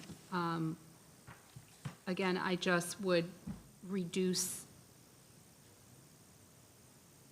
just the wording and maybe, the font. It's hard because I know that they're also really important. But yeah, I think it's, in order for us to be effective, we have to be able to be short and concise. So if that's at all possible, I think that's all that I have for now. Okay, Mr. Dyer? I had a question. This was what was actually the 24-25 Right. legislative priorities, and what we're talking about is 25-26 legislative priorities. Yes, sir. Okay, to that end, I think that we ought to, again, why do we just rehash, we're rehashing last year's list. Shouldn't we try to find out what really passed and what we're going to do for next year? And then I think that the idea of trying to have each board member rank order them, maybe we could find some commonality, and see if there are some way that we could be a lot more focused, because I think that this just becomes, lost in the, Yep. in the ether there by the time you finish reading all this. Give me, again, hopefully we could find the top 5 or the top 10 and make them pithy enough that you could understand them pretty quickly. I'd ask for additional funds for high-performing school districts. There you go. Yeah. Love that one. Yes, I For absolutely agree with innovation, you. for whatever it is. Funds for innovating. They innovate for A-plus schools. Why not for high- A-plus for districts? high-performing school districts. Yeah. Make it, There you that go. even narrows it a little bit, not just an A, but just be high-performing. I think that should be our back to number back. one. Yeah. Dr. Okay. Are you done? Okay, done. Dr. Jones? I was on the legislative FSBA team a couple of years ago, and they put all these together and you see a lot of common things, like transportation's always on there, base student allocation. But I agree with Mr. Dyer, because let's take a look at this. All of these are important. All these are important, but I think we could get it down to just a few that are really going to be impactful to us. And I know this, you're just taking notes. I bet it's a lot of fun when you go back and look at these board meetings and try to figure out what we say. And so- How do you summarize? Because I wanted to say I agree with Ms. Berenborg, Dr. Posca, and Ms. Rosario when they were all talking. But then I listened to Mr. Dyer, and I liked his too. So what could we do about a summary that really always going to have transportation on there, always going to have base student allocation on there, always going to have safety on there? What can pertain to us? So let us, you can get this back to us, and maybe we can say our top 3 and make it really impactful. So, but I like the collaboration. Thank you. All right. How does the board feel about top priorities and then ongoing commitments? And that way, it's not lost that those things are important, but agree. then the top priorities stay at the forefront of the one-pager? I agree, because that's the first thing they ask me when I go walk into a meeting. What are your top priorities? We need to know. Out of this whole long list, what are your top? And it's hard for me, representing the board, to go up there and say, well, the board, And what I do is I look at the bills that are moving and say, okay, these bills are moving, and they go right along with something that's on ours. So I actually write the bill numbers on here that pertain to these items and tell the representatives how that bill affects those items. That's what I've done in the past. Yep. Yeah. I like that. Ms. Rosario? When you say, Dr. Shafty, top priorities and then ongoing items, what is it that you're thinking of in terms of top priorities? So listening to the conversation, we could have the board members rank order top 5, and that way it's the normative language of these are the top 5 priorities. But then having a section that's your ongoing commitment so that it's not lost if, for example, if transportation is not a top 5 priority, it's still a commitment that we have as this board at large that does not get lost because we haven't specifically identified it as a priority. So are you asking board members then to send you our top 3 in each of these areas? I think it might be easier if maybe we generate a survey and each of you rank your top 5 while you have time to process. And then we can circle back around and share the results before June. But what if you do that and something that's important to us or our individual priority is not in that survey? Or are you capturing our items while we're talking today? Both. Okay. I'm capturing, so I'll add the bullets that you've identified here. So by the time you see the survey or however we release it, everything that's captured today can also go as a choice for your priorities. It's fine. I don't think if that's the process, which I really like, we'd have to place it back on a workshop, because ultimately in Yeah. June is when we have to approve this. So we collect that information, you as a whole would have to discuss, make 3 1 or 1 2, whatever that would be. But I do like the strategy. Dr. Moore, it doesn't have to wait for another month. We do have a placeholder on our board agenda for discussion. Just because we haven't used that for items such as this, doesn't mean that we can't. So just throwing it out there that we could still discuss it sooner if we're looking at a deadline, if we're looking at time, so we're not losing time, that's still an option as well. I'd say the only benefit of actually coming back at the scheduled time in May is it gets us through session. So we would be able to present your priorities, and if something was covered as part of session, you're advocating future focus versus historical, that something could have been addressed as part of some of the bills that are passed. Makes sense. Yeah, so first of all, thank you for starting this now, because even though it is early and they're still doing session, what we do know are the bills that are kind of moving, or the bills that have been presented and aren't moving but might come back next year. The other thing is knowing that this time session is later, next year it'll be earlier. So that's important to know too, so I appreciate you getting on this right away.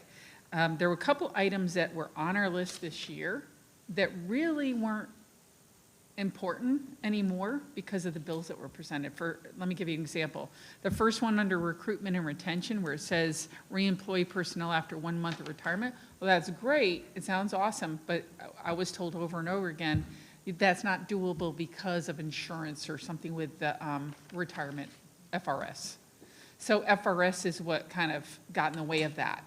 So we don't know about that, right? But there are powers that be that know about that. And so that's kind of something that maybe we look at our attorney also and say, hey, do you know anything about this? Because you might have heard about the FRS reason why we can't have 1 month sitting out and then coming back. I was told it was more like 6 months that could possibly happen.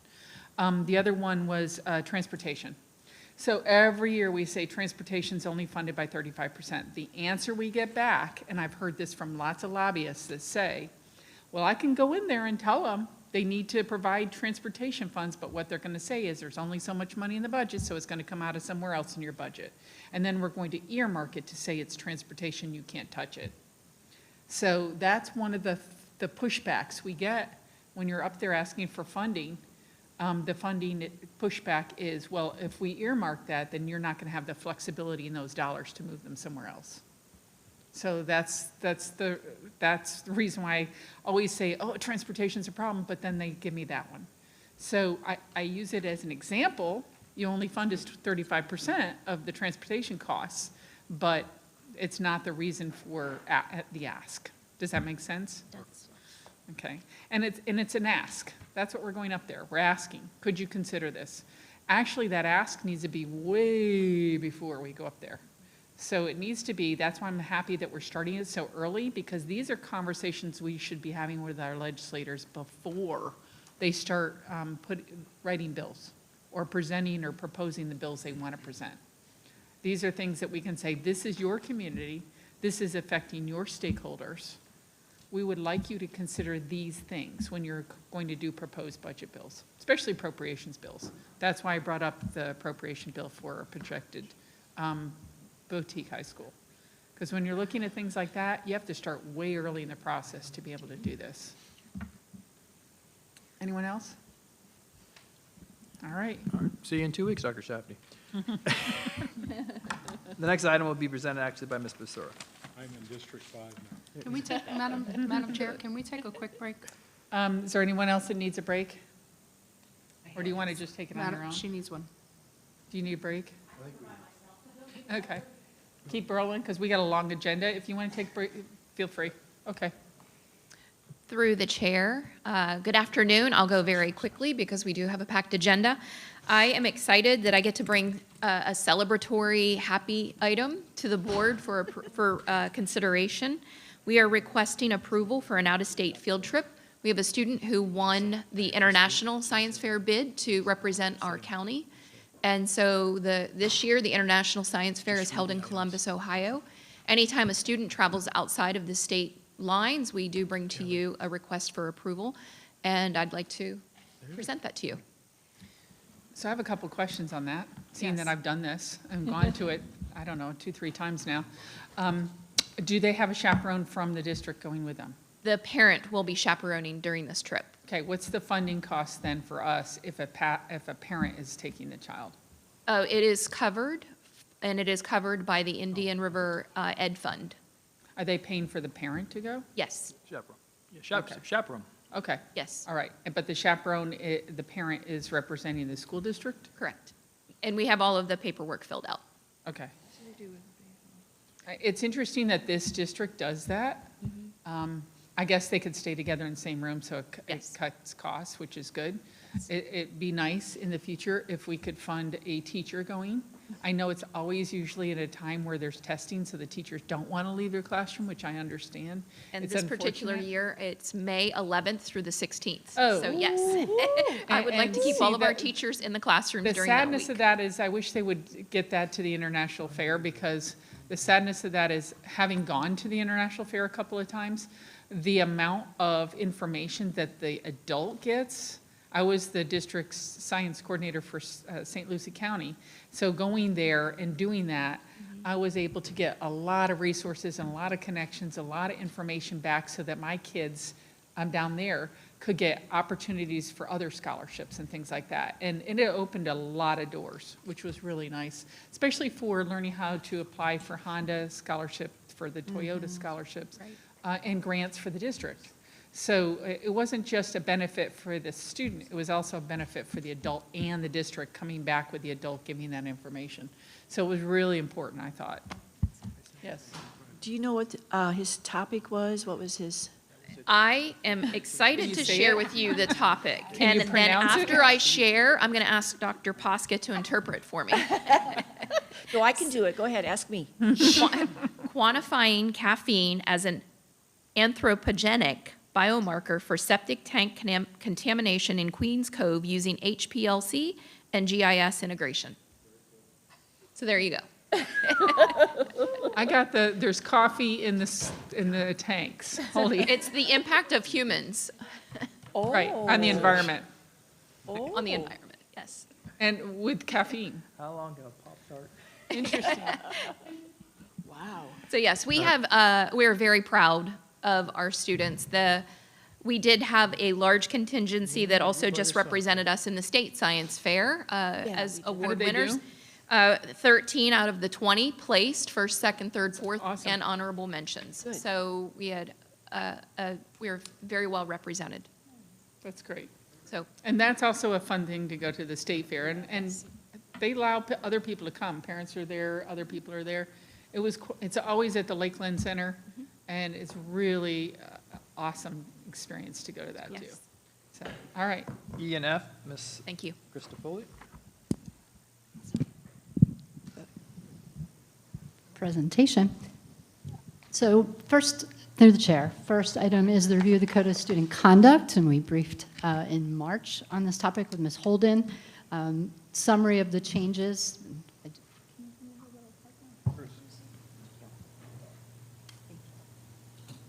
Just to review, there were many feedback sessions with district stakeholders, community members, students, administrators, and then here we are coming to you.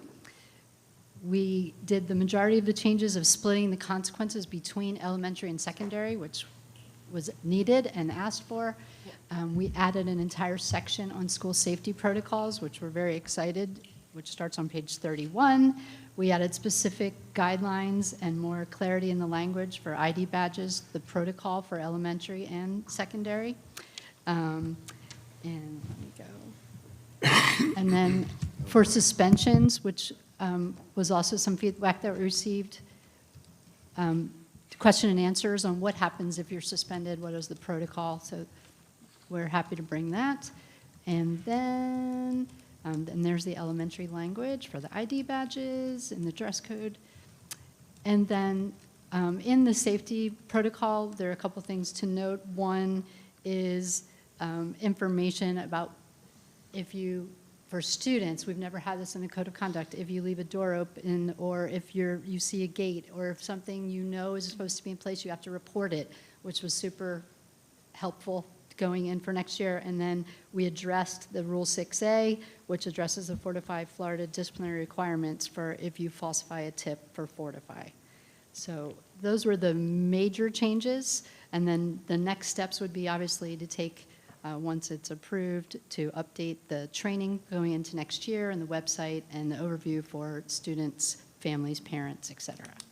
And I will wait for questions. Okay, so before board members start firing questions, a couple things. There's a bill moving about attendance, school attendance. And that probably wasn't on your radar when you were going through all this? It was not HB 1367. Yes, there you go. All right, so have we taken that into consideration in this? It was not taken into consideration when they did the work, and it's something that we need to look at. What that would do after reading through it, although it's 68 pages, basically it's instead of giving the districts the authority to govern attendance, it would be coming from the state. They would be setting the guidelines. So we absolutely have to look at that. We do have an attendance handbook, which we can put language in there, but we do have attendance language. Example, there's student attendance procedures in the appendix on page 67, and there's little minor language on page 46, but we might need to bring forth an addendum if that goes through at a later date to the board. So we'd have to add this is all electronic now, right? It's not a booklet anymore? Correct. Okay. All right, so it is a little But we bit will flexible look at there. Okay. attendance as a whole, as we are in this final push, specifically in our secondary schools. One of the kid's not in classroom, he can't get the instruction. And at the end of the day, we do a very good job in terms of when you're in season or your event, but I think there needs to be a little bit more meat on the bone, specifically for families and parents. If you're going to be out, it impacts all of the students in that classroom, and we just need to norm on what that looks like in terms of, as well as what the expectations are to ensure everyone's showing up and doing what needs to be done. Okay, so board members, questions? Yes, Dr. Jones. Just visiting school campuses quite often, I see a lot better with IDs. I mean, really, really doing well. And these are the high schools, too. Dress code is better. And I know that cell phones is an issue also at the legislature right now, but Ms. Crisafulli, how many students were sent to the alternative school this year so far for cell phones? 3, And how many were sent there last year? 27. Thank you. There you go. Good improvement. talking about the cell phone. Okay, anybody else? Ms. Rosario? So I have a question about knowingly falsifying a report through Florida. Fortify. What is the determination, or who determines whether someone has knowingly falsified a report versus someone who is not sure that there's something to investigate, but I want to report it just in case and let the authorities kind of check it out? So through the chair, the law enforcement receives all the Fortify tips at the same time that we do, and they vet that. They vet those. Okay. It's not us vetting. It's in cooperation, but they vet whether or not it's truly a false tip. But in our code of conduct, if they're doing the vetting, how are we issuing the disciplinary action? So we work in partnership with the Right. law enforcement agencies, so we investigate it together. They would make the determination, but if you're falsifying a tip about a student, they're ours, hence the discipline, and the discipline is a requirement now in statute. Yeah, no, I just want to clarify like how this will work. So they would obviously notify us, we would then contact the student or the parents and say, would we then conduct our investigation in addition? Or would we just take their report at face value and say, here is your disciplinary action? So through the chair, anytime there's a Fortify tip, both are happening at the same time. Law Okay. enforcement may be conducting their own investigation, but the school is also conducting its own investigation. So they may be interviewing students, teachers, whatever the tip was about. If it's off campus, that leans more towards the SRO or whatever law enforcement agency is governing that area. But we're doing two at the same time. That is the same for any incident that happens on campus that is a referral to law enforcement. They're going to do their own investigation, but we do ours. Okay. I really just wanted to make sure that we were all on the same page with that, because it's hard to tell, because Fortify Florida is really, it's an anonymous reporting system, so it's like, how do you really know who's who?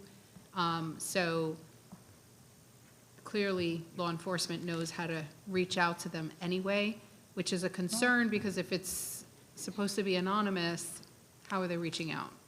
But neither here or there, it is important. There have been other districts where they have found, other counties where they have found a very large abuse of reports that were made by students purposefully. And I think my questions were really about those students who would purposely make, these reports versus someone who's just not sure and, would rather be safe than sorry in their reporting. I'm grateful for the work that you all have done, and even in the presentation of the changes. Very few changes in comparison to where we were just a couple of years ago, and I'm very happy about that.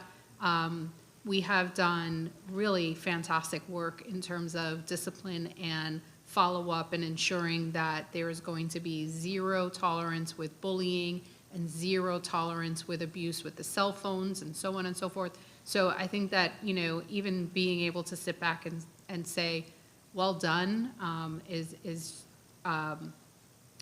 it makes me happy. So I'm glad to be able to support this, and thank you so much for the work Absolutely. that you all And have just put. on that note, just a shout out to Student Services and the whole team. Ashley Dowdell's in the audience behind us, but, you know, the meeting, I attended the meeting with community members and parents and administrators. It was great feedback from all groups. Yeah. Dr. Bosco? So, yeah, I think the initial changes we made a couple years ago to the student code of conduct had a lot of very positive effects on our kids, including their grades, behaviors, and other downstream effects. So we're starting to reap the benefits of that. And thank you for, you know, your work on this to everybody and enforcing that. And I mean, in my much more limited exposure to the campuses, I know you guys probably tour more than I do because I have a full-time job. I did see kids using phones in classrooms. I did see that. I even saw 2 kids vape in front of me. They thought they were sneaky. So obviously there's more work to be done, and just trying to reinforce with teachers to, you know, please enforce this. It is important. Because I think at the end of the day, there's just certain teachers that don't really enforce it. That's probably what happens. But my one question is, can you describe for me, kind of in layman's terms, what the dress code would be, kind of in layman's terms? Dress code pertaining in general? I mean, it's Or- on here as like a level 1 dress code infraction. Oh, and consequences. Is that- Well, I guess what would be an appropriate dress code? Like, I mean, I don't know that people understand it. I mean, is No. it nebulous? I don't know. No, I think you mean like no ripped clothes, no pajamas, that's what you're So- meaning? That's what Yeah, you're? the dress code, yeah. So in general, I Yeah. mean, there are schools that have unified dress, which would be different, elementaries and Sure. some of the middle Yeah. schools. So, but I would say in general, you should be covered, no midriff, no, you know, areas that shouldn't be shown, Excessive shouldn't be exposure, shown. yeah. Yes, excessive exposure would be a good Yeah. way of putting it, yes. I mean, one, and I don't want to be the clothing police, but I am bringing up, there was, I don't know, somehow this happened, I think recently, is that, like, belly button shirts are way back in again. I don't know, like, even I think Trump was walking out to the UFC with one of his granddaughters, and she was wearing a belly button shirt. And I don't know how this is happening, where this is just like normal now again. And whoever people want to dress, it's up to them. But in a professional environment, that's not an appropriate way to dress. No midriff. And, you know, and I think, so A, that's an area for improvement, and especially if we have kids that are teaching other kids as teaching assistants, we should be making sure they're dressing at least to the minimum standard. So that is an area for improvement I would just put out there. Duly noted. The follow-up question is there any change to the vape disciplinary measures if somebody is found with a nicotine vape or THC vape? What would that appropriate punishment be? I don't think, I can look, I don't believe there are any changes to how it was this year. I can tell you just from being the facilitator of CERT that it's an automatic CERT referral, possible placement at alternative school when it is the second offense and it is THC. Okay. And is there any delineation if there's more than one vape to maybe intent to sell? Is that part of that still? So intent Potentially. to sell is a different infraction than possession. Right. So there would have to be evidence that there was intent to sell. But I guess the volume of what you have is the intent. And that's what's usually used in drug enforcement. For instance, if you have. I don't know that our language specifies the, Okay. but the infraction is intent to sell. So Okay. that, I can definitely double check that. So it would be enforceable as intent to sell if someone has 5 vapes in their bag, because they're not smoking 5 vapes, I hope you know. All right, thank you. Absolutely. One in each year, whatever. Anybody else?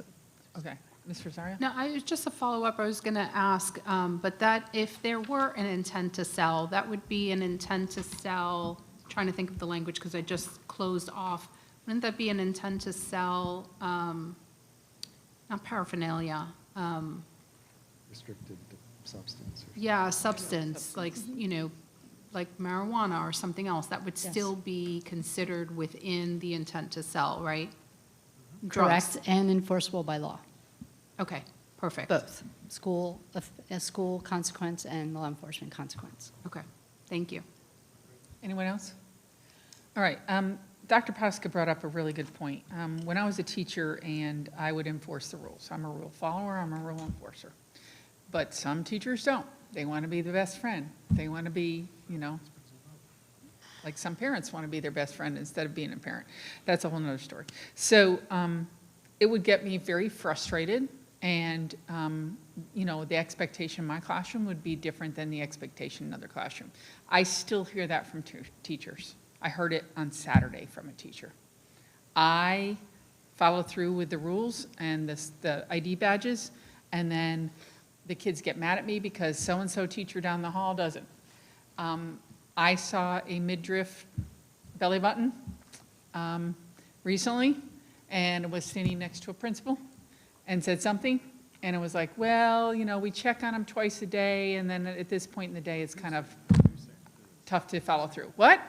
Who's Okay. saying that? I will talk to you later about that. So, what's frustrating to me is that, I don't know if we use PBIS system to reward kids that are doing the right things, right? We do that.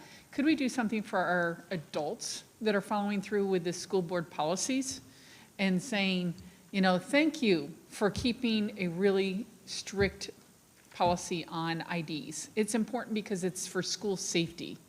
Thank you for being really strict on following through with dress code because it's for bullying and school safety. There are reasons why we put these in place, and it's not the teacher's job to decide whether or not that rule is fair or not. They get hired by us to follow the rules. And so I would anticipate that it frustrates me as a teacher and now school board member to walk campuses and not see everybody following the rules because the teachers aren't enforcing it. The kids know who enforces and who doesn't. They know. And so why aren't we then rewarding the teachers that are doing it? Because you know what? You can talk to those teachers about not doing it, and they'll go, and as soon as you walk out the door, they're going to do what they want to do anyway.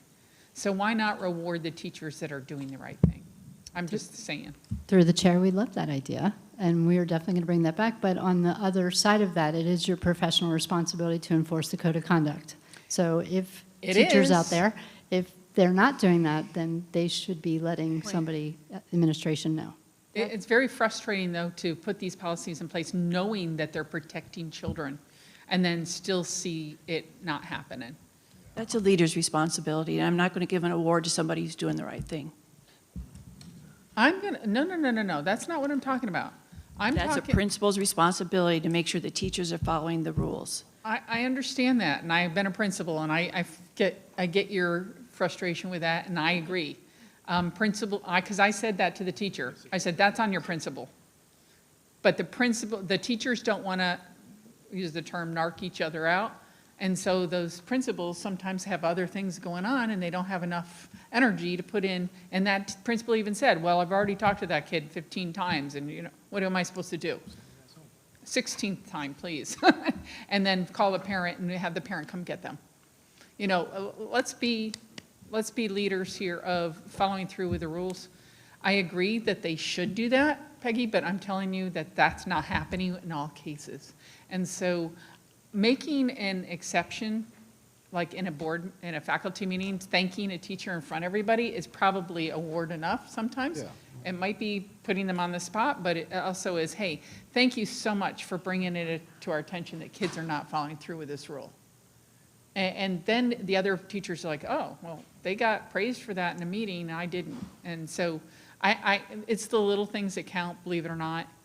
But I think we need to be doing something because I see it happening over and over again. Yeah, you're saying some kids follow IDs. I talk to kids when I'm on the campus. I stopped when I was walking the other day in the morning and saw 2 kids at a bus stop. And I asked them about their school and what's going on and the IDs. Specifically asked about that. And they said, oh, well, we wear them when we get on the campus and we're in the hallways, but when we're in a classroom, we take them off. But then we're told to put them right back on when we walk around the hallways. Okay, fine. As long as they have them and they know where they are, that's fine, I get it. He said, but not every teacher does that. Not every teacher cares enough to ask. That's what I was told by some 4th graders. So it's really interesting how the kids perceive our follow-through of rules. And, you know, shame on the teachers that don't follow through with making sure the rules are followed through, because kids know. They can tell you who does it and who doesn't. Can I add one more thing? Yeah. Yeah, thank you for that. I didn't go into as much detail as I probably wanted to, but that was very helpful statements. And I want to provide one little vignette. And when I was in med school, there was a classmate, and I was in 3rd year. So this is about 150 grand into med school. And another student, I didn't know them, but we started our rotation at a hospital, and we're on rounds, and it came about that somehow, and I didn't realize too much what was going on, but she had made the decision, I guess, to wear the white coat essentially as her primary clothing, and she was wearing essentially underwear underneath of it, and it was mostly buttoned up. But she was sent home by the doctor in charge of rounds, and he sent an email to the dean, and she was expelled, and now she had 160 grand of debt because she didn't understand what dressing professionally meant. So if we, and this is, it sounds silly to have a code of conduct with a dress code and talk about where you can have clothing and not have clothing. It sounds really silly, like we're micromanaging and this is unnecessary, we're unfun. But at the end of the day, if you don't know how to conduct yourself professionally, you're going to get sent home from your job and you're not going to have money, or you're going to have a bunch of debt. And that could have ruined that kid's life, that one little mistake. They have 160 grand of debt from med school, now they don't have a doctorate to pay for it. So I don't know what happened to her, but learning how to be in a professional environment, it's more than just how you talk and behave, it is indeed how you dress yourself. So it does matter, and I think at the end of the day, I think we're doing better now than we had, but we probably the root of the issue is we need more buy-in from teachers and staff and principals and a reinitiative. And this goes back to the 5-year plan presentation, the first part of that Dr. Jacobs gave us.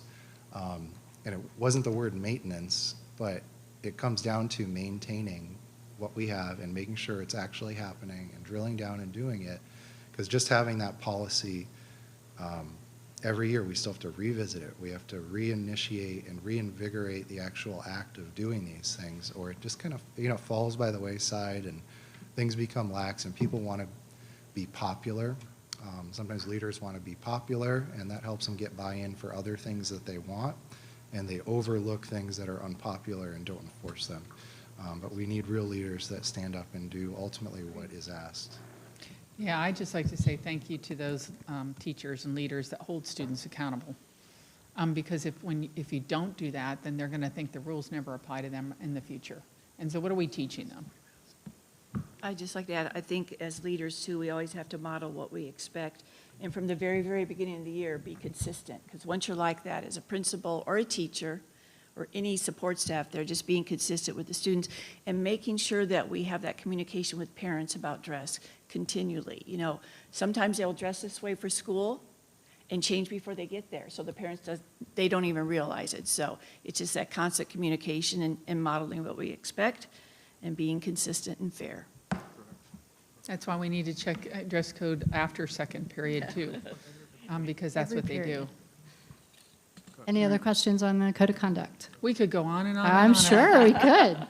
The next item is the renewal of the Navigate 360 contract that, again, was already briefed in board briefings. This is for the Tier 2 and for the resiliency, as Ms. Rosario mentioned earlier, civics and character education, prevention programming, all bundled into one. Good. Any questions about the renewal of the contract? Ms. Envil? Thank you. You're up. I'm up. So before you are the proposed revisions to policy 0169, your public participation at board meetings. The 3 items that are connected have been revised. It includes the policy itself, the guidelines for the speaker forums, and the speaker's form itself, as long as, in addition to the script for the board chair.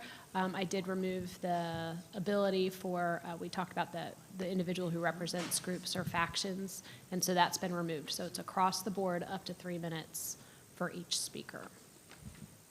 Any questions on this item? We've gone over that. I'd like to just say thank you for shortening the speech, I tried. It's one but it's page. not short enough. I know, it's still not one short enough. We did discuss right after that meeting a great idea, thank you, Michelle, and Amy, because they came up with the idea of having a video of that, so I don't have to say it over and over again every meeting, which is fine, I love that. But I love your suggestion of having kids do it. And having a little bit because it reminds the adults why we're here. It reminds them that students are the ones listening, students are the ones that are affected by our decisions, students are the ones that are our focus.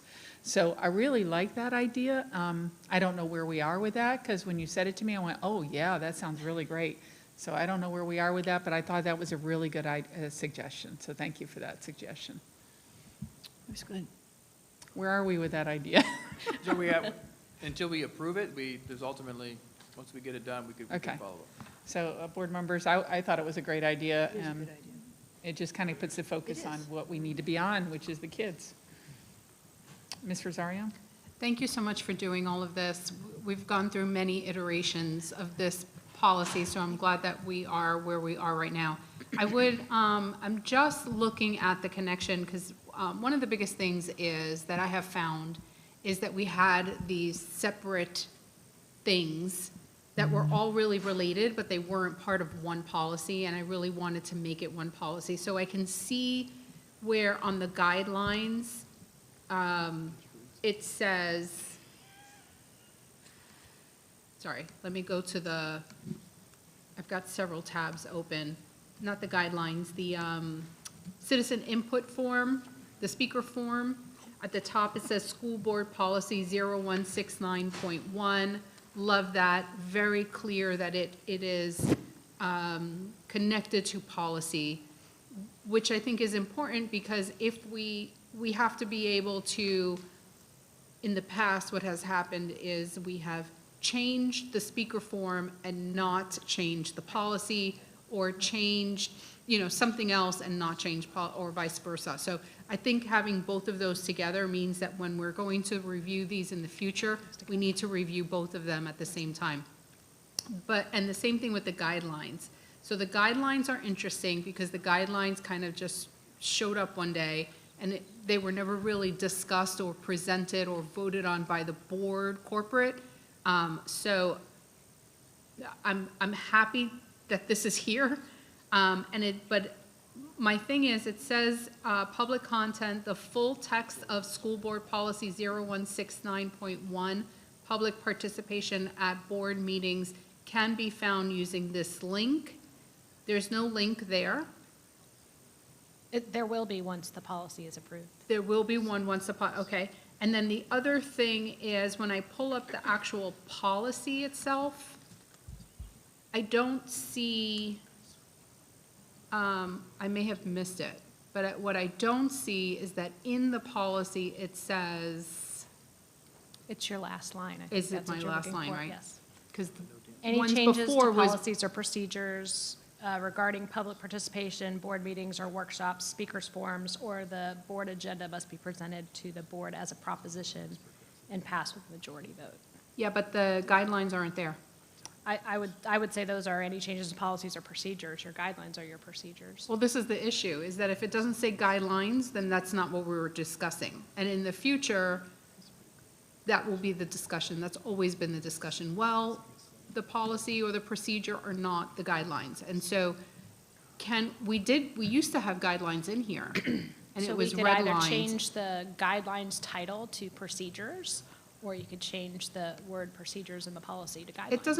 It doesn't matter to me. I mean, I just want it to reflect in our policy that the guidelines Are incorporated. are incorporated, that's all. So somewhere in there, if we can add guidelines in there, so that the same thing in the future, if we pull one thing, we have to pull the other All two. three.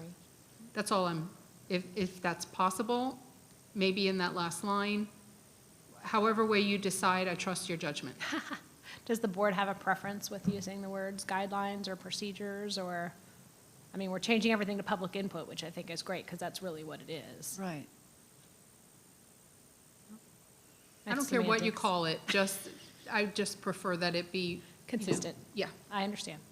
I mean, right now, we have our policies, procedures, administrative procedures, bylaws. Yeah. A What little would- bit everything. What do you think would be the better term? Procedures might be easier, because guidelines to me are suggestions, suggested guidelines. Okay. And procedure is, this is how it's going to happen. Okay. So maybe we'll change the title of guidelines to procedures for, That's fine. if that's all right with you all. Anyone else? Thank you, appreciate that. Thank you. Okay. Oh, and thank you for all the work on this. So I have one question for clarification, and that is on the speaker's form, the clean edition. The second to last bullet before it says name, address, and all that. It says individuals may not utilize any demonstrative aids when providing public input. So we've had people pull up, like show Yes, that's, something their kid produced, or they've turned around and trying to show the camera something or show us something. Is that a demonstrative aid? that would be a demonstrative aid, yes. So Okay. your posters, your flags, your. Oh, demonstrative, sorry. Yes. Well, I think that was, I think Okay. it was demonstrative, yes. So, that becomes the ability to enforce that. You either allow it or you don't allow it.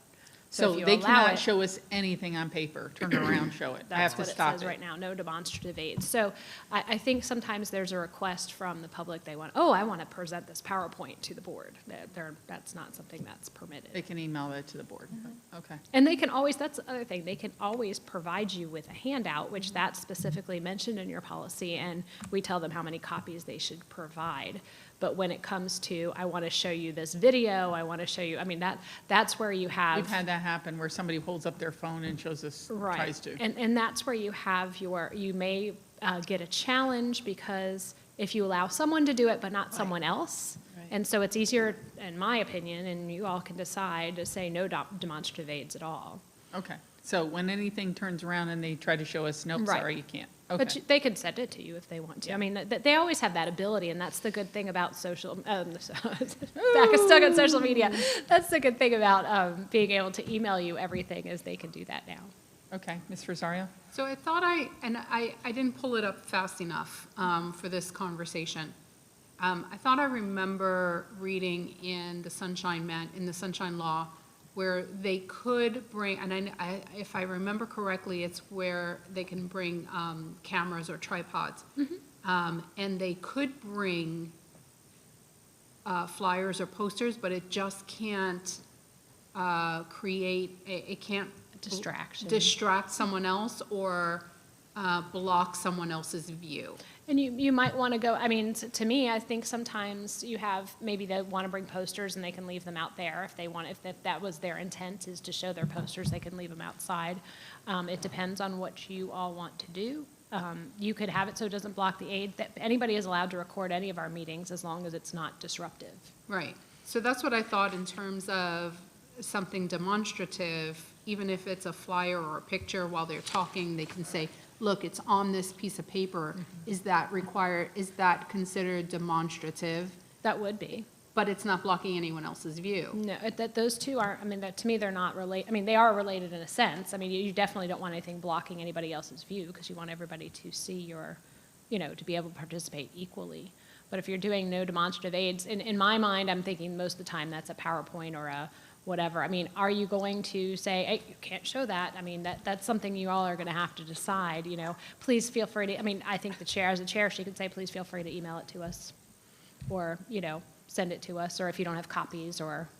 See, I think we're going to need to define this, because it could be interpreted as someone holding something in front of them and not blocking anyone else's view, that it could be allowable, because it's not blocking anyone else's view. but it would be interpreted as being demonstrative, because I'm showing you something. I don't see any issue with someone holding up a piece of paper and saying, look at this, you know, this is what I'm talking about. We've had that before. Yes, we have. So I think we need to kind of, and I personally, I don't care if someone holds something up. Doesn't matter to me, but I think we have had also the big posters that I'm not in favor of, because yeah, it does block other people's view. I get that. We had someone once try to do a chart paper thing and do like a presentation.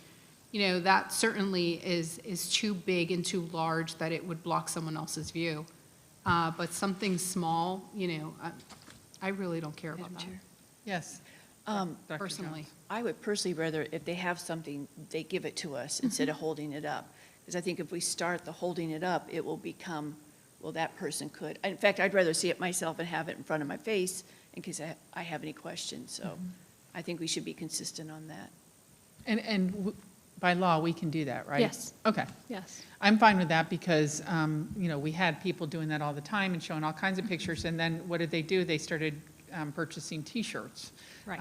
So then it was like, okay, well, what can we do about the T-shirts? Nothing, free speech. So as long as the T-shirt isn't, I guess, derogatory, because that's another thing. All right. Anything else?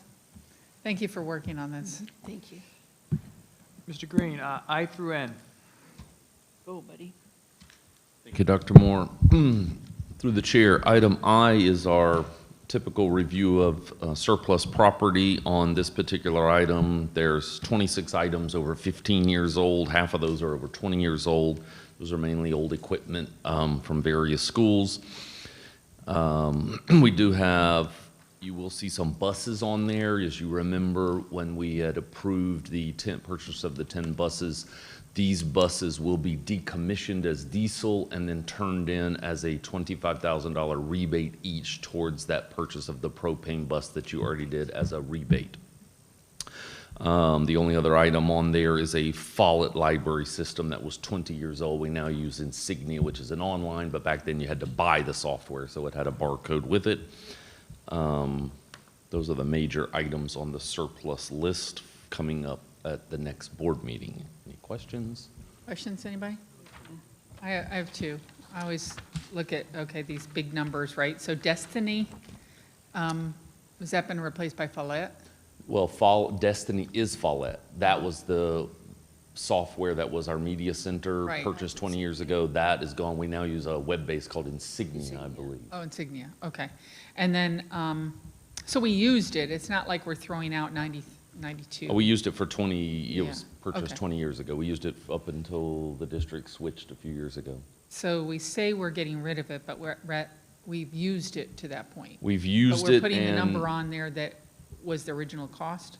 the original cost, and it's been totally depreciated, so there's no value left to it. It got its useful We've life. used it up, okay.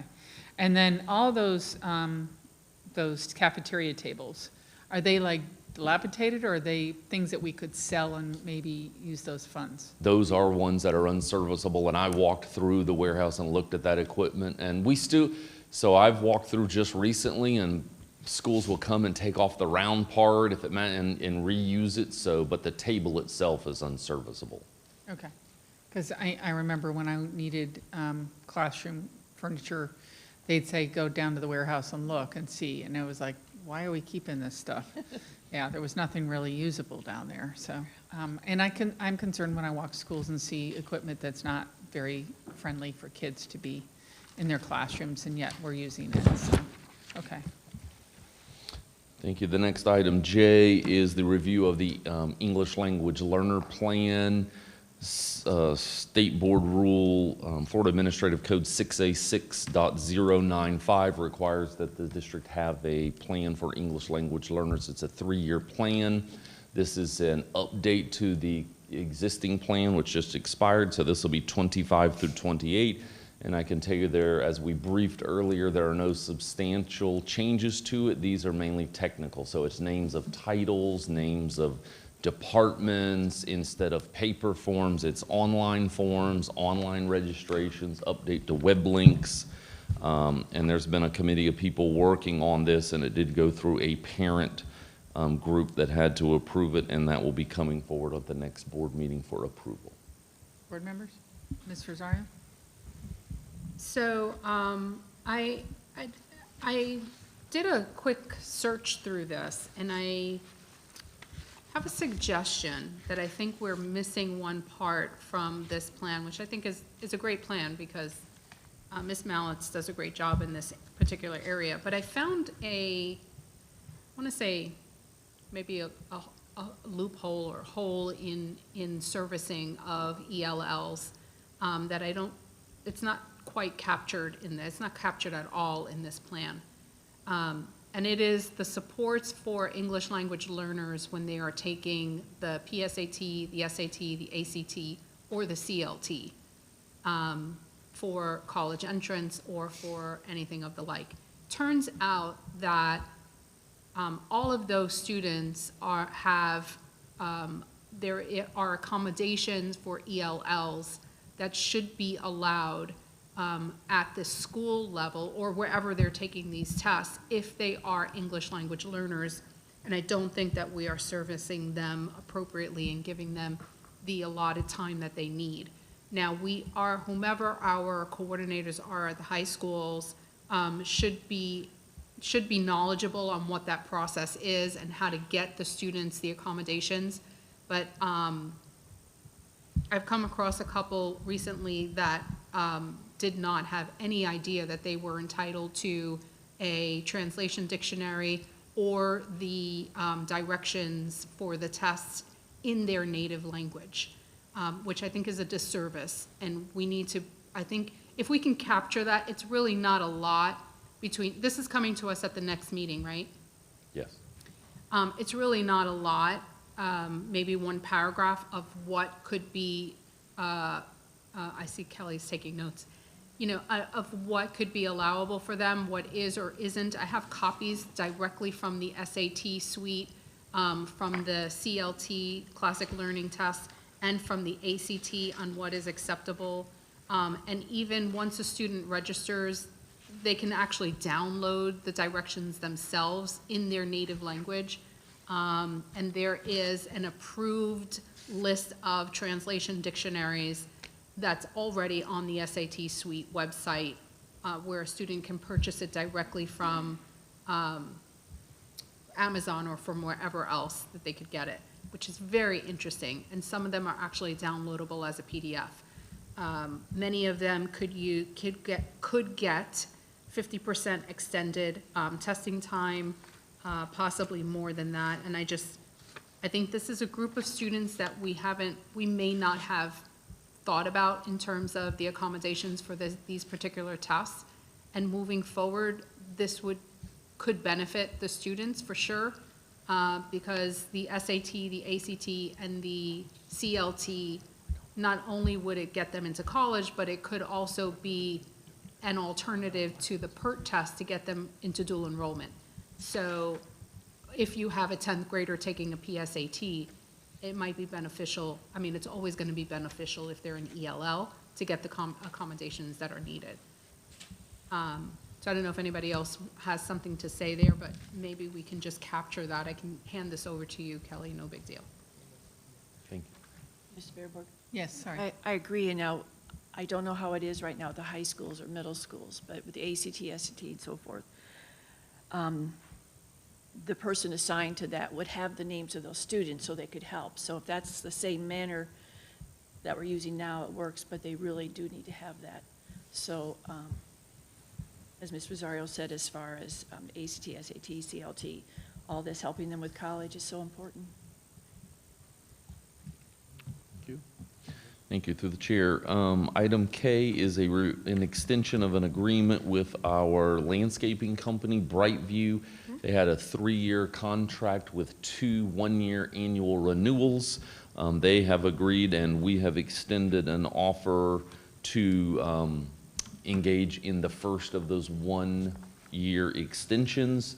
They do the work on the weekends. We've been satisfied with their work, and it locks in the pricing from 3 years ago. and the total cost impact is around $580,000 per year.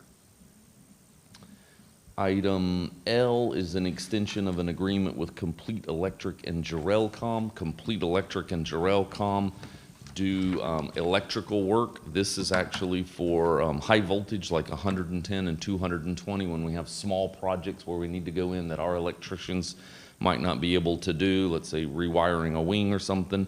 The cost impact is not to exceed $200,000 a year. The same thing, there was a 3-year bid awarded, and this is the first 1-year renewal locking in, and they have both agreed to the same terms and conditions and pricing as 3 years ago.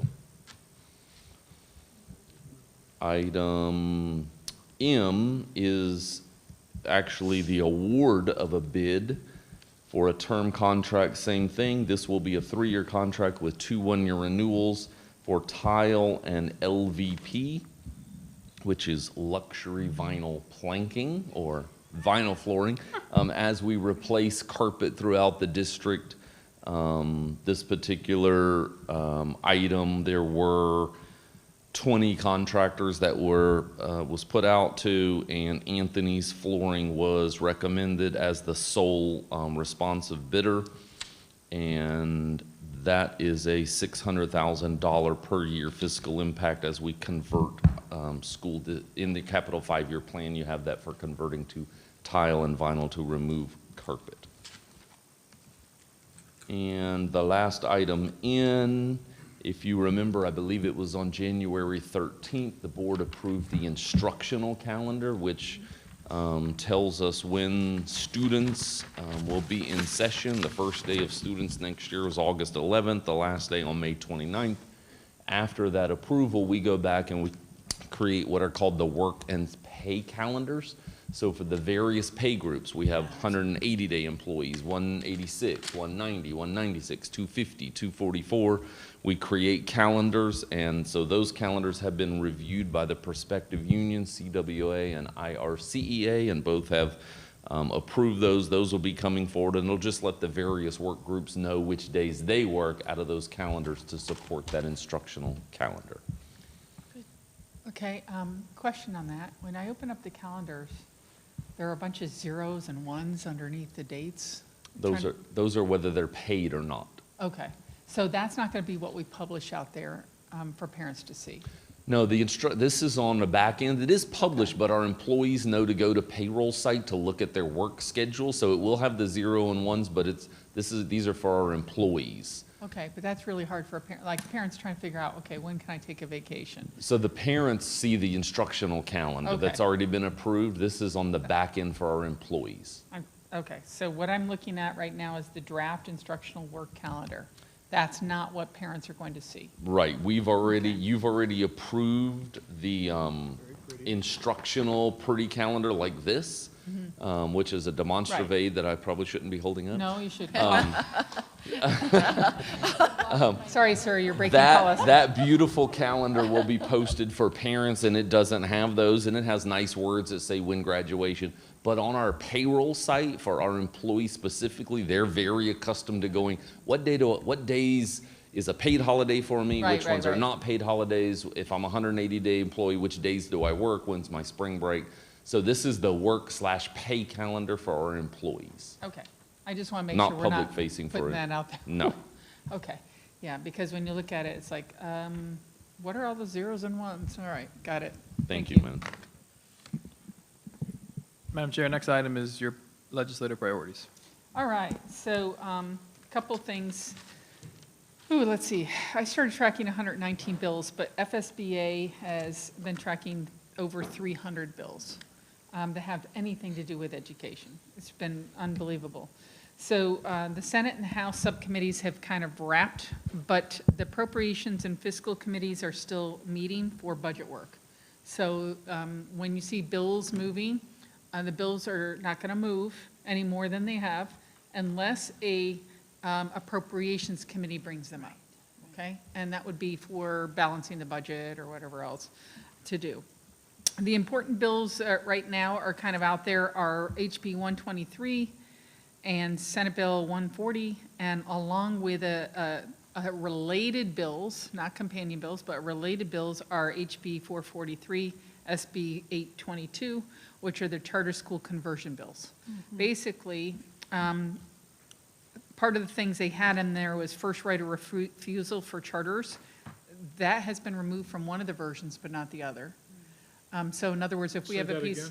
Say that again? First right of refusal First for right of charter refusal. schools. So in other words, if we have property somewhere and we want to do something with that property, we have to give it to the charter schools to be able to refuse it first. That's kind of been taken out. The other one was, question is still up there. Who votes, where and when and how is still unclear in the bill process. So what that means is, right now, the bill's very gray in that it says if you have an underperforming school, which still in the definition is a B or lower, which is kind of funny, and I've seen this in, not so funny. It's, I saw it in a committee meeting where a legislator was bringing it up and said, well, the state board says that if you're an A or a B, you're high performing. But yet we're redefining high performing by saying this in the bill.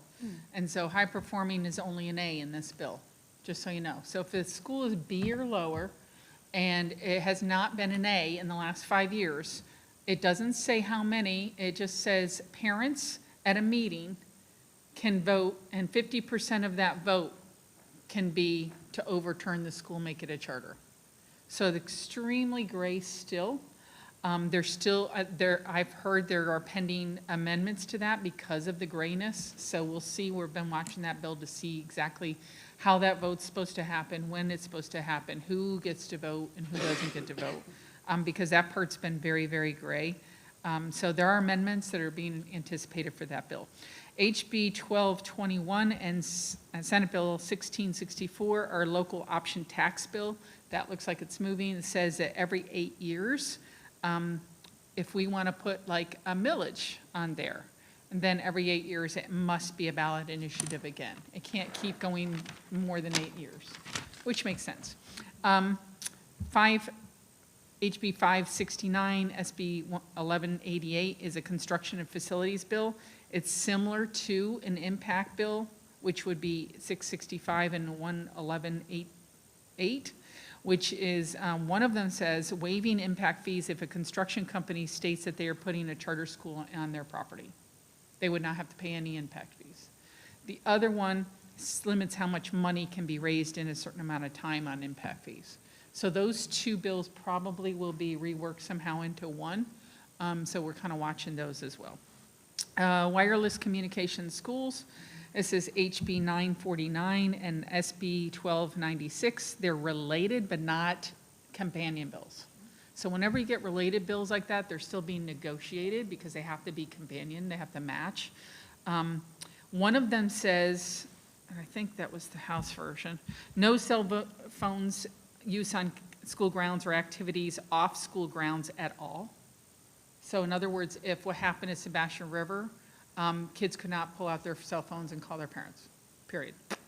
The other bill is a proposed pilot of 6 districts, a Senate bill.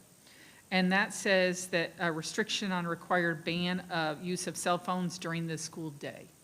So it'll be interesting to see how those wire out. I think our I hate to say ban, but our rule that we have is pretty good. Because it still allows for parents to communicate or kids to communicate with parents in that kind of situation. One thing I'm asking though is in our school student code of conduct, do we have that the ringers have to be off during the day? Because if a parent calls or a student talks while there's, God forbid, an active shooter, right? You don't want conversation going on or student's cell phone going off where that person can hear where it is, walking down a hall, and know that somebody's in that room. So do we have that in our policy where they can't have their ringers on? And it also disrupts school. Through the chair, I believe it says phones must be silenced, but I'm Okay. going to double check the Okay, word. So I'm just making sure because that's, this would actually remove cell phones at all the campuses. So that's one to kind of pay attention to. HB 5101 and SB 2510 have several related bills. No, those are the companion bills, but they have several related bills, and this is education bill on revising to funding. So these are the bills that are moving with the budget, okay? They are looking at cutting funding programs by 50%, and that includes dual enrollment, CAPE, IB, some ESE programs, ACE, which is Advanced, help me out. International certificate. Thank you, and AP and early graduation programs. We're looking at, I think we talked about 480,000.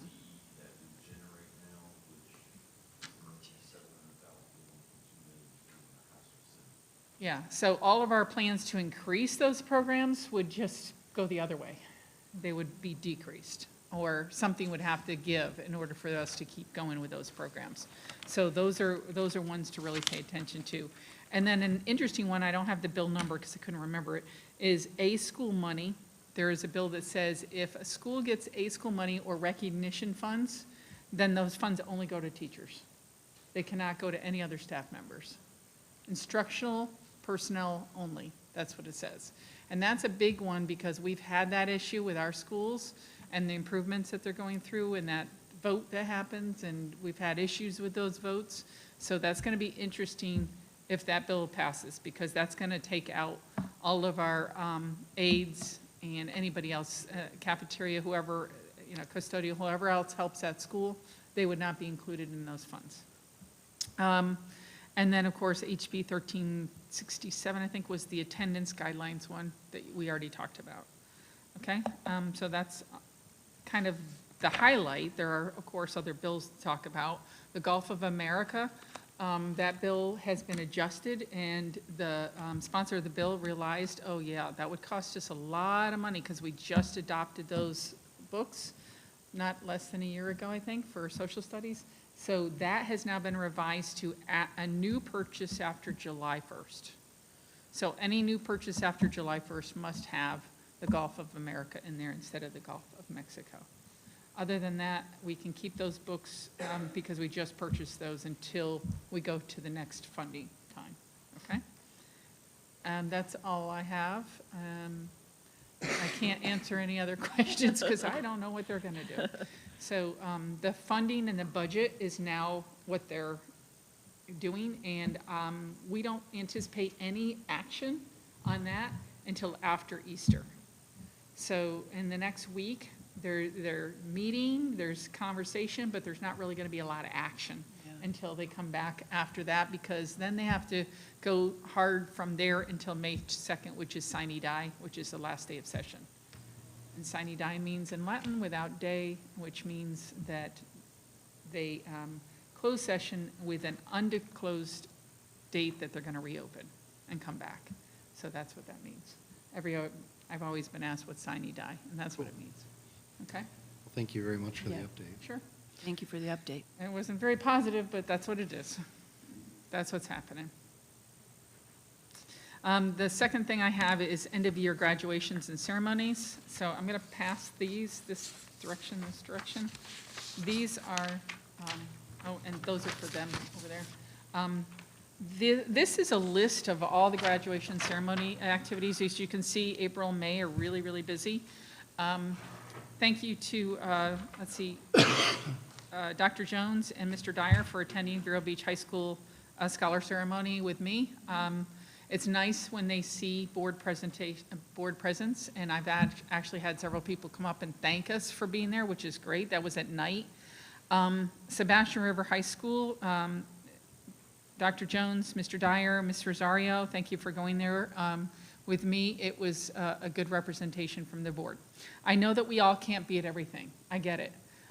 What I'm going to ask you to do, though, is sometimes when you get those invites for things, we either accept them or we say maybe or we say no. Sometimes my maybe isn't even there as an option, by the way.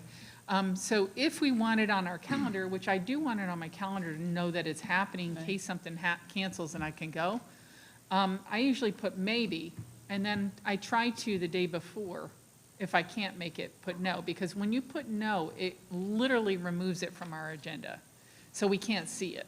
I will say on the other side of things, the leaders have told me that it's very not frustrating, but they want to know if board members are coming or not, because it helps them. They usually introduce us. So it helps them know if we're coming or not. So if you could at least be diligent enough to accept it, and if you're going, or put a maybe and then decline it if you're not going, because it helps them to know if they're anticipating you coming, okay? So, and also, if we can kind of spread the wealth, I always look to see how many board members are going to be at certain things, especially if they're all on the same day. Like you see all those 5th grade and 8th grade graduations. Yeah, they scare me.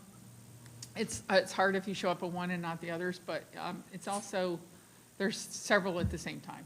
So if I see another board member's going to go to one of those, I try to go to the other one. But that's just, that way they get a board member at something, okay? And they do love having us be there, and they do recognize us. So they just would like us to kind of let them know if we're coming or not, okay? It's part of the job. It is. It is the best part of the job to see kids being recognized for things. And it's impressive. That Scholar Night was impressive, both of them. So scholarship nights are coming up. I'm definitely going to be at both of those. And I'm not sure about IB pinning night, but I've gone to that in the past, and that's been entertaining as well. Dr. Jones, marketing our public school system. The last item. I'm sure everybody's ready. I have quite a few notes, but I'm going to summarize this because I respect all of your time. And I have spoken with Dr. Moore about this, and it really tied into the agenda today, but I didn't know that was going to happen when I first brought this up to Dr. Moore. First of all, we are doing a great job with our public information and marketing. We have 2 people, Chris Heiser and Kristen Maddox, who do a great job in getting the information out there to us and doing a lot of recording because a lot of parents and grandparents can't show up. I just really appreciate both of you. And Dr. Moore, I don't want this to add any more to any staff member. I'm just trying to think differently because we've talked about this today, innovation and leadership, and what else can we do? We're kind of in uncharted territories. We know that we don't know how many kindergarten students will be here. Even now with the Survey 3, not sure what students are here, where we're going, so it's a little bit unsettling. And as Mr. Green has shared with us, we have close to 14,000 students in our public school system. I was thinking last month, and it just really came to me these last 5 weeks. We've had so many activities and how good we are doing, how great we are doing, from cruising in Decay to our scholarship nights to Wilson Relays to all of these. And I'm thinking what we are doing is just so fantastic, and I want to make sure we get it out there. We talked about our vouchers, and I think 350,000 are out there, and I think the governor upped it to maybe 500,000. So they're going to keep increasing, and we know that. Family Empowerment Scholarships. I'm sorry, Family Empowerment Scholarships. Okay, and I think back to McKay and Hope Scholarships that kind of started all of that. But through all of this, think of what we have as a district, because I don't think we pat ourselves on the back enough. A nationally recognized superintendent, 38th to 9th in our student achievement. School choice, we started 5 years ago. Our graduation rate, our career and tech education certificates, all are higher each year. Transportation, we never have enough money, but we're getting them to the bus depots if they have a school choice. A grade 2 years in a row, about to be 3, and many, many accolades and gains. So I just think we need to get a little bit of a stronger message out there. And how do we do this as a district and in marketing? Obviously, we don't have the money to go out there and say, okay, we want to hire this firm or do this firm. But I think we really can look maybe at our Ed Foundation. Think about what our county commissioners have done lately. They just approved more money for CSAC. I was at the Freedom Fund Gala for the NAACP on Saturday night, and Commissioner Lohr spoke. And he really brought it together for me. He said, even with issues at state and federal level where people aren't getting along, let's develop a social contract. Our county commissioners, our city council, our school board, to make sure that we, no matter what, we're doing the best for our kids and for our community. I think, all of our school systems, our public school systems in the state are going to have to continue to look at how can we work a little smarter, because we're working as hard as we can. What Dr. Jacobs presented to us at the end about the collaboration of family, student, and community partnerships. How do we meet the local needs and the values of this community? I think this is all important. Do I have an absolute answer? Heck, no. But I could see, and I know we've talked a little bit, or I overheard it in a conversation, we might be looking at a different webpage on how we advertise, and I talked to a few district people about this.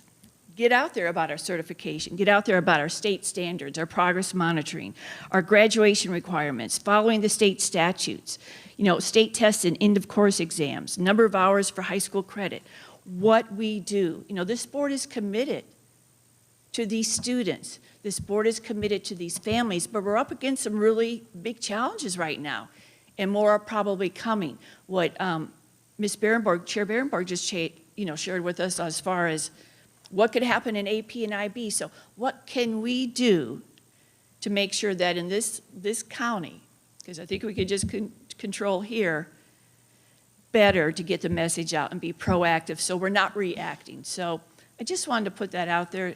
I've talked to Dr. Moore a little bit. He's shared a few things with me, and I'd just like to hear from him a little bit. Conversations about the redesign of what that looks like. Because at the end of the day, we have to be much more intentional about communicating what is taking place within our schools. So if you looked at just last Saturday, we had the elementary school track meet, which the entire Shark Stadium was filled. Right. And if you didn't feel a sense of community in that space, something is wrong with you. Every elementary school had their mascot. They were dressed in their little athletic outfits. They all had their banners up for their particular schools. It was everything that a community could be.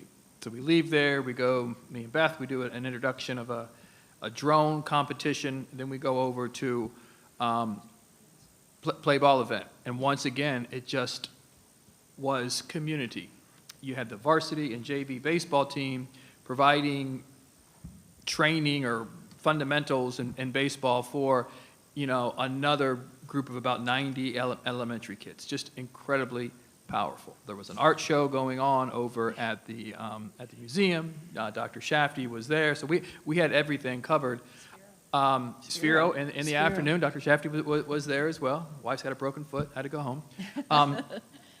But it just such community.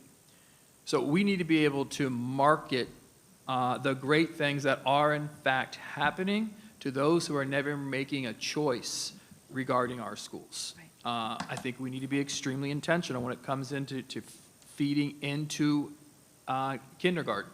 We need to be connecting with those private schools, the pre-K programs. We need to be in the churches saying, hey, this is what we need to have. We don't lose a lot of parents who are engaged in our school. Right. We just don't. But what we're seeing is we're never getting a lot.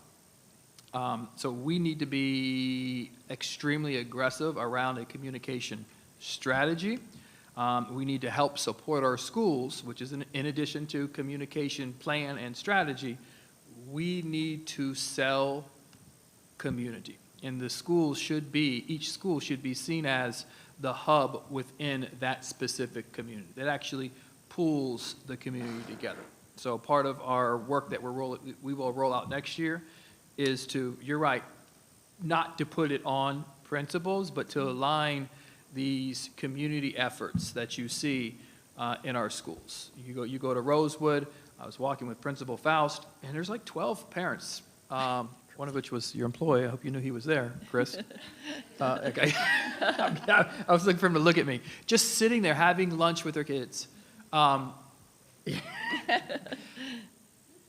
not from here. That doesn't happen anywhere else. It's such a sense of community that we need to be able to take that and just push it out across the system. And not doing it, and a lot of systems would do this by saying, hey, principals, go out and market. No, they don't have time to do that, and they don't have the skill to do that. So yes, we're shrinking the system. We will continue to be intentional in doing so, but we got to grow how we communicate, market, and sell the great things that are happening. And we do this, and I've talked to a couple PTAs and SAC parents in general, and they're there to help.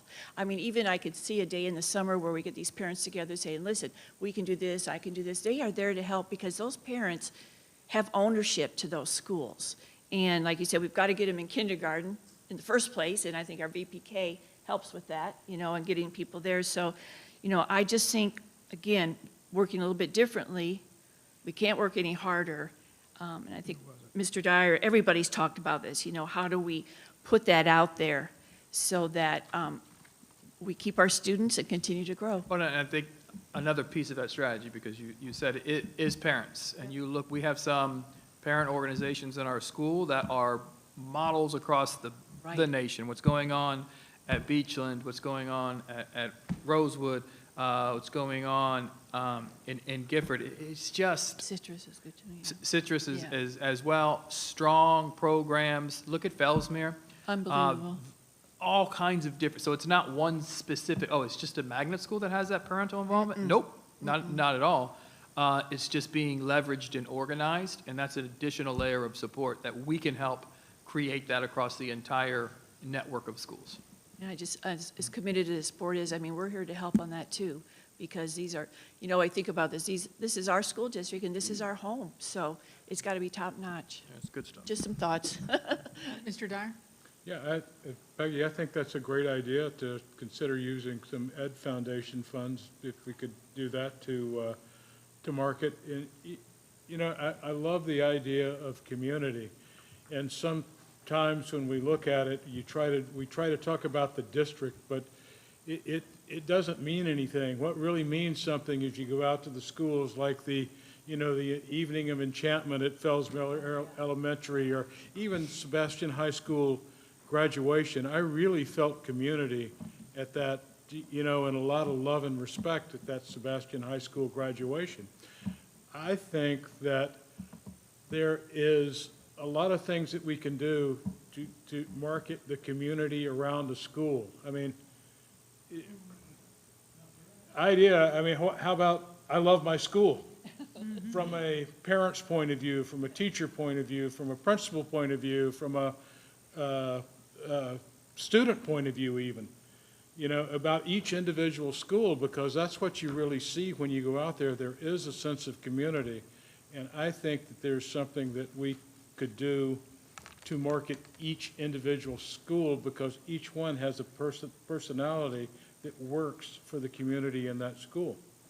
And it's pretty interesting going out and visiting the schools and being at these events and seeing, just the interaction of the parents and the community with the school. Anybody else? I just had one. I agree with what everybody is saying, but it's really a bummer because every year I kid you not, every year I plan to go to the Bill Wilson track meet every single year. And I tell you, from the first year, I got COVID. Then the next year, I think I had, a flat tire. Every year has been something on that same date. And I can't make this stuff up. This year, my son got sick and I had to take him to the emergency room. So literally, and then I'm sitting there like, oh, I'm gonna miss it again. I can't believe I'm gonna miss it again. But I'm glad that it was a success, and there is a lot to be celebrated here in this community. We have a very unique community in Indian River that is very special. And those, I think, Dr. Moore, you said it perfectly when you said those engaged parents are fully engaged. And then you have some that we have an opportunity to grow, right, to bring them in. So I think that's really the ultimate, the catch, is we have to kind of catch them and keep them. And that's the challenge now moving forward. But I have no doubt that we're going to get there. I just have to make one comment. Miss Maddox sent information out on Bill Wilson relays. It's for next year. And I said, oh, that was yesterday. She said it's for next year. I know, I thought the same thing. You sent it out a day late. I said, if I could just read 2026. Yeah, I saw thought it was that funny. afterwards. Put it on your calendar, Miss Rosario. It's been on my calendar every year. It's just the external things that happen. But let's see. Well, next year will be another opportunity. So there are a lot of events, and it's very exciting. I did get 11,000 steps in on Saturday, and that was before 2 o'clock in the afternoon. It was amazing. I had 3 personal events. You know, I had to go to a baseball game. I got to go to a baseball game. I went to visit my mother. I went to a master's event. But then, in between, I snuck in the track show, the Sphero, and the art show, which meant I literally ran out of gas that night. I've never done that before. Because I was paying attention to all the places I had to go, and then I didn't realize, oh my gosh, I'm out of gas. But I will say this, that the play ball event, the drone competition, and the art show. The art show I found out about because somebody told me, oh, so-and-so is over at the art show, you should go over to that. So I ran back from Sebastian River over to the beach, which I had been at the beach for a master's event like 2 hours before that, so I had to go back. But those weren't on our calendars. And it's nice when I know about these events, and if it's on our calendar, it's great because then I can kind of map out my schedule and maybe not run out of gas. It would be nice to work that out. But there are a lot of great things that are going on, and we just don't know about them all. I don't know if they're not given to you or what, but I know, like, I've been told that they all have to funnel through Kristen, and then she has to tell us to get, put them on our calendar. But it's nice if we get the calendar invites, because I knew about the play ball event from a flyer that Mr. Hart gave me, but I forgot to put it on my calendar. And so, I didn't see it. So I'm also having a problem with my phone not syncing with my computer. Yeah. So I don't know if it's a lack of technology issue or what we got going on, and that's also, I got locked out of my computer and locked out of the doors on Saturday. My thing didn't work. So I don't know what's going on with our technology lately, but it's been a little frustrating, yeah. Thought that only happened to me. No, it just happened to me too. Before we close up, I think that marketing is a great idea. We probably could do more paid marketing, and I think it would be beneficial, but we do have to be cognizant of the fact that we may not increase student enrollment with the marketing. We got to be careful. And we could also use those funds, put them in the classrooms and help our Well, kids. I want the So ed we fund. want I don't that. want it to hit our budget, their Well, budget. So, Can't we do that still, with the ed there's fund, one place though? or another, Can't we use the ed fund to supplement some of our losses? I mean, if we want to maintain some of these programs, we could use the ed fund to help supplement some of that and lessen the blow. So we just have to be careful how much we actually use in Right, marketing. right. It may not actually lead to more revenue. Right, I didn't want this to be Yeah. I know we don't have the money for any kind of big things, so thinking all of our brains Yeah. together can figure out something. But certainly, I think there'd be a good idea to do marketing, absolutely. All right, so anything else? Okay, then we're going to close this meeting. It's at 4:25.